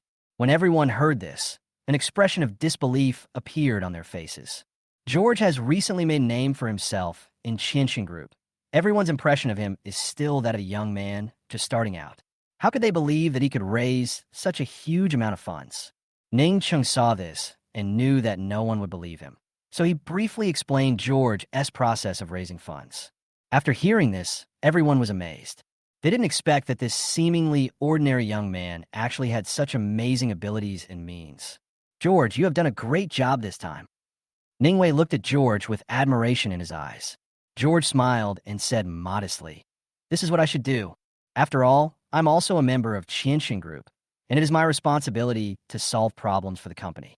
After hearing this, everyone looked at George with admiration. George before, but now they have to admire his ability and wisdom. But as to whether the fundamental problem has been solved, I still have doubts. George saw that the questions were almost completed. Then he smiled and spoke. "Boss, I still have to go back to the construction company to deal with some things. As for the follow-up matters, we will talk later and communicate at any time." At this time, Ning Wei and Ning Qingdu already regarded George as their savior and nodded with a smile. "Then go ahead and we'll talk another day. Then we will both treat you to a nice meal to thank you." "That's very polite, haha." George smiled and turned to walk downstairs. Looking at George's departing back, the Ning brothers' eyes were filled with excitement. In their eyes, George is simply too good. This time, the crisis encountered by Qianxin Group is unprecedented, but as long as the funds can be unfrozen in time, everything can be recovered. The 200 million given by George became a life-saving straw. At this point, Ning Chung looked at the group of shareholders in front of him with a sarcastic smile. "Look, you guys, I said they were no good a while ago. Now look at them again." So, even a small subsidiary can be revitalized, let alone its future development. Unlike some people, it's okay if they don't want to deal with it, but there's no need to act. Several shareholders blushed. They didn't expect that the Ning brothers would actually express their inner thoughts in front of everyone. Everyone was silent. But the principle that the law does not hold everyone responsible also applies to the current situation. The Ning brothers didn't intend to care too much. Chapter 199. On the other side, inside the construction company, Johnson was sitting in the boss chair that symbolized his status, with an unconcealable smug smile on his face. His life has changed dramatically since he was promoted to Human Resources Director. Not only did his status and position rise sharply, but his annual salary also increased several times to 300,000 yuan a year. With the project share at the end of the year, his annual income is expected to easily exceed 1 million. This is undoubtedly a great joy in Johnson's life. At this moment, he was concentrating on talking on the phone with Sophia on the other end of the video. Sophia's face was clearly visible on the phone screen. She was laughing so hard that her body shook. She said to Johnson, "Johnson, I never thought you were doing so well now. You can even become a CEO. That's awesome." Johnson smiled smugly, his tone full of pride. "Of course, don't you see who I am? When the dividends arrive at the end of the year, we'll go to Brilliant International and buy a house. How about that? Then you can live the life you've always dreamed of." Sophia nodded repeatedly on the other end of the video, her eyes sparkling with excitement. Okay. I've always wanted to live in a mansion like that. I never thought we would be able to realize this dream so soon." Johnson suddenly changed the subject and snorted. By the way, Sophia, do you regret divorcing me and following George? Sophia was stunned for a moment when she heard this question, then shook her head. Of course not. I chose to marry you because I saw that you had greater potential. I believe that if you work hard, you will definitely surpass George. Johnson nodded with satisfaction, his face showing even more pride. Of course, a man like George. How could he possibly compete with me? Now let's see whose choice is the right one. Just then, there was a gentle knock on the office door, and a subordinate walked in cautiously. He held a thick stack of documents in his hand and said to Johnson respectfully, Mr. Sue, we have a group of interns coming here recently, and we need you to take a look at their information. Johnson waved his hand impatiently. What are you looking at? We've been doing very well recently. Just let them do whatever they want. There won't be any problems. Well, just take a look at the information yourself. The subordinate hesitated for a moment, but still insisted. But Mr. Sue, these interns are of special concern to President George. He said interns are fresh blood for the company and are important for its future development. Johnson heard that it was about George. His face suddenly darkened. He glared at his subordinate and said sternly, Am I the HR director, or are you? If I say no problem, it means no problem. Don't you understand what I'm saying? Get out of here right now. Johnson scolded his men so badly that they retreated reluctantly. He shook his head and sighed as he walked, thinking that Mr. Sue was so arrogant that he didn't even take President George's words seriously. Johnson picked up his phone again and continued his video chat with Sophia. He tried to put the unpleasantness behind him, but the anger in his heart grew stronger. He secretly vowed to make George look good. Chapter 200. Just then, there was another knock on the office door. Johnson thought it was his men who had come back and shouted angrily, Get in. When the door opened, it was George who walked in. He saw Johnson was on a video call and frowned slightly. He walked up to Johnson and asked coldly, Johnson, what are you doing? Johnson was startled and quickly hung up the video, stood up, and said with a smile, President George, why are you here? I was looking at the information of those interns. As he spoke, he picked up a stack of documents beside him and pretended to look at them. George looked at him coldly. Read the information? I see you're on a video call. Also, what did you say to your subordinates just now? Just do it casually? Is this your attitude toward work? Johnson was speechless and his face turned pale. He didn't expect George to suddenly appear here, and he didn't expect that he would be exposed on the spot. He stammered and couldn't speak and could only stand there awkwardly. Sophia on the other end of the video heard George's voice and whispered, Is George here? Johnson quickly hung up the video, fearing that Sophia would say something she shouldn't. He pretended to be a coward in front of George. President George, I was wrong. I was really wrong. I promise to work hard in the future and never make such a mistake again. George snorted coldly. Johnson, remember, the company is not your home. This is not a place for you to act wildly. From today on, you will be demoted to the leader of a human resources department.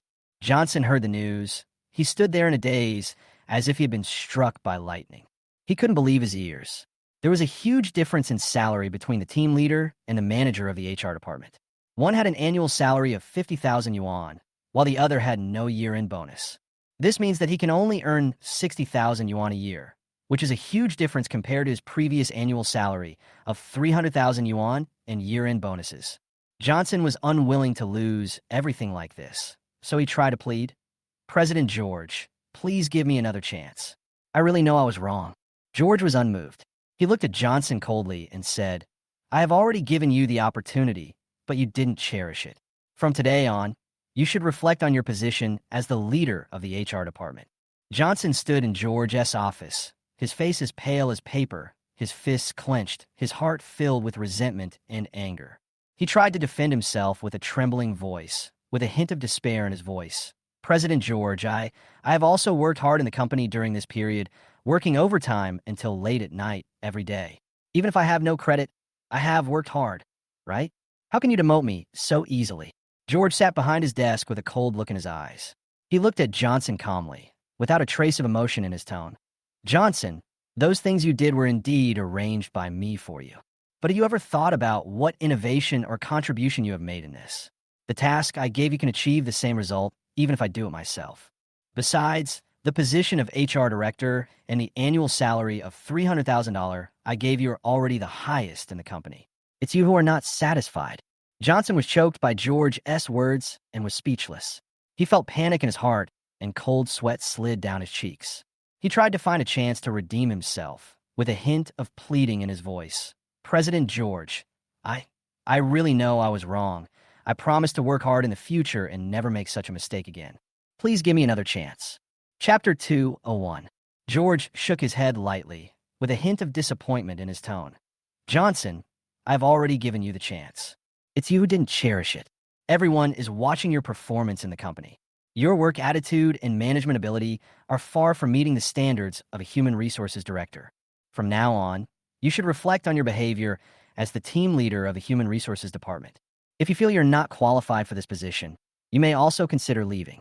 Hearing the word resign, Johnson was struck by lightning. He shook his head quickly, with a hint of panic in his voice. No, I don't want to resign. President George, I really know I was wrong. I beg you to give me another chance.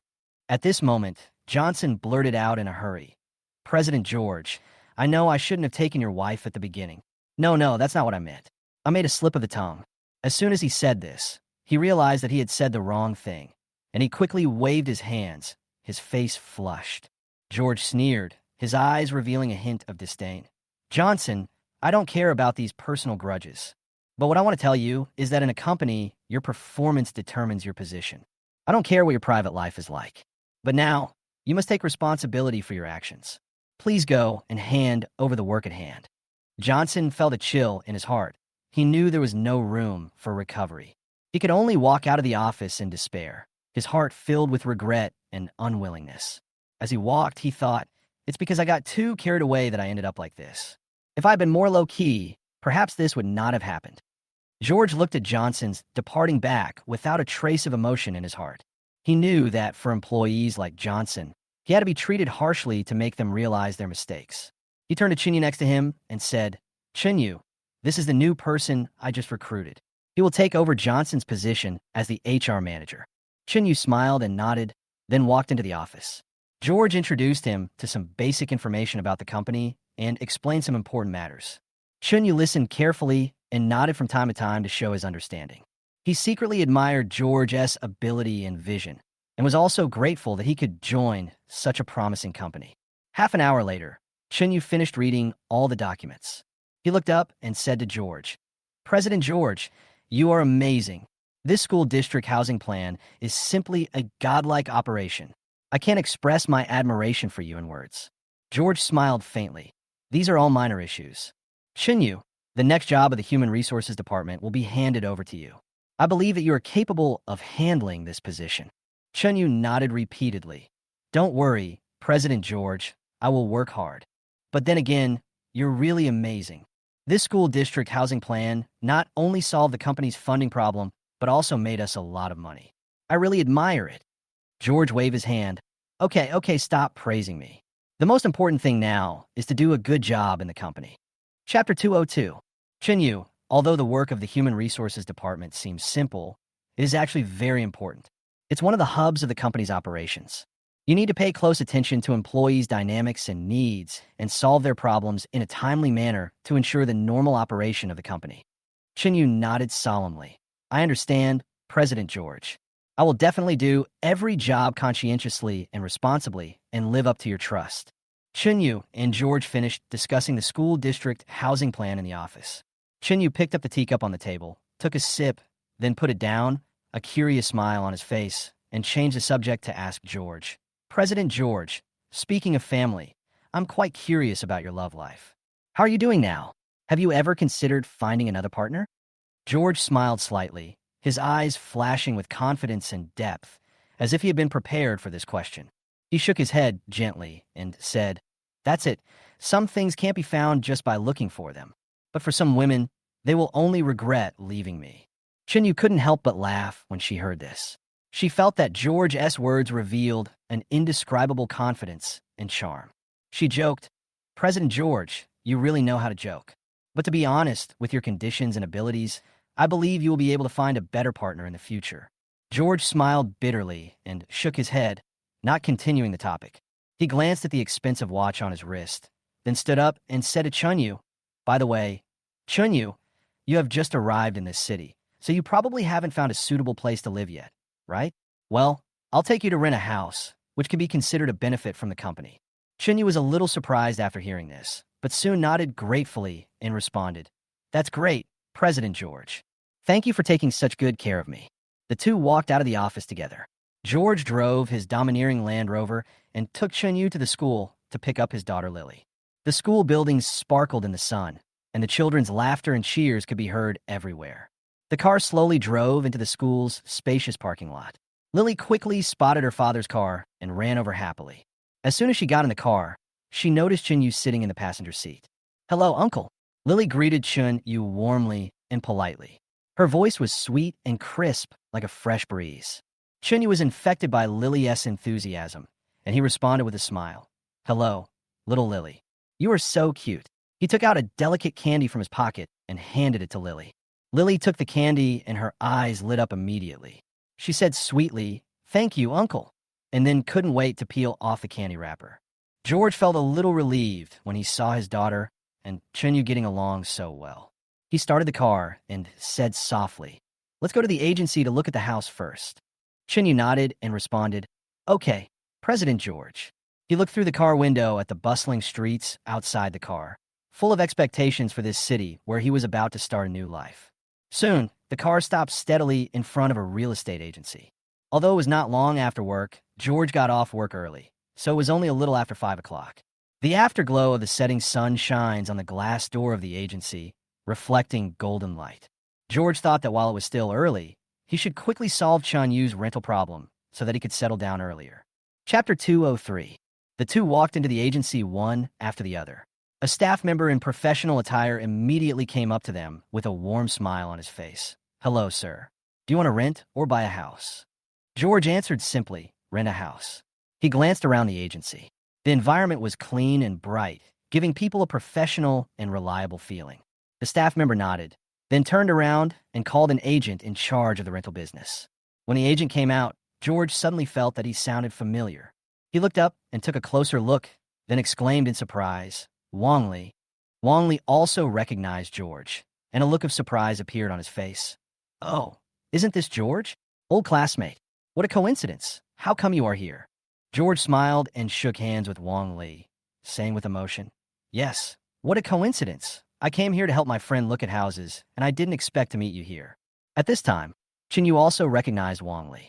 He walked up to him and greeted him with a smile. Old classmate, do you still remember me? I am Chunyu. Wong Li was stunned for a moment. Then he patted Chunyu on the shoulder with sudden realization. Oh, Chunyu. Of course I remember. We are old classmates. I really didn't expect to meet you two here today. The three of them chatted in the agency and recalled every detail of the past. After learning that Chunyu was here to rent a house, Wong Li enthusiastically recommended several good houses to him and introduced the advantages and disadvantages of each house in detail. Finally, with the help of Wong Li, Chunyu successfully rented an apartment with a prime location and complete facilities, expressed his heartfelt gratitude to Wong Li and George, and invited them to visit his new home if they had the chance.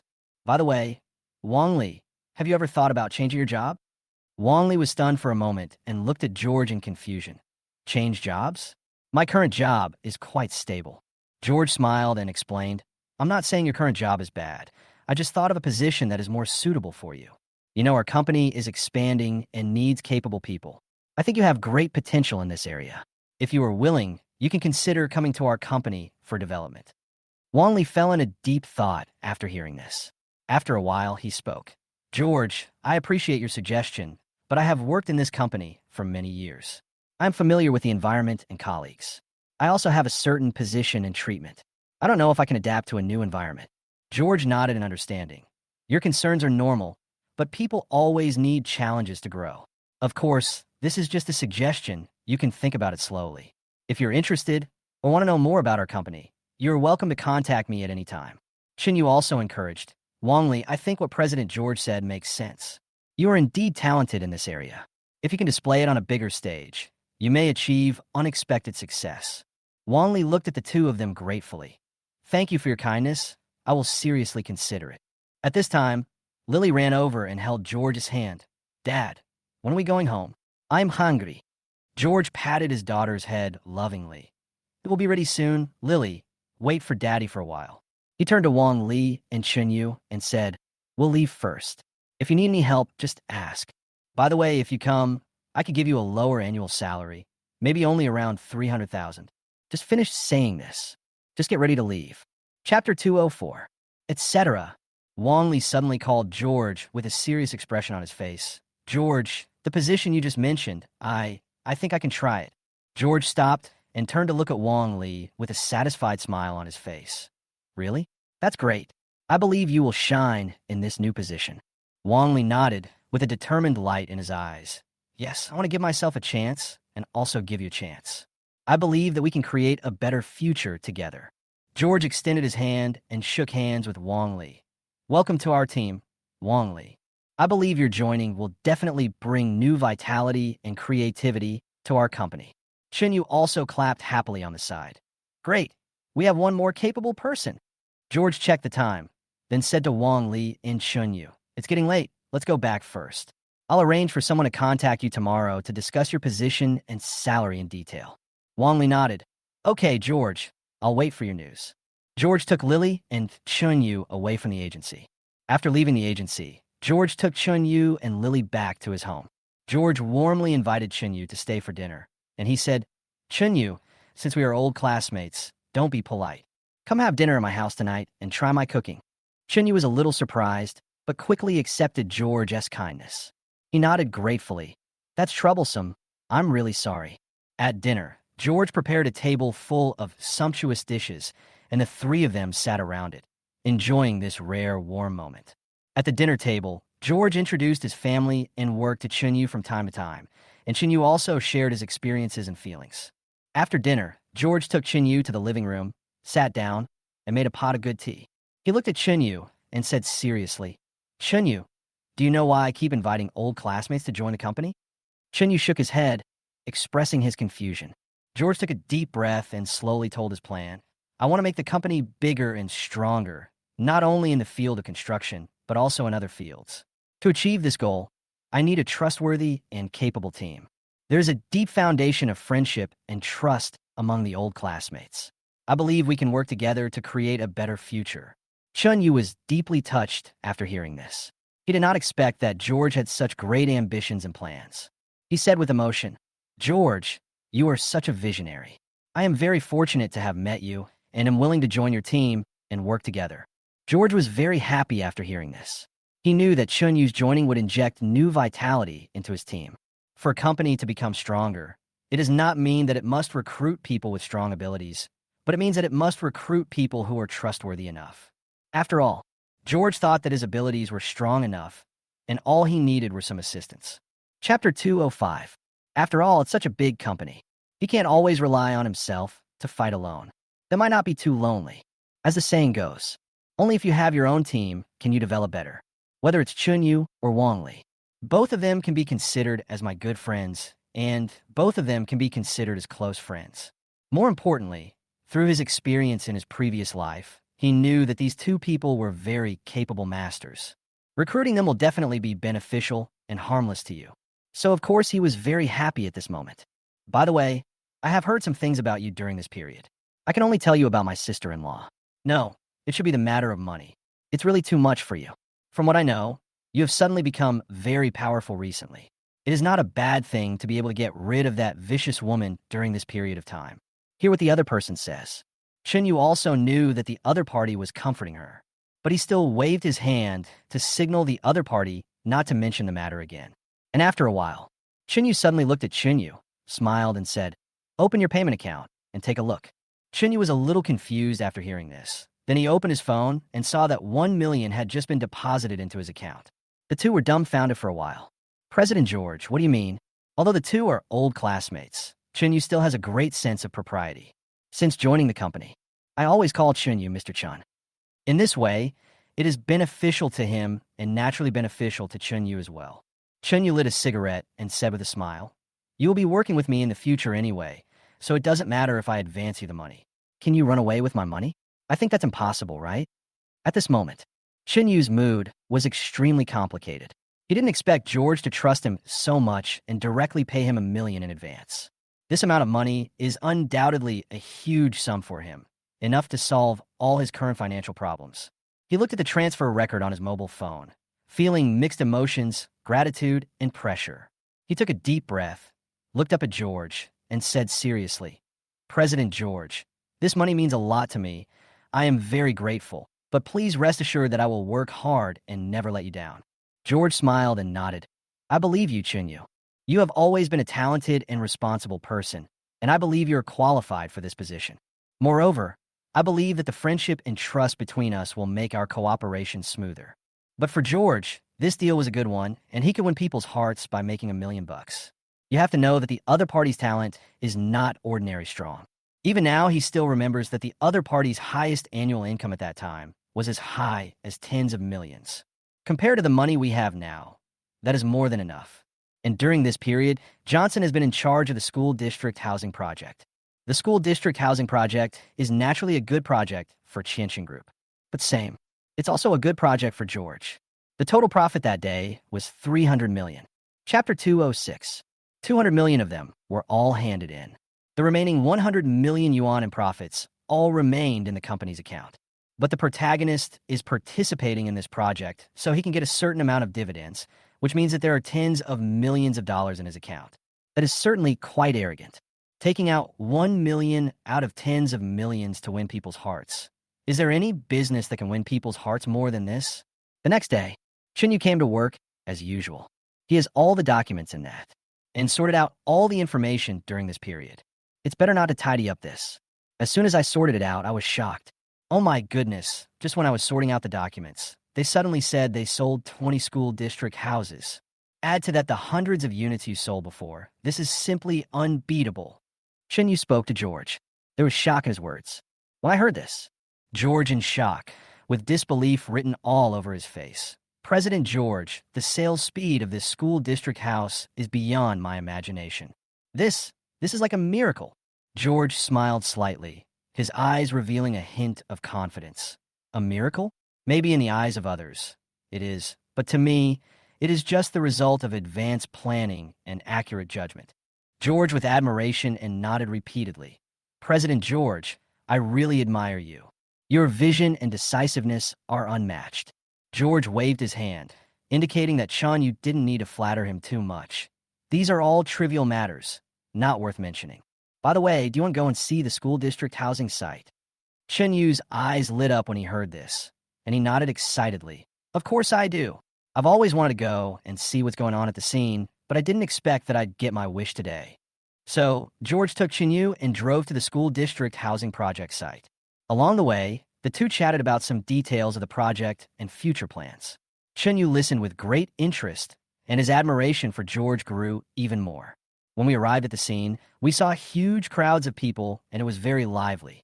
There was a constant stream of parents coming to consult and purchase school district housing, and the sales staff were very busy. Chinyu looked at the scene in front of him, shocked beyond words. "President George, this is really spectacular." Chinyu pointed at the crowd and said, "I really didn't expect so many people to come and buy school district housing." George nodded, his eyes twinkling. "This is the charm of school district housing. As long as our project is well done, there will be a steady stream of people coming to buy it." Then, George explained to Chinyu in detail the overall planning and future development direction of the project. Chinyu was fascinated by what she heard, and her admiration for George reached its peak.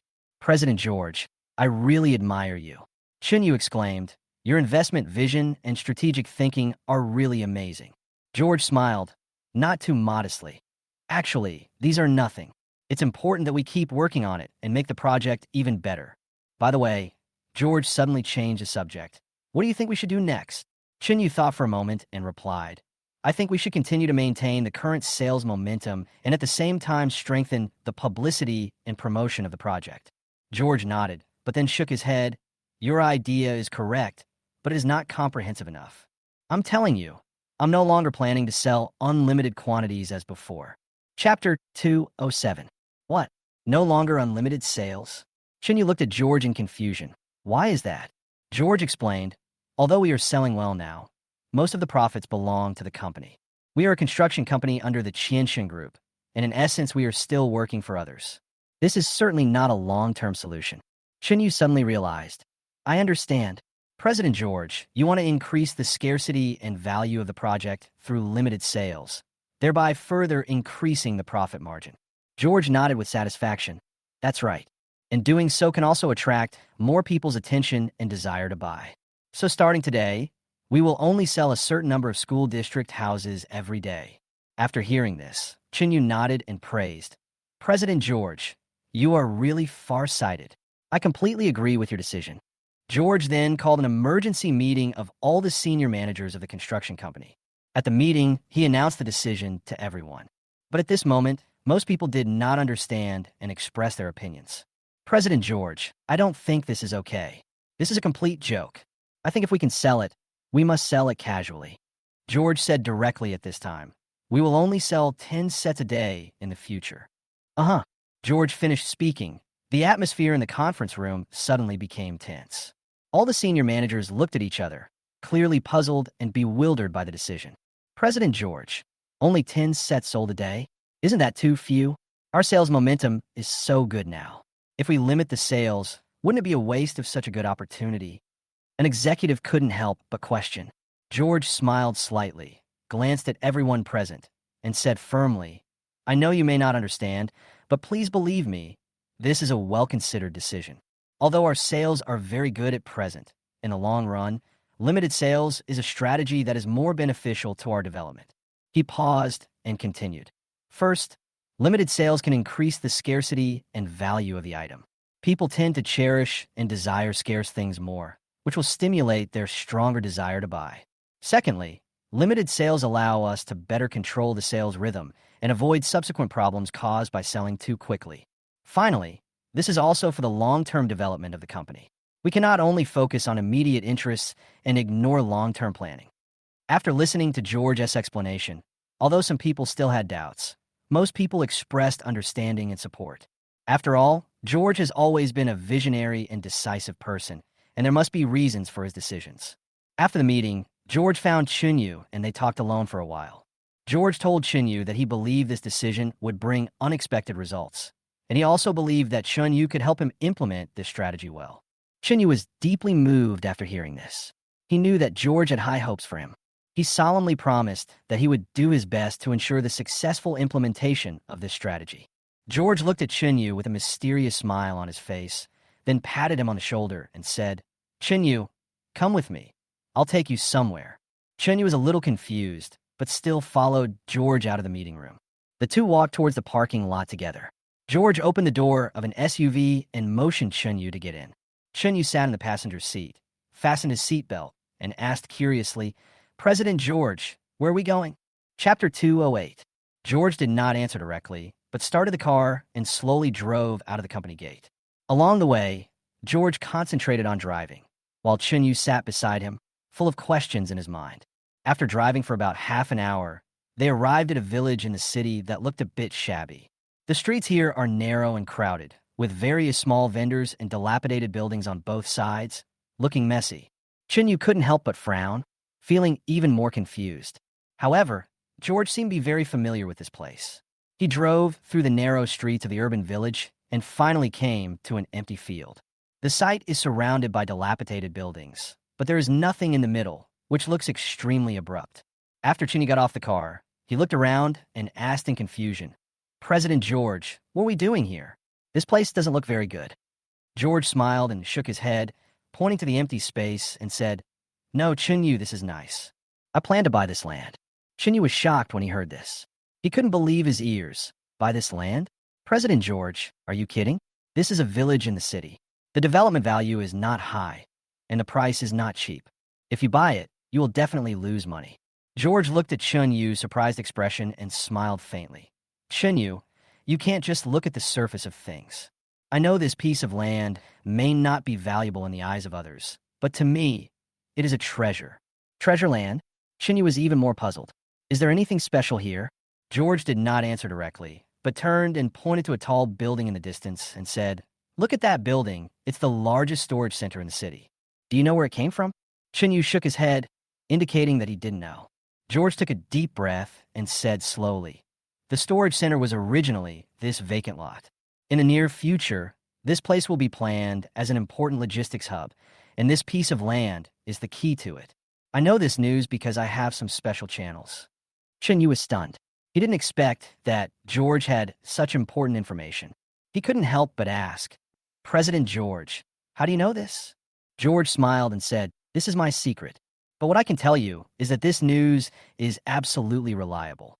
So, I plan to buy this land and wait for its value to appreciate. Chen Yu finally understood George's intention. He looked at George with admiration and said, President George, you are amazing. You actually knew such news in advance. I completely agree with your decision. However, Chen Yu soon thought of another question. But President George, it will cost a lot of money to buy this land. Right? Does our company have so much money? George nodded. Don't worry about the funds. I plan to use the money from the recent sale of my school district house to buy a piece of land here. When Chen Yu heard this, he was shocked. But if we do this, will it violate the rules? Of course not, because all of this has been authorized, and it was previously stipulated in the contract that I can do whatever I want with this amount of money. Chapter 209. George looked at Chen Yu's shocked expression, smiled faintly, and explained, this money is indeed under my control for the time being. The success of the school district housing project has given us a certain amount of capital reserves, and I think this piece of land is a very promising investment. Chen Yu took a deep breath, tried to calm his excitement, and said, President George, I really didn't expect you to make so much money. This is simply terrifying. If the investment fails, we will. George interrupted Chen Yu and shrugged confidently. Chen Yu, don't worry. Although this amount of money is not small, it is just a number to me. Moreover, I am absolutely sure about the investment in this land. I won't do anything I'm not sure of. Chen Yu gave a thumbs up and praised. President George, you are really amazing. I admire your vision and determination. George smiled without being too modest. He checked his watch and said, it's getting late. My daughter Lily should have finished school by now. We have to go get her. Chen Yu was even more shocked when he heard this. He didn't expect that George could mention his daughter so calmly at this time, as if the investment opportunity in front of him was just a piece of cake for him. He couldn't help but admire George's character, and at the same time he felt fortunate to be able to work with such a boss. On the way to school, Chen Yu couldn't help but say to George, President George, at your current rate of making money, it may not be a problem for you to become the richest man in the future. George smiled slightly and shook his head. The richest man? That's just a basic requirement. My goal is much more than that. Chen Yu was shocked by George's words. He didn't expect George's ambition to be so big. He asked curiously, what is your goal? George took a deep breath and said with a determined look, my goal is to build a business empire, not just in the construction field, but also to get involved in other industries and become a true business leader. Chen Yu's blood boiled after hearing this, and he felt as if he was infected by George's dream. He secretly made up his mind to go all out to support George's career and realize this great dream together. The car drove slowly towards the school, and George felt particularly relaxed. He knew that every time after school, his daughter Lily would always be waiting for him at the school gate with great anticipation. This innocent expectation is his biggest motivation to work hard every day. After a while, the car stopped in front of the school. George and Chen Yu got off the car and saw Lily standing in the crowd from a distance, waving her hands with a bright smile on her face. George felt warm inside and quickened his pace towards his daughter. Lily, Daddy is here to pick you up. George squatted down, opened his arms, and hugged his daughter tightly. Lily smiled sweetly and hugged her father's neck tightly, as if she wanted to put all her thoughts into this hug. Chen Yu stood aside, watching this scene, and couldn't help but feel a warm feeling in his heart.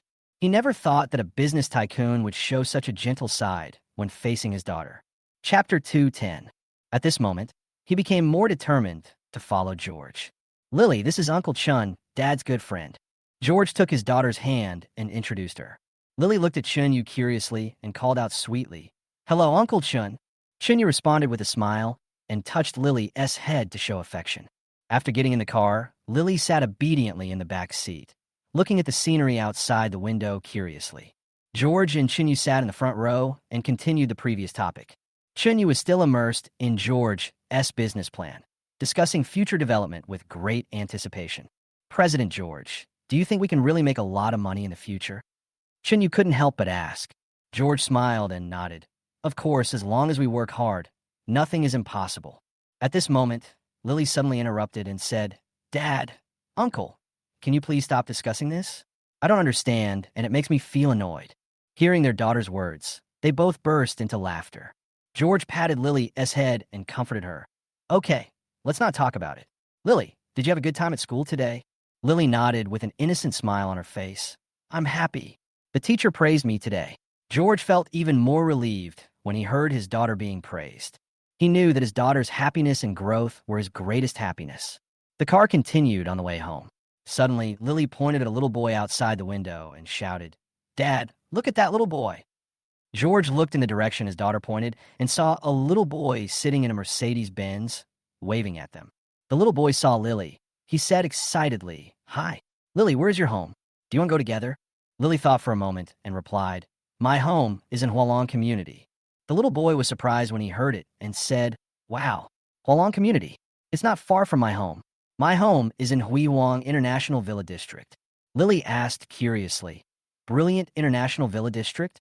What is that place? The little boy explained proudly. That is a super luxurious community with many beautiful villas. You can come to my house to play if you have the chance in the future.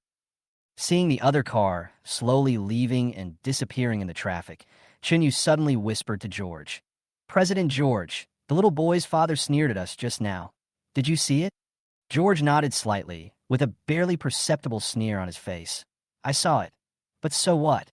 Lily in the back row turned around curiously and asked, Dad, the kid just now said that their family lives in the Brilliant International Villa District. Are the houses there very expensive? Are they very good? George was moved when he heard his daughter's words. He turned to Lily and said, Lily, the price of the house is not the most important thing. What matters is whether we are happy living here. But since you asked, Dad will take you to see the Brilliant International Villa District, okay? Lily clapped her hands excitedly. Yes, yes. Dad, let's go and take a look. Chinyu heard this and asked with some confusion, President George, are we going to the Brilliant International Villa District now? George nodded and said, Yes, I want to see what the houses there are like. Chinyu quickly advised, President George, it's too expensive to buy retail now, and there's no need for us to spend money recklessly just for the sake of being angry. Even if we have money, we can't spend it like this. George waved his hand and said, It doesn't matter. Money is meant to be spent. Besides, I also want to give Lily a better living environment. Let's go and take a look. After saying that, George drove the car directly, turned around, and drove towards the Brilliant International Villa District. Chapter 2:11. Seeing this, Chinyu didn't say anything more, but secretly admired George's courage and love for his daughter. After a while, the car drove into the Huiwang International Villa District. This community is indeed as luxurious and grand as the little boy described. The villa has a unique design, beautiful environment, and shaded trees, just like a paradise on earth. George parked the car and took Lily and Chinyu out to have a look. They strolled along the small path in the villa area, feeling the tranquility and beauty here. Dad, the house here is so beautiful, Lily exclaimed, her eyes sparkling with excitement and longing. George smiled and patted his daughter's head, saying, If Lily likes it, Daddy will buy you a house to live in, okay? Lily's eyes widened, and she looked at her father in disbelief. Really? Dad, can we really live here? George nodded and said affirmatively, Of course, as long as Lily likes it, Dad will try his best to fulfill your wish. At this time, Chinyu couldn't help but sighed. President George, this is indeed a nice place. It would be great if I could own a villa here. George smiled, but said nothing. In fact, he already had a plan in mind. This trip to the Huiwang International Villa District was not only to fulfill my daughter's wish, but also to investigate whether the real estate here has investment value. The three of them continued to visit for a while, and then George brought his daughter and Chinyu to the sales office. When the sales lady saw someone coming, she immediately came forward to greet him warmly. Sir, miss, welcome to the Brilliant International Villa District. Are you here to view houses? The sales lady asked with a smile. George nodded and said, Yes, we want to see the villa here. The sales lady immediately introduced them to several popular villa models and explained in detail the characteristics and advantages of each villa. George listened carefully and nodded his agreement from time to time. After getting enough information, George said to the sales lady, I've taken a fancy to a villa. Can you take me to see it in person? The sales lady readily agreed and took them to the actual villa. This villa is located in a quiet corner of the community, with a pleasant environment and exquisite design. George fell in love with it at first sight. "Let's take this one," George said to the sales lady. "How much is this villa?" The sales lady looked at him in surprise. She didn't expect that this gentleman would make the decision so quickly. She immediately looked up the price and told George. George expressed his desire to buy the villa without hesitation. The sales lady was overjoyed and immediately processed the house purchase procedures for them. When signing the house purchase contract, George took a special look at the terms of the contract and signed his name only after making sure everything was correct. Chinyu watched this scene from the side and couldn't help but admire George's decisiveness and courage. The house purchase procedures were completed quickly. George got the key to the villa and took his daughter and Chinyu to visit the new home. Lily danced with joy as she looked at the spacious and bright living room, the warm and comfortable bedroom, and the fully equipped kitchen and bathroom. Chapter 2:12. "Dad, I love it here." Lily hugged her father's neck excitedly and said, "Are we really going to live here?" George smiled and nodded. "Of course, Lily. This will be our new home from now on." After that, he turned to Chinyu and said, "Chinyu, come and take a look. You can come here often in the future."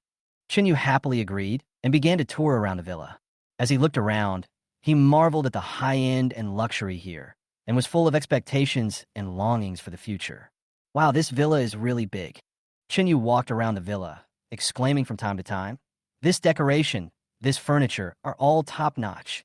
George just smiled and nodded. For him, this was all just part of making his daughter's life better. Suddenly, there was a knock on the door. George opened the door puzzled, only to find the little boy and his parents whom he had met in the car. As soon as the little boy saw Lily, he shouted happily, "Lily, you really live here? That's great. We can play together in the future." However, when the little boy's father saw George, his expression looked a little unnatural. He obviously didn't expect that the person who had laughed at him in the car before would now become his neighbor. "You live here too?" George asked deliberately. The little boy's father nodded reluctantly. Yes. I didn't expect you to choose this place." George smiled slightly and didn't say much, but he felt a sense of satisfaction and pleasure of being slapped in the face. He turned and invited them into the house to sit down. The little boy's mother looked at the decoration inside the villa and exclaimed, "This villa is so beautiful. You really have good taste." George smiled modestly, just to give the children a better environment. However, the little boy's father felt a little uncomfortable. He tried to save face and began to show off his house. "In fact, our house is also good, with many special designs." George just smiled faintly and said nothing. He doesn't want to compete with others, but if someone wants to challenge him, he doesn't mind showing his strength. "By the way, I heard that the villas here are all designed by top designers. I wonder if yours are the same?" George asked deliberately. The little boy's father was stunned for a moment, then smiled awkwardly. Yes, ours was also designed by a top designer."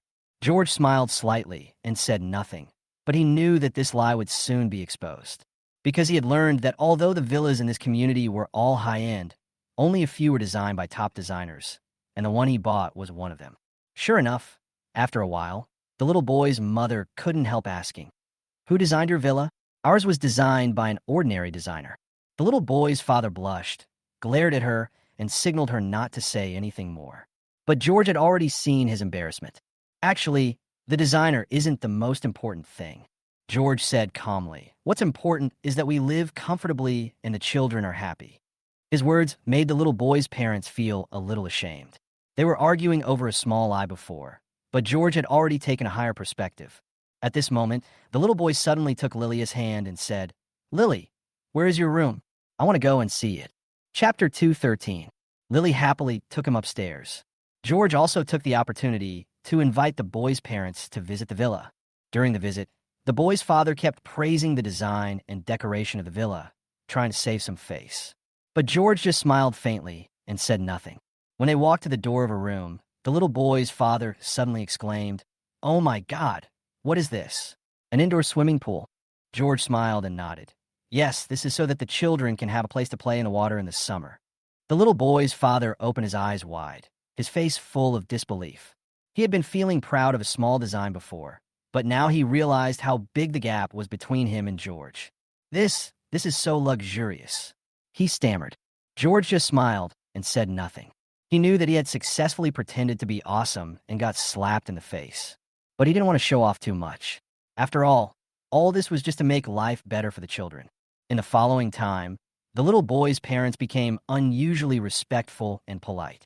They kept praising George's vision and ability, and expressed their desire to communicate more in the future. The little boy and Lily were having a great time in the swimming pool. Looking at the happy, smiling faces of the children, George felt extremely satisfied and happy. He knew that everything he did was worth it. President George, you are amazing. When leaving, the little boy's father said sincerely, if there's a chance in the future, please give me more guidance. George smiled and nodded. I don't deserve your advice. We are all doing this for the good of the children. We will have more opportunities to communicate in the future. After seeing the little boy and his family off, George returned to the villa. Looking at his daughter's happy smile and Chun Yu's admiring eyes, he knew that he had taken the first step toward success. He not only wants to provide his daughter with a better living environment, but also wants to lead his team to create more miracles in the business field. The next day, at dawn, George came to the company in high spirits, as usual. He walked through the bustling office area, nodding to his colleagues along the way, and then sat down steadily in his seat. Just as I finished tidying up the desk, Johnson hurried in with a look of anxiety and anticipation on his face. President George, this is the sales report of school district housing yesterday. Johnson handed over a document with both hands, forced a flattering smile on his face, and his eyes revealed a desire to be recognized. George took the document and scanned every line of data with a sharp gaze. His brows were sometimes furrowed and sometimes relaxed, as if he was evaluating every detail. Finally, he nodded with a satisfied smile on his face. Well done, Johnson. I see your efforts. Keep up the momentum. Hearing George's praise, Johnson's face showed an expression of joy that was hard to conceal. However, he was not satisfied with this, but took a deep breath as if he had made a great decision, and then he said hesitantly, President George, I have an unreasonable request. George looked up, and his eyes met Johnson's.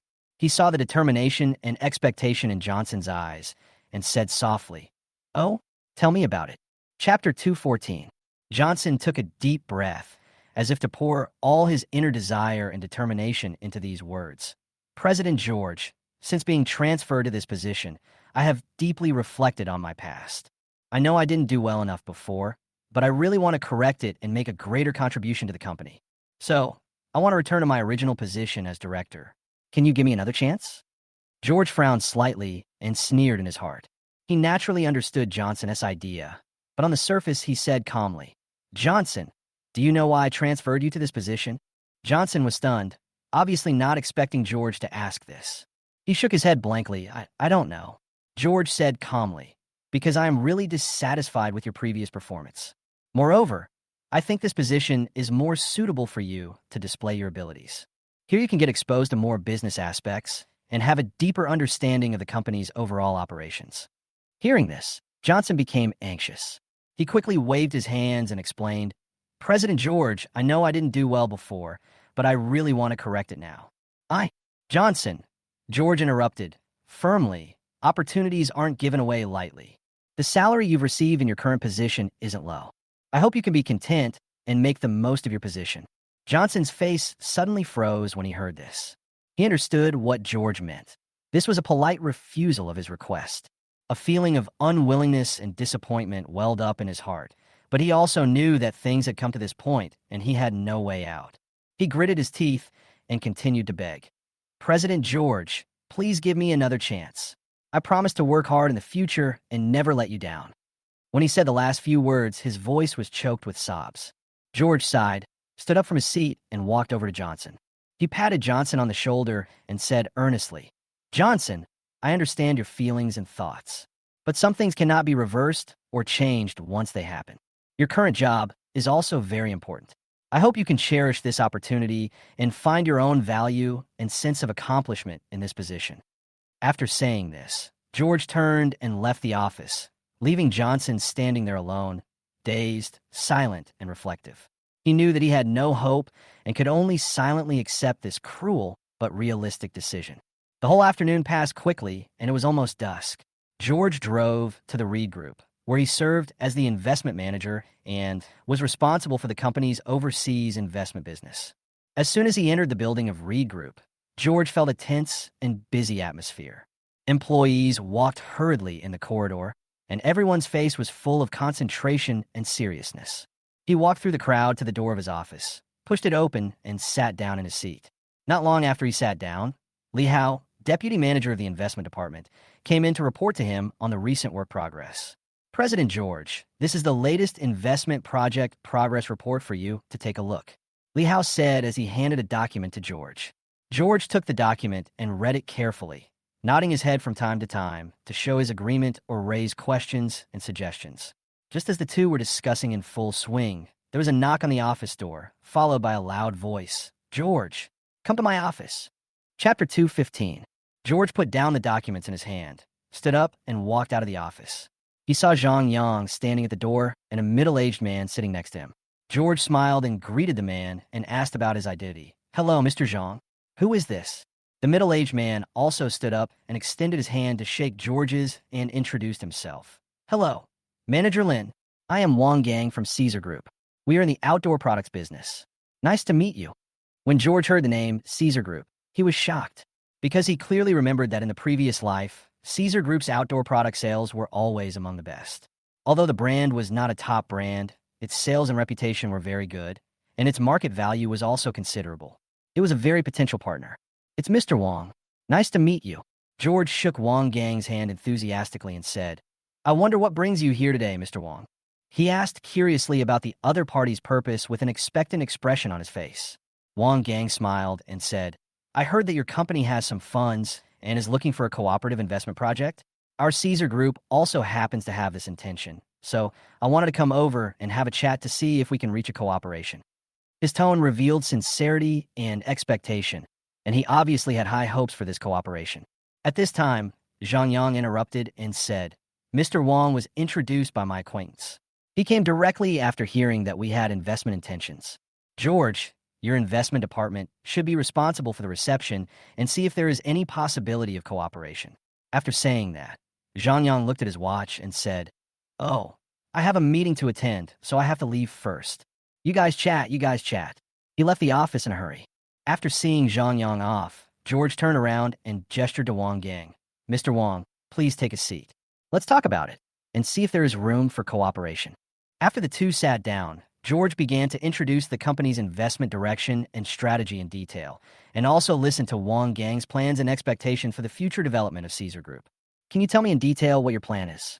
Wang Gang took a deep breath and began to explain the development blueprint of Caesar Group with a serious expression. "Manager Lin, although our Caesar Group has accumulated a certain market share in the field of outdoor products, we are eager to expand further through the power of capital, launch more innovative products, and occupy more market segments. We plan to double our sales in the next 3 years by introducing advanced technology, expanding sales channels, and enhancing our brand image." George listened attentively, nodding his head in agreement from time to time. After Wang Gang introduced the development plan of Caesar Group, George pondered for a moment, then said firmly, "Mr. Wang, I am very interested in the development plan of Caesar Group. I believe the outdoor products market has huge potential, and Caesar's Group has a strong brand influence and market foundation. Therefore, I decided to invest $50 million in Caesar's Group on behalf of Reed Group." When Wang Gang heard this number, a hint of surprise flashed in his eyes. He didn't expect George to give such a high investment amount so readily. He said excitedly, "Manager Lin, thank you very much for your trust and support for Caesar Group. This capital will inject strong impetus into our development. We will definitely live up to your expectations and make Caesar Group a leader in the field of outdoor products." The two had an in-depth discussion on the details of the cooperation until they reached a consensus. When Wang Gang left the Reed Group, a satisfied smile was on his face, and his gratitude to George was beyond words. Shortly after Wang Gang left, Zhang Yang hurried back.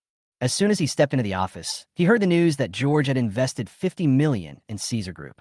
He was stunned for a moment, then asked in shock, "George, did you really give Caesar's Group $50 million? This is not a small amount." Chapter 216. George smiled slightly and said calmly, "Mr. Zhang, I think Caesar Group is a very potential partner. Their development plan is highly consistent with the investment direction of our Rueda Group, so I decided to give them full support." Zhang Yang frowned, obviously having reservations about this decision. But he also knew that George had always had a unique vision in investment, so he did not interfere too much. He sighed and said, "Well, since you have made up your mind, I won't say anything more. However, I want you to ensure that this investment will provide the expected return." George nodded confidently. "Please rest assured, Mr. Zhang, I have full confidence in Caesar Group. In less than a week, you will see significant results from your investment." Seeing George was so determined, Zhang Yang didn't say anything more. He waved his hand and said, "Since you have a plan, just do it as you wish. However, you must always pay attention to market dynamics and the development of Caesar's Group to ensure the safety of our investment." George responded and prepared to leave the office. At this time, Zhang Yang called him again. "By the way, George, there's a social gathering with the company next door tonight. Do you want to go?" George knew that Zhang Yang wanted to take him to meet those senior executives again and wanted to integrate himself into a wider business circle. He thought about it and felt that this was a good opportunity to expand his network, so he readily agreed. "Okay, Mr. Zhang, I will attend on time in the evening." That night, George attended the social gathering as planned. He was wearing a well-fitting suit and walked into the venue with great dignity. Many business elites and celebrities have gathered in the venue. They are either chatting happily or drinking, and the atmosphere is very warm. George moved among the crowd, greeting and communicating with some acquaintances from time to time. "By the way, George, I heard from your CEO, Jean, that you are good at investing. Do you want to play some interesting games with me?" George smiled slightly when he heard this. He knew that the so-called interesting games probably referred to investment games involving large stakes or some form of capital game. This kind of occasion is not only an opportunity to demonstrate your strength and expand your network, but also a challenge full of risks. He thought about it for a moment, then nodded and agreed.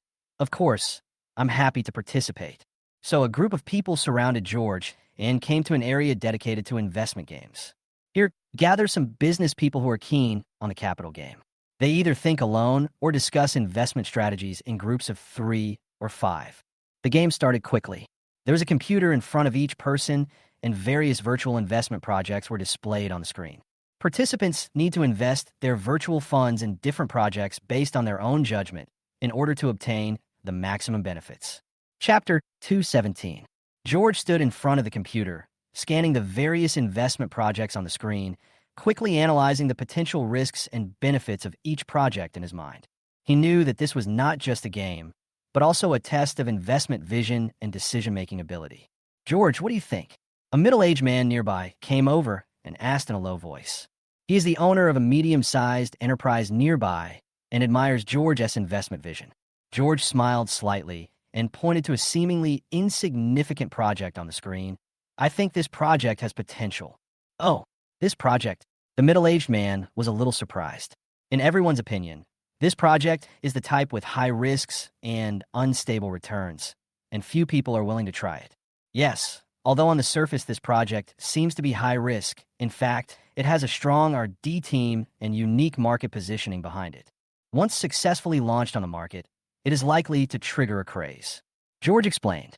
The middle-aged man nodded thoughtfully, but still hesitated. "But the risk is indeed not small."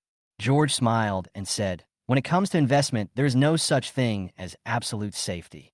The key is to identify the right timing and potential. I think this project is worth a try." The middle-aged man was moved by George's words, gritted his teeth, and decided to follow George to invest in this project. As the game went on, and others were still hesitating and watching, George had already begun to invest virtual funds in several projects he was optimistic about. Every decision he made seemed so decisive and confident, as if he had already seen the future benefits. Time passed by minute, and the game entered the countdown stage. Everyone stared nervously at the changes in data on the screen, looking forward to the final result. Ding! With a crisp prompt sound, the game ended. The screen shows each person's investment returns. "Oh my God, George made 3 times the money," someone exclaimed. "Yes, the project he invested in turned out to be really popular. Now its market value has increased several times," another person exclaimed. Everyone turned their eyes to George, their eyes full of admiration and envy. They didn't expect that this seemingly young investment manager had such a sharp vision and decisive decision-making ability. Mr. George is indeed worthy of his reputation.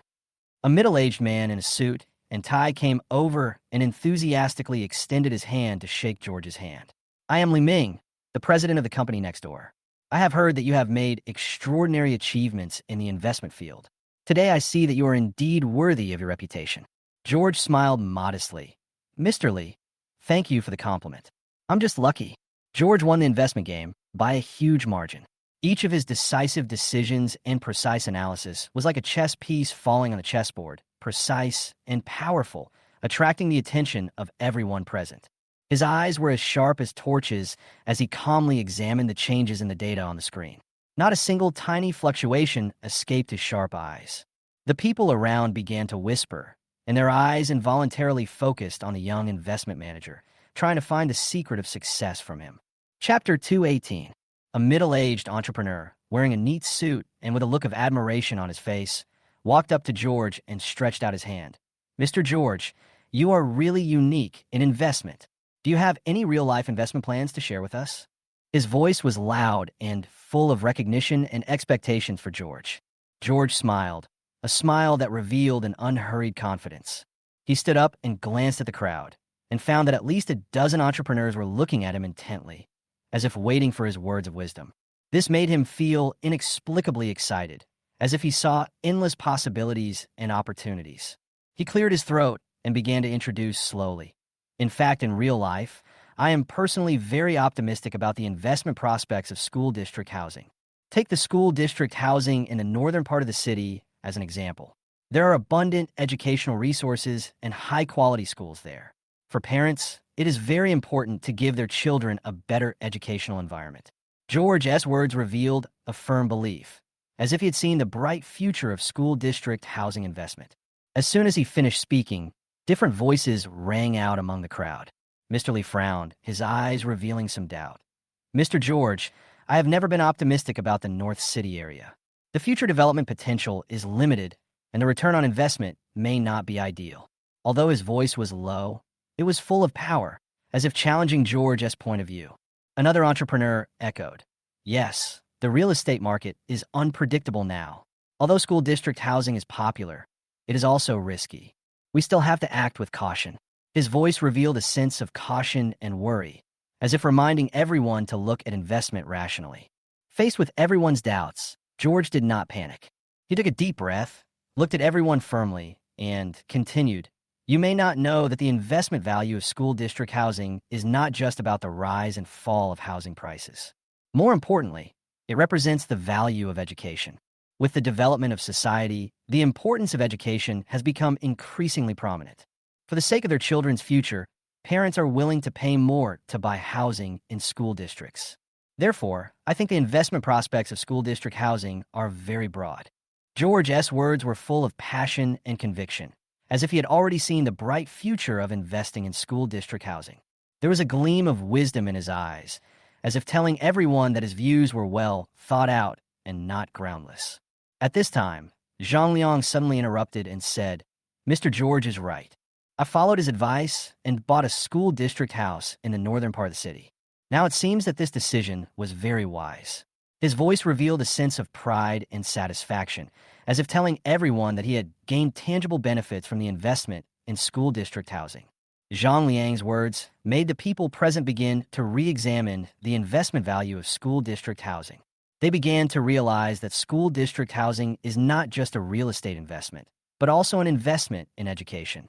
This investment method is exactly in line with modern families' emphasis on and pursuit of education. George continued to introduce. Everyone may think that school district housing is expensive and risky. But in fact, in the long run, the return on investment of school district housing is very considerable. Moreover, as the first batch of school district housing projects in the entire city, the school district housing in Beijing district will definitely be more valuable in the future. His voice was full of confidence and determination, as if telling everyone that investing in school district housing is an option worth considering. Chapter 219. His words made the entrepreneurs present fall into deep thought. They began to seriously consider the possibilities and risks of investing in school district housing. Some people nodded in agreement with George's point of view, while others frowned and tried to think about the problem from multiple angles. Mr. George, now that you mention it, I think investing in school district housing is indeed worth considering. said a young entrepreneur. Do you have any specific investment suggestions?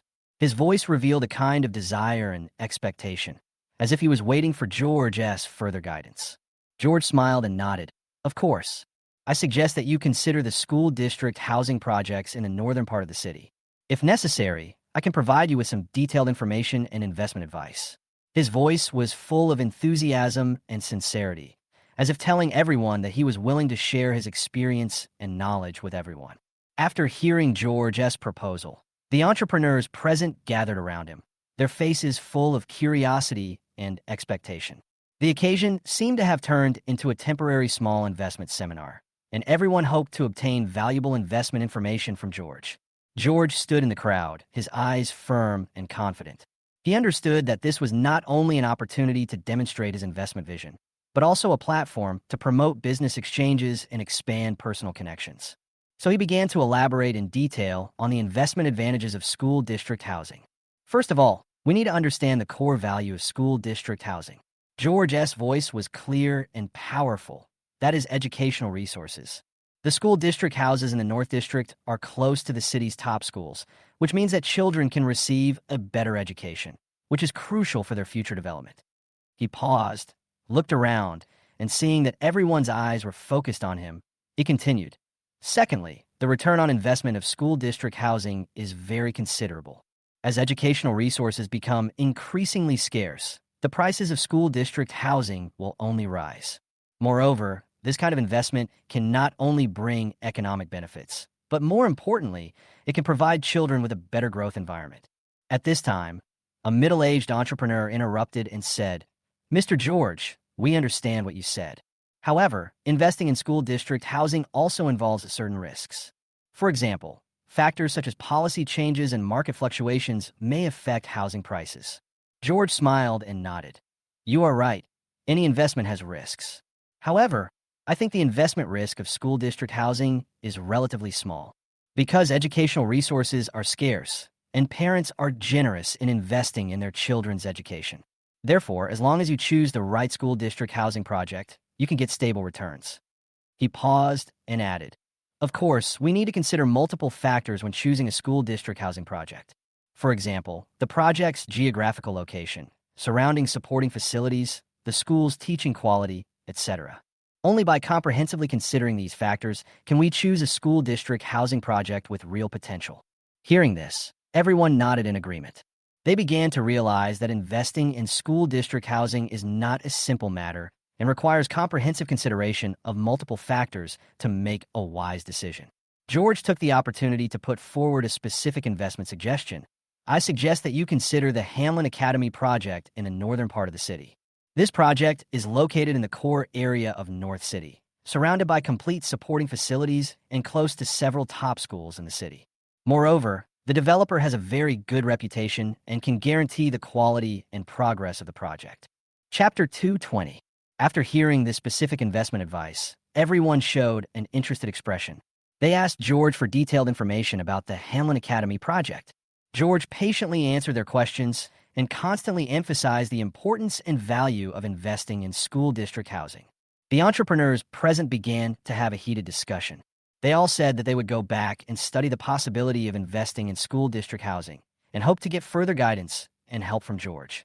George also enthusiastically expressed his willingness to share his experience and knowledge with everyone and promised to provide everyone with detailed information and investment advice. As the discussion deepened, the atmosphere in the conference hall became increasingly heated. Entrepreneurs began to exchange investment experiences and business insights with each other, forming a close investment circle. George stood in the center of the circle, and his wisdom and charm won everyone's respect and trust. Just then, Zhang Yang came over. He saw George enthusiastically discussing the topic of school district housing investment with everyone, and couldn't help but show an expression of admiration. He walked up to George and whispered, George, you are amazing. You can win the trust and support of so many people in such a short time. George smiled modestly. Mr. Zhang, you are too kind. I just did what I should do. Zhang Yang patted George on the shoulder and said, Don't be modest. Your investment vision and decision-making ability are truly admirable. I believe that in the near future, you'll be able to achieve greater success in the investment field. George nodded gratefully. Thank you, Mr. Zhang, for your encouragement and support. I will continue to work hard to improve my abilities and level and create more value for the company. The atmosphere of the social gathering reached a climax in heated discussions, with entrepreneurs sitting together and exchanging their business insights and investment experiences. As time passed, the dinner came to an end and the wine in the glass gradually ran out. Come on, let's have another drink to thank Mr. George for his wonderful sharing. Li Ming raised his glass and proposed to everyone. Everyone responded by clinking their glasses together, making crisp clinking sounds. George also smiled and raised his glass to celebrate this wonderful night with everyone. After the dinner, the entrepreneurs left the venue one after another and prepared to go home. George said goodbye to Zhang Yang. He walked out of the venue, slightly tipsy. As the night deepens, the street lights become dim and hazy. George stood on the side of the road, ready to hail a taxi home. Just then, a group of gangsters suddenly rushed out from the darkness and blocked his way. Hey kid, looking at your outfit, you must be a rich man, right? The leading thug looked at George with sidelong glances and said with ill intention. George frowned, secretly alert. He knew that he had been too dazzling at the social gathering tonight and might have attracted some people's attention. But he didn't expect that these gangsters would come to him at this time. What do you want to do? George asked calmly. What? Of course I want to borrow some money. The gangster laughed arrogantly. Hand over the money quickly if you know what's best for you. Or don't blame us for being rude. Chapter 2:21. George sneered, already having an idea in mind. He knew that these little thugs were just clowns, and it would not be easy for them to take advantage of him. I can give you money, but you have to promise not to bother me again. George said calmly. Haha, of course. As long as you hand over the money, we promise not to bother you anymore. The gangster laughed proudly. George pulled his wallet out of his pocket, took out all the cash inside, and handed it to the gangster. However, just as he handed over the money, he suddenly turned around and punched the leading thug in the face. Bang! With a dull sound, the gangster was hit by George's punch, and he flew backwards and fell heavily to the ground. Seeing this, the other hooligans rushed forward screaming. George was not afraid at all. He nimbly dodged the attacks of the thugs and fought back. His punches and kicks were sharp and swift, and every time he struck, he could hit the target accurately. In a short while, the hooligans were beaten to a pulp by him and fled in panic. Humph, you overestimate your own abilities. George snorted coldly and turned to leave. However, at this moment, a figure suddenly rushed out from the darkness and blocked his way. Boy, how dare you hit my people? A burly man stood in front of George, staring at him viciously. George looked up and met the other man's eyes. He saw that this man was the leader of this group of thugs and became secretly alert. But he did not back down, but responded calmly. They were the ones who started the trouble with me. George said calmly. So what if I cause you trouble? Here, I am the rule. The man said arrogantly. Kneel down and apologize if you know what's best for you. Or don't blame me for being rude. George sneered and shook his head. I have never seen such a shameless person. When the man saw that George refused to give in, he became furious. He swung his fist and attacked George. However, George dodged his attack easily and counterattacked with a punch to the abdomen. Ah! The man screamed and fell to the ground, holding his stomach. Seeing this, the other thugs gathered around and wanted to attack George. However, George was not afraid at all. He moved among the gangsters like the wind, and each of his attacks hit the vital points accurately. In a short while, all the thugs were knocked to the ground by him and had no strength to resist. Now you can go away, George said coldly. Upon hearing this, the hooligans got up in a panic and fled the scene. George stood there, looking at the gangsters who were fleeing in panic, and a ripple of emotion arose in his heart. He didn't expect that after his rebirth, his physical fitness would have improved so significantly. This is not only reflected in speed and strength, but also in keen intuition and quick reaction ability. He clenched his fists, feeling the power surging in his body, and a sense of pride rose in his heart. It seems that this rebirth not only gives me a chance to start over, but also gives me stronger strength. George muttered, his eyes sparkling with excitement. He knows that with such physical fitness, the road ahead will be broader and more full of possibilities. Just then, Zhang Yang's voice broke George's contemplation. He turned around and saw Zhang Yang standing in a night snack stall not far away, waving at him. George smiled and walked over. Mr. Zhang, are you still not full? George asked with a smile, sitting opposite Zhang Yang. George with a serious expression. George, you just recommended school district housing investment at the social gathering. This is not your usual style. I've always thought you were a cautious person. How come you're so bold all of a sudden? Do you have any special reasons? Chapter 222. George's heart moved, knowing that Zhang Yang had seen through the clues. He smiled and answered frankly. Director Zhang is indeed perceptive. Yes, I strongly recommend investing in school district housing for my own reasons. Zhang Yang raised his eyebrows and motioned for George to continue. Mr. Zhang, some things don't really make sense. In short, this matter won't be bad for you, and it won't do any harm to me either. I'm doing this sincerely for everyone's benefit. This is a sure-win business, so why not do it? Zhang Yang felt bad when he heard this, and could only nod silently if he continued to ask. Okay, thank you for your hard work. Night. George returned home. Today, Lynn's mother came from the countryside and took Lily back home. The house in my hometown has already taken shape, and the subsequent process does not require George's personal supervision. I just need to go for inspection when the time comes. Everything will be easy. The next day, George decided to go to work at Reed Group as normal, despite having multiple roles. But he hasn't been to Reed Group for a long time. In order to avoid arousing suspicion, he decided to stay for a few more days. More importantly, the construction company has basically entered a stable state. Once the purchase restriction policy for school district housing came out, their school district housing was in short supply, and they basically didn't have to worry about sales issues. That morning, Zhang Yang found George and said, "It's amazing. When Mr. Lee and his team heard what you said yesterday, they immediately sent people to buy houses, and they happened to buy the limited units. It's a pity that I don't have the qualifications anymore. The construction company over there is really that awesome. This is the first time I've seen limited quantities." George raised his eyebrows. I guess there will be a corresponding official strategy for this kind of thing after a while. But the management is not strict now. That's why such loopholes occur. But he just smiled calmly and said, "If Mr. Lee and the others want to buy it, I know a friend who can unlock more qualifications." "Oh, then quickly leave me that friend's contact information," Zhang Yang said excitedly. "No problem." George left his contact information. Back from Zhang Yang's office, George's phone rang. It was Lu Shiyuan who called. Xiao asterisk, who documents our anti-piracy. Choose Xiaohu when searching for books. It is stable and reliable heavy check mark, no pitfalls. Lu family? He couldn't help but be stunned. Since the last discussion of cooperation, the two sides have not communicated much. Why do I suddenly find myself now? I answered the phone with full of doubts. "Mr. George, I haven't contacted you for a long time. I hope you are doing well." George chatted with the other party for a while.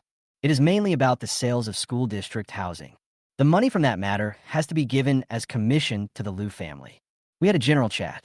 Robert suddenly changed his tone. "By the way, Mr. George, can you look at the ground?" Chapter 223. George was slightly stunned when he heard what Robert said, and then he understood what the other party meant. In the real estate industry, looking at land means evaluating the land, including its geographical location, development prospects, surrounding environment, and other aspects. This is a highly professional field that requires rich experience and keen insight. "Look at the land?" "Robert, do you mean evaluate the potential of the land?" George asked cautiously. He didn't want to easily commit to something he was not familiar with. "That's right." Robert's voice on the other end of the phone sounded a little anxious. "Our Liu family has recently taken a fancy to several pieces of land, but we are a little hesitant in making a decision. George, you have a unique vision in the field of investment. Could you please give me some advice?" George's heart moved. This is a good opportunity. Although he is not particularly proficient in land selection, he may be able to give some valuable suggestions with his keen business sense and rich investment experience. "Robert, you are too kind," George responded modestly. "Looking at land does require professional knowledge and experience, but I can try to give some opinions from an investment perspective. However, I need to understand the specific situation of the land first." "Of course, no problem." Robert seemed satisfied with George's answer. "I will arrange for someone to send you the relevant information about the land as soon as possible. In addition, if it is convenient for you, can we arrange a time to talk?" George thought about it and felt that a face-to-face interview would allow for a better understanding of the land and a more in-depth communication between the two parties. So he agreed. "Okay, Robert, please arrange the time. I will try my best to cooperate." After hanging up the phone, George began to prepare. He knew that this meeting not only affected the Liu family's investment decision, but also his future reputation and status. Therefore, he did not dare to be careless at all. Soon he saw Robert. Only Robert was heard to speak. By the way, Mr. George, there's something I haven't told you. It's mainly because there's something wrong with the land we saw. The construction on this land was going on normally, but for some reason a month ago, the site suddenly seemed to be possessed by a ghost. People either fall to death or are hit by rocks and can't proceed at all. This is a project done by one of my younger cousins. Can you help me out? George was slightly surprised to hear this and couldn't help but frown slightly. From this point of view, this matter is really bad enough. Speaking of this, Robert next to him continued, I don't have any talented people around me, and you are the only one who is relatively capable. Can you help me? George pondered for a moment. He realized that what Robert meant by possessed was probably referring to the series of safety accidents that occurred on the construction site. This was indeed a thorny issue in the construction industry. However, as a rational and experienced investor, he prefers to analyze and solve problems from a scientific perspective. Robert, I understand what you mean, George said slowly. First of all, I want to know the specific circumstances and causes of these safety accidents. Was it due to poor construction management, equipment failure, or some other reason? Robert sighed and shook his head. To be honest, we also invited a professional team to investigate, but we still couldn't find the exact cause. Everything on the construction site seemed normal, but accidents happened so frequently that it was hard to understand why. George nodded to show his understanding. In this case, it does need to be handled more carefully. However, I can go to the scene first to understand the specific situation and then give my suggestions. Robert was delighted when he heard this. That's great. Mr. George, when would it be convenient for you to visit the construction site? George thought for a moment and said, Tomorrow. I'm free tomorrow. Chapter 2:24. Please arrange it. No problem. I'll arrange it right away. Robert agreed readily. The next day, George arrived at the construction site as promised. The construction site was bustling with activity and workers were working intensively. However, behind this seemingly normal situation, there are continuous safety accidents. Accompanied by Robert, George carefully inspected every corner of the construction site. He noted that the safety measures on the construction site were quite adequate and the equipment was all new, so accidents should not have occurred frequently. However, just as he was about to leave, a detail caught his attention. He saw a worker operating an excavator suddenly stop with a look of horror on his face. Immediately afterwards, the excavator's bucket suddenly lost control and hit a worker nearby. George's heart moved, and he quickly rushed forward and pulled the worker to a safe area. Fortunately, thanks to George's prompt response, the worker only suffered minor injuries. However, this unexpected incident made George realize that there might be some unknown factors on the construction site that caused the frequent accidents. He decided to stay and investigate further. In the next few days, George came to the construction site every day and carefully observed the workers' operations and the operation of the equipment. He found that before every accident, some workers would always show abnormal reactions. Some will suddenly stop and dare not move, while others will show a look of fear.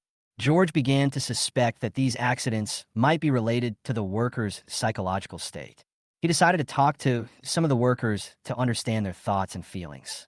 After some communication, George learned that the workers had a deep fear of this construction site. They felt as if there was something unclean here, which made them feel scared and uneasy. George's heart moved, and he realized that this might be a psychological suggestion or collective hallucination. He decided to take some measures to allay the workers' fear. First, he organized a construction site safety knowledge training activity to let the workers understand the importance and methods of safe operations. At the same time, he also invited professional psychologists to provide psychological counseling and guidance to the workers. Robert was slightly shocked when he saw this scene. That's all. George nodded slightly. That's about it. But if you have any further questions, you can always come to me. Good. I have to get off work.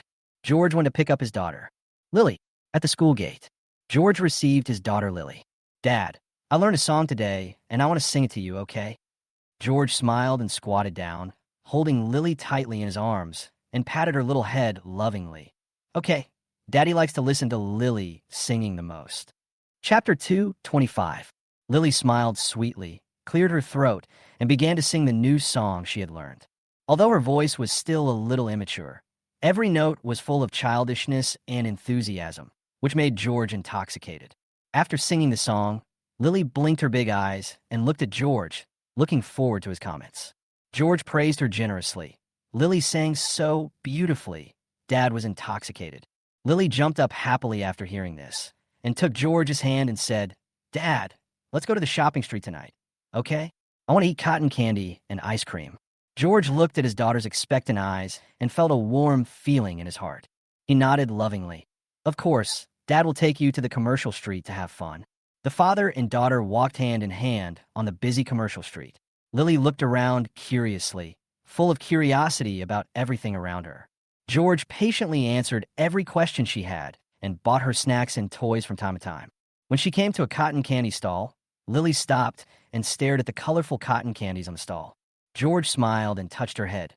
"Lily, do you want to eat marshmallows?" Lily nodded vigorously, her eyes sparkling. George walked over to the stall, bought the largest marshmallow, and handed it to his daughter. Lily took the marshmallow, took a big bite happily, and squinted her eyes in satisfaction. Next, they came to an ice cream shop. Lily picked out her favorite strawberry-flavored ice cream and sat on the bench outside the store to enjoy it. While eating ice cream, she shared interesting things in school with George, and the two laughed happily from time to time.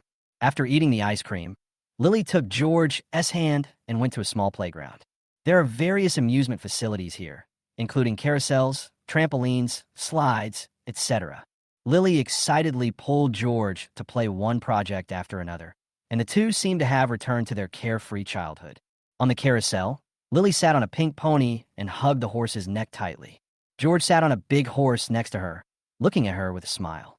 As the carousel turned, Lily's face was filled with a happy smile, as if the whole world became beautiful. After coming out of the amusement park, it was gradually getting dark. George held Lily's hand and walked on the way home. The street lights reflected their happy figures. Lily suddenly stopped, looked up at George and said, "Dad, I'm so happy today." George smiled and ruffled her hair. "Dad is very happy too. Being able to be with Lily is the happiest thing for Dad." Lily smiled sweetly after hearing this, and she hugged George's arm tightly, as if she wanted to keep this happiness forever. The two walked hand in hand on the way home, enjoying this rare parent-child time. After returning home, Lily was already a little tired.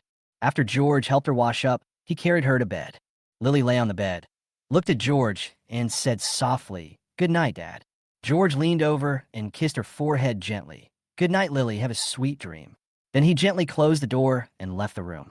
The next day, George is going to buy the land in the urban village. Chapter 226. That piece of land would cost at least $100 million, but he had the money ready. This is his reasonable share, so even if the top management of Qianxin Group comes to him, it won't be a big deal. This is all reasonable. As soon as you enter the land sales center, you can feel the cold atmosphere. A few salesmen glanced at him, but didn't say anything. "Hello, I want to buy a piece of land." The next day, George arrived at the land sales center early. He was wearing a neat suit and walked calmly. Although he was young, the confidence and calmness he exuded could not be underestimated.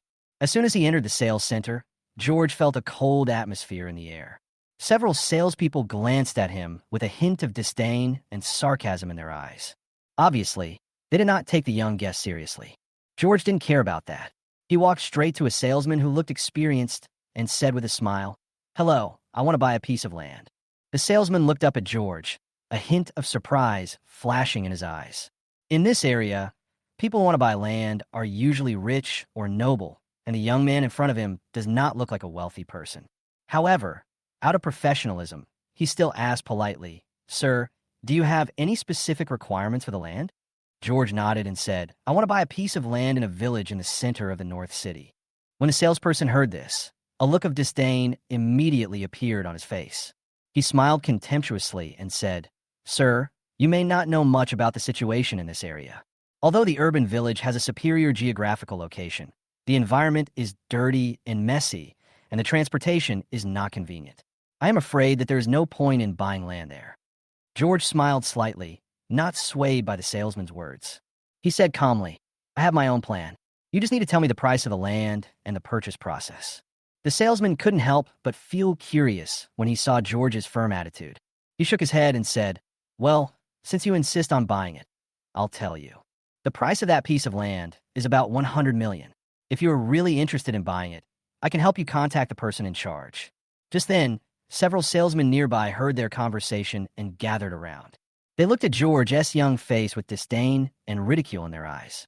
Hey, this guy wants to buy land in the urban village in North District? He is really a young and fearless person, said a salesperson in a sarcastic tone. Young people are impulsive and don't know their limits. You dare to buy land in that place? Aren't you afraid of losing all your money? Another salesman echoed. George ignored their ridicule. He smiled faintly and took out a bank card from his pocket. This bank card is black and inlaid with delicate patterns, making it look extremely noble. When the salesman saw this bank card, they were immediately surprised. They all know that this black bank card is specially customized by the bank for distinguished customers, and the holders are either rich or noble and worth a lot of money. The salesman stammered. George smiled and handed the bank card to the salesperson. This is my bank card. There is enough money in it to buy the land. Chapter 2:27. The salesperson took the bank card, looked at it carefully, and then handed it back to George respectfully. So you are a VIP. I am sorry for the disrespect. I will contact the person in charge for you to arrange the purchase. Seeing this, the other salesmen also shut their mouths and dared not make any more sarcastic remarks. They knew that although the young man in front of them was young, he was definitely not someone they could underestimate. Soon, the person in charge of the sales center came over. George warmly and invited him to the VIP room. The person in charge is named Liu, a very cute girl. In the VIP room, Liu warmly welcomed George. She was wearing a proper business suit and had a sweet smile on her face, giving people a friendly and professional feeling. Mr. George, welcome to our land sales center. Which piece of land do you want? Liu asked with a smile. George said directly, I need a piece of land in a village in the northern part of the city. The specific coordinates are... He told Liu the specific location he had learned before. Liu nodded, immediately picked up the computer, and began to search carefully. Her fingers tapped quickly on the keyboard, and the data on the screen was constantly refreshing. After a while, she found the information about the land. Mr. George, this piece of land is indeed within our sales range. Liu said, however, I have to remind you that this piece of land may not be as valuable as you think. George was slightly stunned and asked curiously, Oh, why do you say that? Liu smiled and explained, that piece of land is far from the bus station, and there are no large shopping malls or other supporting facilities around it. So from a commercial development perspective, its potential is probably limited. George nodded in understanding, but he did not give up the idea of buying it. He knows that sometimes a seemingly insignificant piece of land can be given new life through reasonable planning and development. Ms. Lee, you know a lot about that piece of land. George praised with a smile. Liu waved his hand modestly. No, I just pay more attention to these things. Besides, I live nearby. George looked at Liu in surprise. Oh, you still live there? Liu nodded with a bitter smile on his face. Yes, I was born in an ordinary family, and my parents rented a house there when I was a child. Although the conditions are better now, I am still used to living there. George nodded slightly, with a little more respect for Liu in his heart. He hadn't expected that the young girl in front of him had such a tenacious and hard-working background. George listened to Liu's explanation and felt a sense of admiration for her. He didn't expect that a girl working in a land sales center not only had a deep understanding of her job, but also had such a tenacious attitude towards life. George deeply admired the spirit of being able to emerge from difficult circumstances and still maintain a positive attitude. However, just as George was praising Liu in his heart, a picture suddenly flashed through his mind. It was a memory from his previous life. Chapter 2:28. In the previous life, there was a company called Tianyu Mobile, which emerged in the global mobile phone market with its innovative technology and excellent quality, and its sales volume was far ahead. The president of this company is a woman named Liu. George's heartbeat accelerated instantly. He looked at Liu in surprise. The shock in his heart was beyond words. Could it be that the girl in front of him was the future Liu who would dominate the business world? This discovery made George feel both excited and incredible. Liu noticed that George's eyes suddenly became extremely excited and asked in confusion, Mr. George, what's wrong with you? Did I say something wrong? George quickly shook his head to cover up his gaffe and smiled awkwardly. No, I just suddenly thought of something. Miss Lee, you are so amazing. Lee was a little embarrassed by George's words. She waved her hands modestly. No. I just did what I should do. George took a deep breath and calmed down his excitement. He knew that now was not the time to tell Liu the truth. So he changed the subject. Okay, let's not talk about this for now. Ms. Li, can you help me calculate how much the land will cost? Liu nodded and began to calculate the price carefully. She said as she typed on the keyboard, the price of that piece of land is over 93 million, plus some handling fees and other expenses. The total cost is about 100 million. George nodded, indicating that he accepted the price. He took out the black bank card from his pocket and handed it to Liu. There is enough money in this card. Please help me with the purchase procedures. Liu took the bank card and a hint of surprise flashed in his eyes. She knew that this black bank card represented the holder's noble status and strong financial resources. She didn't expect that the young guest in front of her had such powerful strength. She respectfully put the bank card aside and began to process the purchase for George. In a short while, the procedures were completed. Liu handed the contract and bank card to George. Mr. George, the formalities have been completed. Here is the purchase contract and your bank card. Please keep them. George took the contract and bank card and thanked Liu. Thank you, Miss Li. Your service is very thoughtful and professional. I am very satisfied. Liu smiled and shook his head. This is what I should do. If you need to purchase land or other services in the future, please feel free to contact me. George nodded, indicating that he had written down Liu's contact information. Liu watched George leave the VIP room, feeling a surge of emotion in her heart. She never imagined that the young guest in front of her would buy such a large piece of land in one go. Although the location of this piece of land is a bit remote, it is very expensive and is a huge investment for most people. Liu recalled the conversation she had just had with George. She deeply admired his confidence, composure, and plans for the future. She wondered in her heart who this young man was and how he could have such strong financial resources and unique vision. She couldn't help but feel a strong curiosity about George and wanted to know more about him. At the same time, she was also grateful for the fact that she could have the contact with such a person. This might be a rare opportunity in her career. Chapter 229. George left the land sales center with his heart filled with joy and anticipation. The contract in his hand felt heavy, as if carrying infinite possibilities for the future. He got into the car and called his assistant. His voice was filled with unquestionable determination. Xiao Lu, please contact Miss Liu for me and tell her that I have something important to discuss with her. After hanging up the phone, he leaned back in his chair, closed his eyes, and replayed the conversation with Liu in his mind. That girl is professional and dedicated, and every detail reveals her passion and focus on her work. More importantly, the indomitable spirit she exuded made George see unlimited possibilities for her future. He couldn't help but smile slightly and secretly decided in his heart that he must recruit this talented person into his team. Soon, Assistant Xiao Lu called back. President George, I have contacted Miss Liu, and she is willing to meet with you. George nodded with satisfaction, as if he had already seen the prosperity after Liu joined the company. He told Xiao Lu to arrange the meeting place and asked him to make sure everything went smoothly. The next morning, sunlight shone through the glass windows of the cafe onto the tabletop, creating a warm and peaceful atmosphere. George showed up at the agreed location on time. He looked around, looking for Liu. After a while, a girl in simple professional attire walked in. It was Liu. Hello, Mr. George. George with a smile. Her voice was clear and pleasant, revealing a sense of confidence. Ms. Li, please take a seat. George warmly invited Liu to sit down and ordered a cup of coffee for her. He watched her sit down before he slowly spoke. I asked you to come here this time because I want to invite you to join my company. Liu was a little surprised.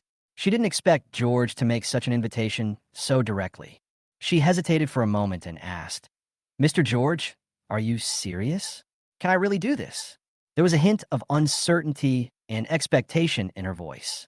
George smiled and nodded. Of course it's true. I am optimistic about your ability and potential, and I believe you will have better development in my company. His tone was firm and sincere, making Liu feel his sincerity and determination. George gratefully and said, Thank you for your trust in me, but I don't know if I can do it. There was a hint of worry and uneasiness in her voice. George waved his hand. I believe you can do it. Moreover, I will provide you with enough support and help. He paused and continued. I will offer you an annual salary of 1 million, plus the position of Deputy General Manager of the Business Department.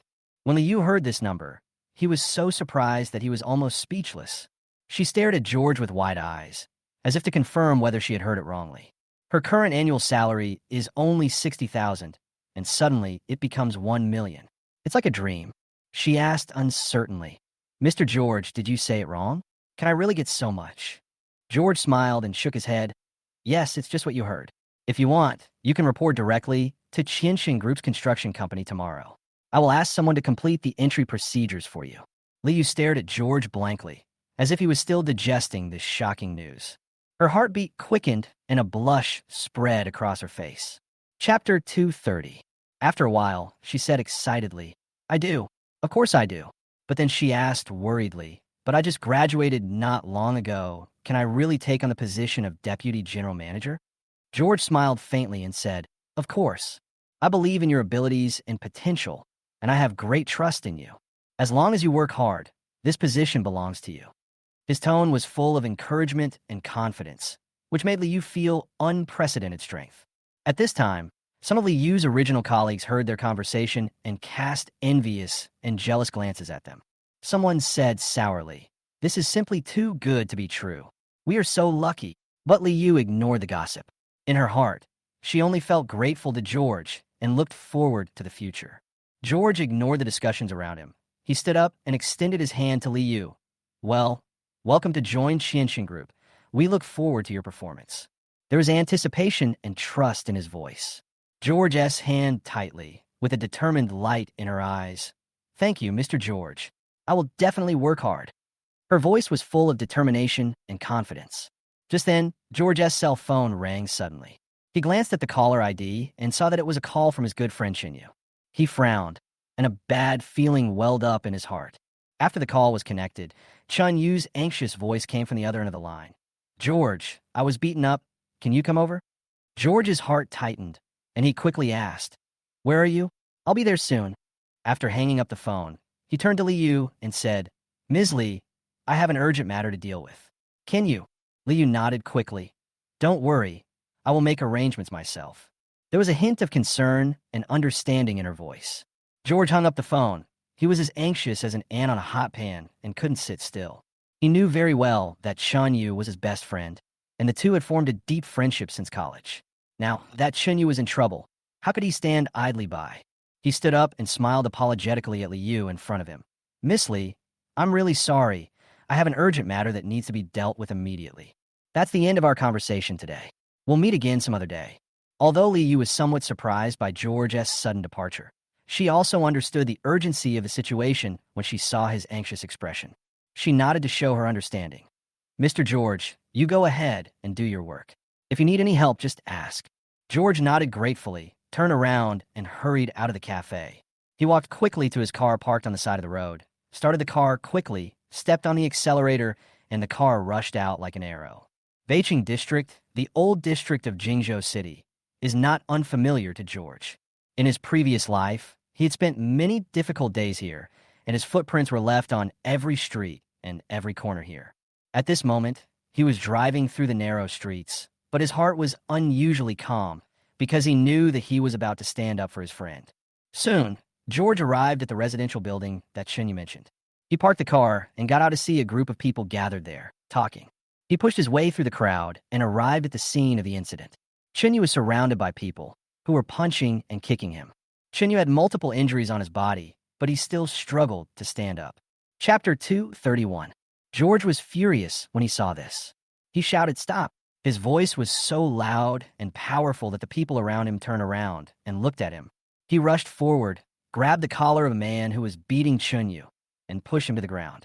Then, he quickly pushed away the other people who were besieging Chinyu one by one. His movements were swift and decisive. Soon, the crowd was dispersed by George. When Chinyu saw George appear, a hint of surprise and gratitude flashed in his eyes. He struggled to stand up, holding his injured part, and said with difficulty, George, why are you here? George helped Chinyu up and asked with concern, Are you okay? Who hit you? His tone was full of worry and anger. Chinyu shook his head. A trace of anger and unwillingness flashed in his eyes. It's okay, just a minor injury. These people were called by my ex-girlfriend. George was slightly stunned. and then he remembered Chun Yu's girlfriend Li Qiong mentioned before. He frowned and asked, "What's going on? Didn't you break up?" Chun Yu sighed. A trace of bitterness flashed in his eyes. "Yes, we broke up a long time ago. But I felt really sad when I saw her with a strange man today. I wanted to find her to ask for clarification, but I didn't expect her to call these people." After listening to Chun Yu's story, George became even angrier. He turned to look at the group of people and shouted, "Calm down. This is not the place for you to act wild." The group was intimidated by George's momentum and took a few steps back. At this time, a burly man stood up, pointed at Chun Yu and shouted, "You poor bastard. Get away from Qiong Qiong. Otherwise, don't blame me for being rude." When Chun Yu heard this, a hint of anger flashed in his eyes. He struggled to stand up and said to the man, "I want to hear it from Qiong Qiong herself. If she really doesn't want to be with me anymore, I will bless her. But if she was forced by you, I will never let you go." The man sneered and was about to attack again. At this time, Li Qiong came down from upstairs. When she saw Chun Yu and George standing together, a look of disdain and mockery appeared on her face. She walked up to Chun Yu and said coldly, "Chun Yu, you really don't know your own limitations. Do you think you can win me back by sending me a bouquet of flowers? Let me tell you, I have wanted to break up with you for a long time. You were born in a humble family, your father is sick, and you spend your days doing odd jobs to get by, without any ambition at all. How can I be with someone like you?" When Shin Yu heard these words, the anger and unwillingness in his heart erupted like a volcano. He stared at Li Qiong with wide eyes, his eyes filled with disbelief and pain. He clenched his fists tightly, his nails digging deep into his flesh, as if only this could relieve the anger in his heart. George saw this scene. His anger reached its peak. He stepped forward, stood in front of Chinyu, and said to Li Qiong coldly, "Li Qiong, be careful with your words. Chinyu is my friend, and I won't allow you to insult him like this. If you really want to break up, then please make it clear. But if you're playing with his feelings, don't blame me for being rude." Li Qiong took a few steps back in shock at George's words. She didn't expect that this seemingly gentle man would get angry about her words. But she quickly regained her composure and sneered, "George, who do you think you are? How dare you point fingers here? I tell you, Chinyu is not worthy of me. People like him are only fit to live at the bottom of society." As soon as Li Qiong finished speaking, George suddenly stretched out his arm and grabbed her collar. His movements were so swift and powerful that Li Qiong had no time to react. Chapter 232. Li Qiong was lifted up by George, her feet off the ground, and she struggled in fear. "Try to say it again." George's eyes flashed with coldness, and his voice was cold and decisive. The people around saw this and cried out in surprise. They didn't expect that this seemingly gentle man would actually hit someone. Li Qiong was also shocked by George's aura, and a trace of fear flashed in her eyes. She didn't dare to speak anymore, but just struggled to break free from George's restraints. However, George showed no sign of letting go. He looked at Li Qiong coldly and continued, "Li Qiong, listen to me. Chinyu is my friend, and his dignity cannot be trampled upon by anyone. If you dare to insult him again, I will make you regret coming into this world." After saying that, George swung his hand and threw Li Qiong heavily to the ground. Li Qiong screamed in pain and lay on the ground for a long time without getting up. Seeing this, the people around took a few steps back and dared not move forward. George ignored the people around him. He turned around, helped Chinyu up, and asked with concern, "Are you okay?" Chinyu shook his head. A trace of gratitude flashed in his eyes. "I'm fine, thank you, George." George patted Chinyu on the shoulder and comforted her. "Don't be sad. This kind of woman is not worth your sadness. Come on, I'll take you to the hospital." After saying that, George prepared to help Chinyu go back. But at this moment, Li Qiong shouted, "I tell you, you will never be worthy of my new boyfriend, Shurfan. He's a contractor under the Qianxing Group Construction Company. He earns 500,000 yuan a year. Can you handle it?" Hearing this, George suddenly stopped. At Qianxing Group Construction Group, if he says second, absolutely no one will say first. He is truly the boss. And Chinyu is the Human Resources Director. However, as the boss, I am often away, so it is understandable that he doesn't recognize me. And since Chun Yuekai has just become the Human Resources Director, it is even more normal that the other party is unfamiliar with him. You should have said so earlier. You're a contractor for Qianxing Group, right? At this time, Chinyu walked over and asked with a smile, Of course, you country bumpkin. Do you know how powerful Qianxin Group is? It's one of the top 10 companies in Jingzhou City. Of course I do. Chun Yu's expression changed. Chun Yu smiled slightly, with a cunning light flashing in his eyes, as if he had seen through everything. He walked forward steadily, looking directly at Li Qiong with a firm gaze, his tone revealing an unquestionable calmness. Of course I know how powerful Qianxin Group is. In fact, I know much more about it than you can imagine. A hint of surprise flashed across Li Qiong's originally calm face. She had always thought that Chun Yu was just an insignificant little character, but she had never expected that he would talk about Qianxin Group so confidently. She tried to find any hesitation in Chun Yu's eyes, but she only saw determination and depth. Li Qiong snorted disdainfully, trying to cover up her uneasiness with sarcasm. Oh, so you know a lot about Qianxin Group? Then tell me, how familiar are you with it? Chapter 233. Chun Yu kept smiling. He turned and looked at George, who had been standing beside him, silently watching the development of the situation. George is Chun Yu's good friend and also a senior executive of Qianxin Group. At this moment, his identity will become the key to Chun Yu's counterattack. President George, do you mind if I borrow your identity for a while? Chun Yu's tone revealed a hint of mischief. George glanced at Li Qiong indifferently, and he already understood Chun Yu's intention. He nodded slightly, his voice steady and powerful. Of course, please go ahead. With George's tacit approval, Chun Yu turned to face Li Qiong with a brighter smile on his face. Li Qiong, you may not know that the gentle gentleman standing in front of you is the president of Qianxin Group, George. As soon as the words fell, the crowd around him suddenly exploded. Li Qiong and those people who originally besieged Chun Yu showed expressions of disbelief on their faces. They stared with wide eyes at the man in front of them, whom they had not paid much attention to before, and their hearts were filled with shock. Li Qiong's face turned pale in an instant. She glared at George, her eyes filled with fear and panic. She could never imagine that she had accidentally offended the president of Qianxin Group. She simply couldn't bear this consequence. George observed Li Qiong's reaction coldly, with a sneer in his heart. He did not speak, but just stood there quietly, exuding an inviolable aura, waiting for Li Qiong's response. It took a long time for Li Qiong to come back to her senses.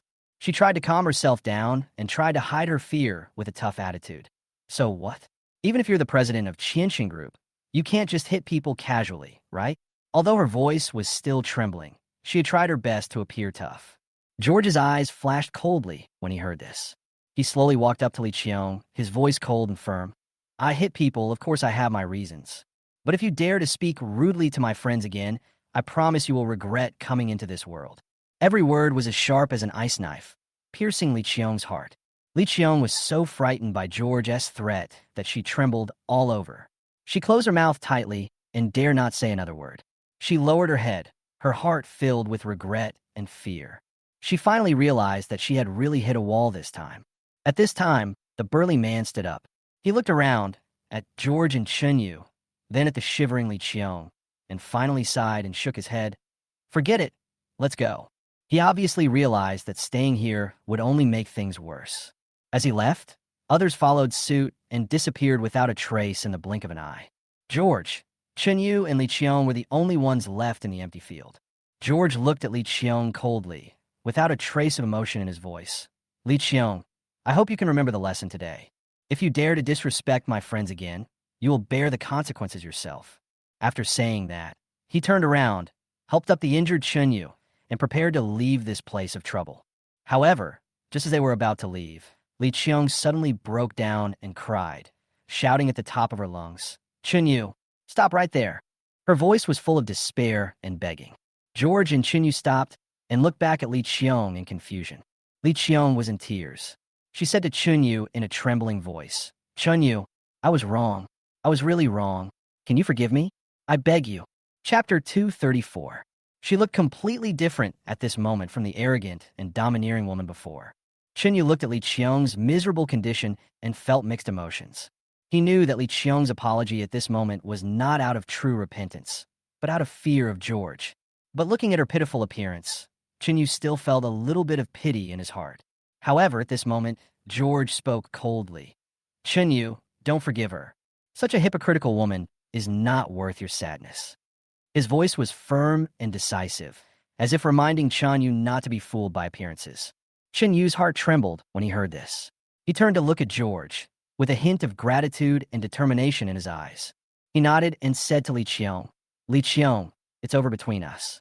I hope you can find the happiness that truly belongs to you." After saying that, he resolutely turned around and followed George to leave the scene, leaving Li Qiong standing there alone with tears streaming down her face. On the way back, George remained silent. He knew very well that what happened today was a heavy blow to Chun Yu, and any comfort would be pale and powerless.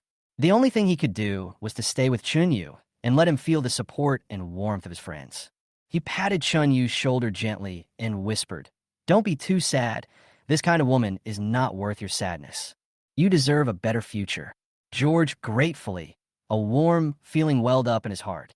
He nodded and said in a hoarse voice, "Thank you, President George. If it weren't for you today, I'm afraid I would." Before he could finish his words, George interrupted him.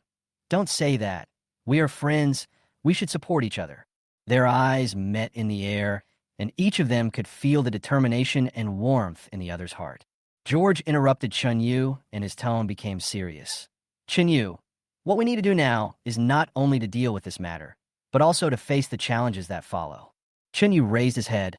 A hint of doubt flashed in his eyes. "Challenge? Are you talking about Li Qiong?" George shook his head. "Not just her. You just mentioned that Li Qiong's new boyfriend is a contractor under Qianxin Group Construction Company, named Fan. This person may become hostile to us because of what happened today, so we need to be prepared."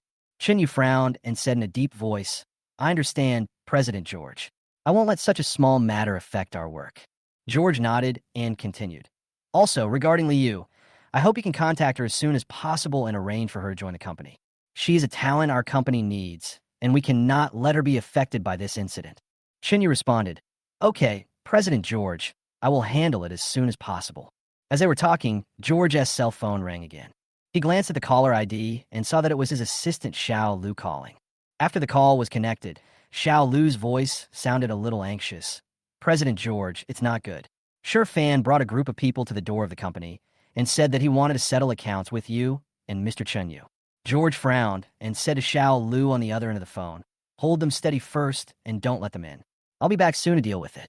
After hanging up the phone, he said to Chun Yu, "It seems that we have to go back." Chun Yu stood up, his eyes firm.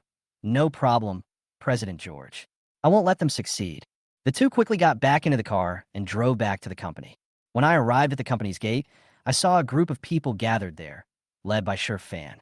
When he saw George and Chun Yu appear, he immediately shouted, "Are you George and Chun Yu? You need to give me an explanation for what happened today." Chapter 235. George and Chun Yu got out of the car. Facing the aggressive Fan and his men, they behaved unusually calmly. George glanced at the crowd, his eyes revealing an inviolable majesty. "Fan, what do you want to do by bringing people here today?" George's voice was not loud, but it was loud enough for everyone present to hear clearly. Fan widened his eyes and looked at George in front of him, feeling a little scared. He originally thought that George was just an ordinary president, but he didn't expect that he could exude such a powerful aura. He calmed himself down and said loudly, "George, you beat my woman today and insulted me. We have to settle this account." George smiled slightly and shook his head. "Fan, you're wrong. I didn't hit anyone today, nor did I insult you. I was just standing up for my friend and protecting his dignity. As for Li Qiong, I think you know better than I do what she did to you." Fan was choked by George's words and was speechless. He didn't know what Li Qiong had done, but he cared more about his own face. He shouted angrily, "Stop talking nonsense. You must give me an explanation today, otherwise don't blame me for being rude." George looked at Fan. A trace of disdain flashed in his eyes. "Explanation? What explanation do you want? If you want to fight, I will accompany you to the end. But if you want a reason, I'm always there for you." Fan was so angry at George's words that he waved his hand and signaled his men to come forward. However, his men hesitated. Looking at the aura emanating from George and Chun Yu, they couldn't help but feel a little frightened. Just then, the company's door slowly opened and a group of security guards walked out. Holding batons, they stood neatly beside George and Chun Yu, forming an indestructible barrier.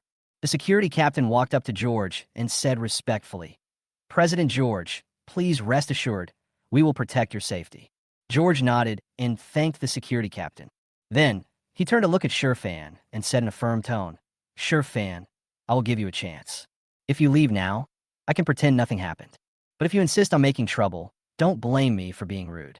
Shurfan looked at the group of security guards behind George, who were watching him eagerly, and couldn't help feeling a little flustered. He knew that if he continued to make trouble, he would probably end up in trouble, but he was unwilling to leave like this. After all, he came here today to save his face. He hesitated for a moment, and finally gritted his teeth and said, "Okay, I'll give you a favor today, but you guys remember this. We are not done with this." After saying that, he turned around and left the scene with his men. After Shurfan left, George took a deep breath and his face regained its calm. He turned around and nodded slightly to Chunyu and the security captain behind him to express his gratitude for their support. Then he shouted, "Meeting!" This command, like a stone on the calm lake, caused ripples. The directors of various departments in the company put down their work and walked quickly to the meeting room. They knew that George's meetings were never aimless, and that each one meant the company was about to face a major decision or challenge. Soon, the conference room was full of people.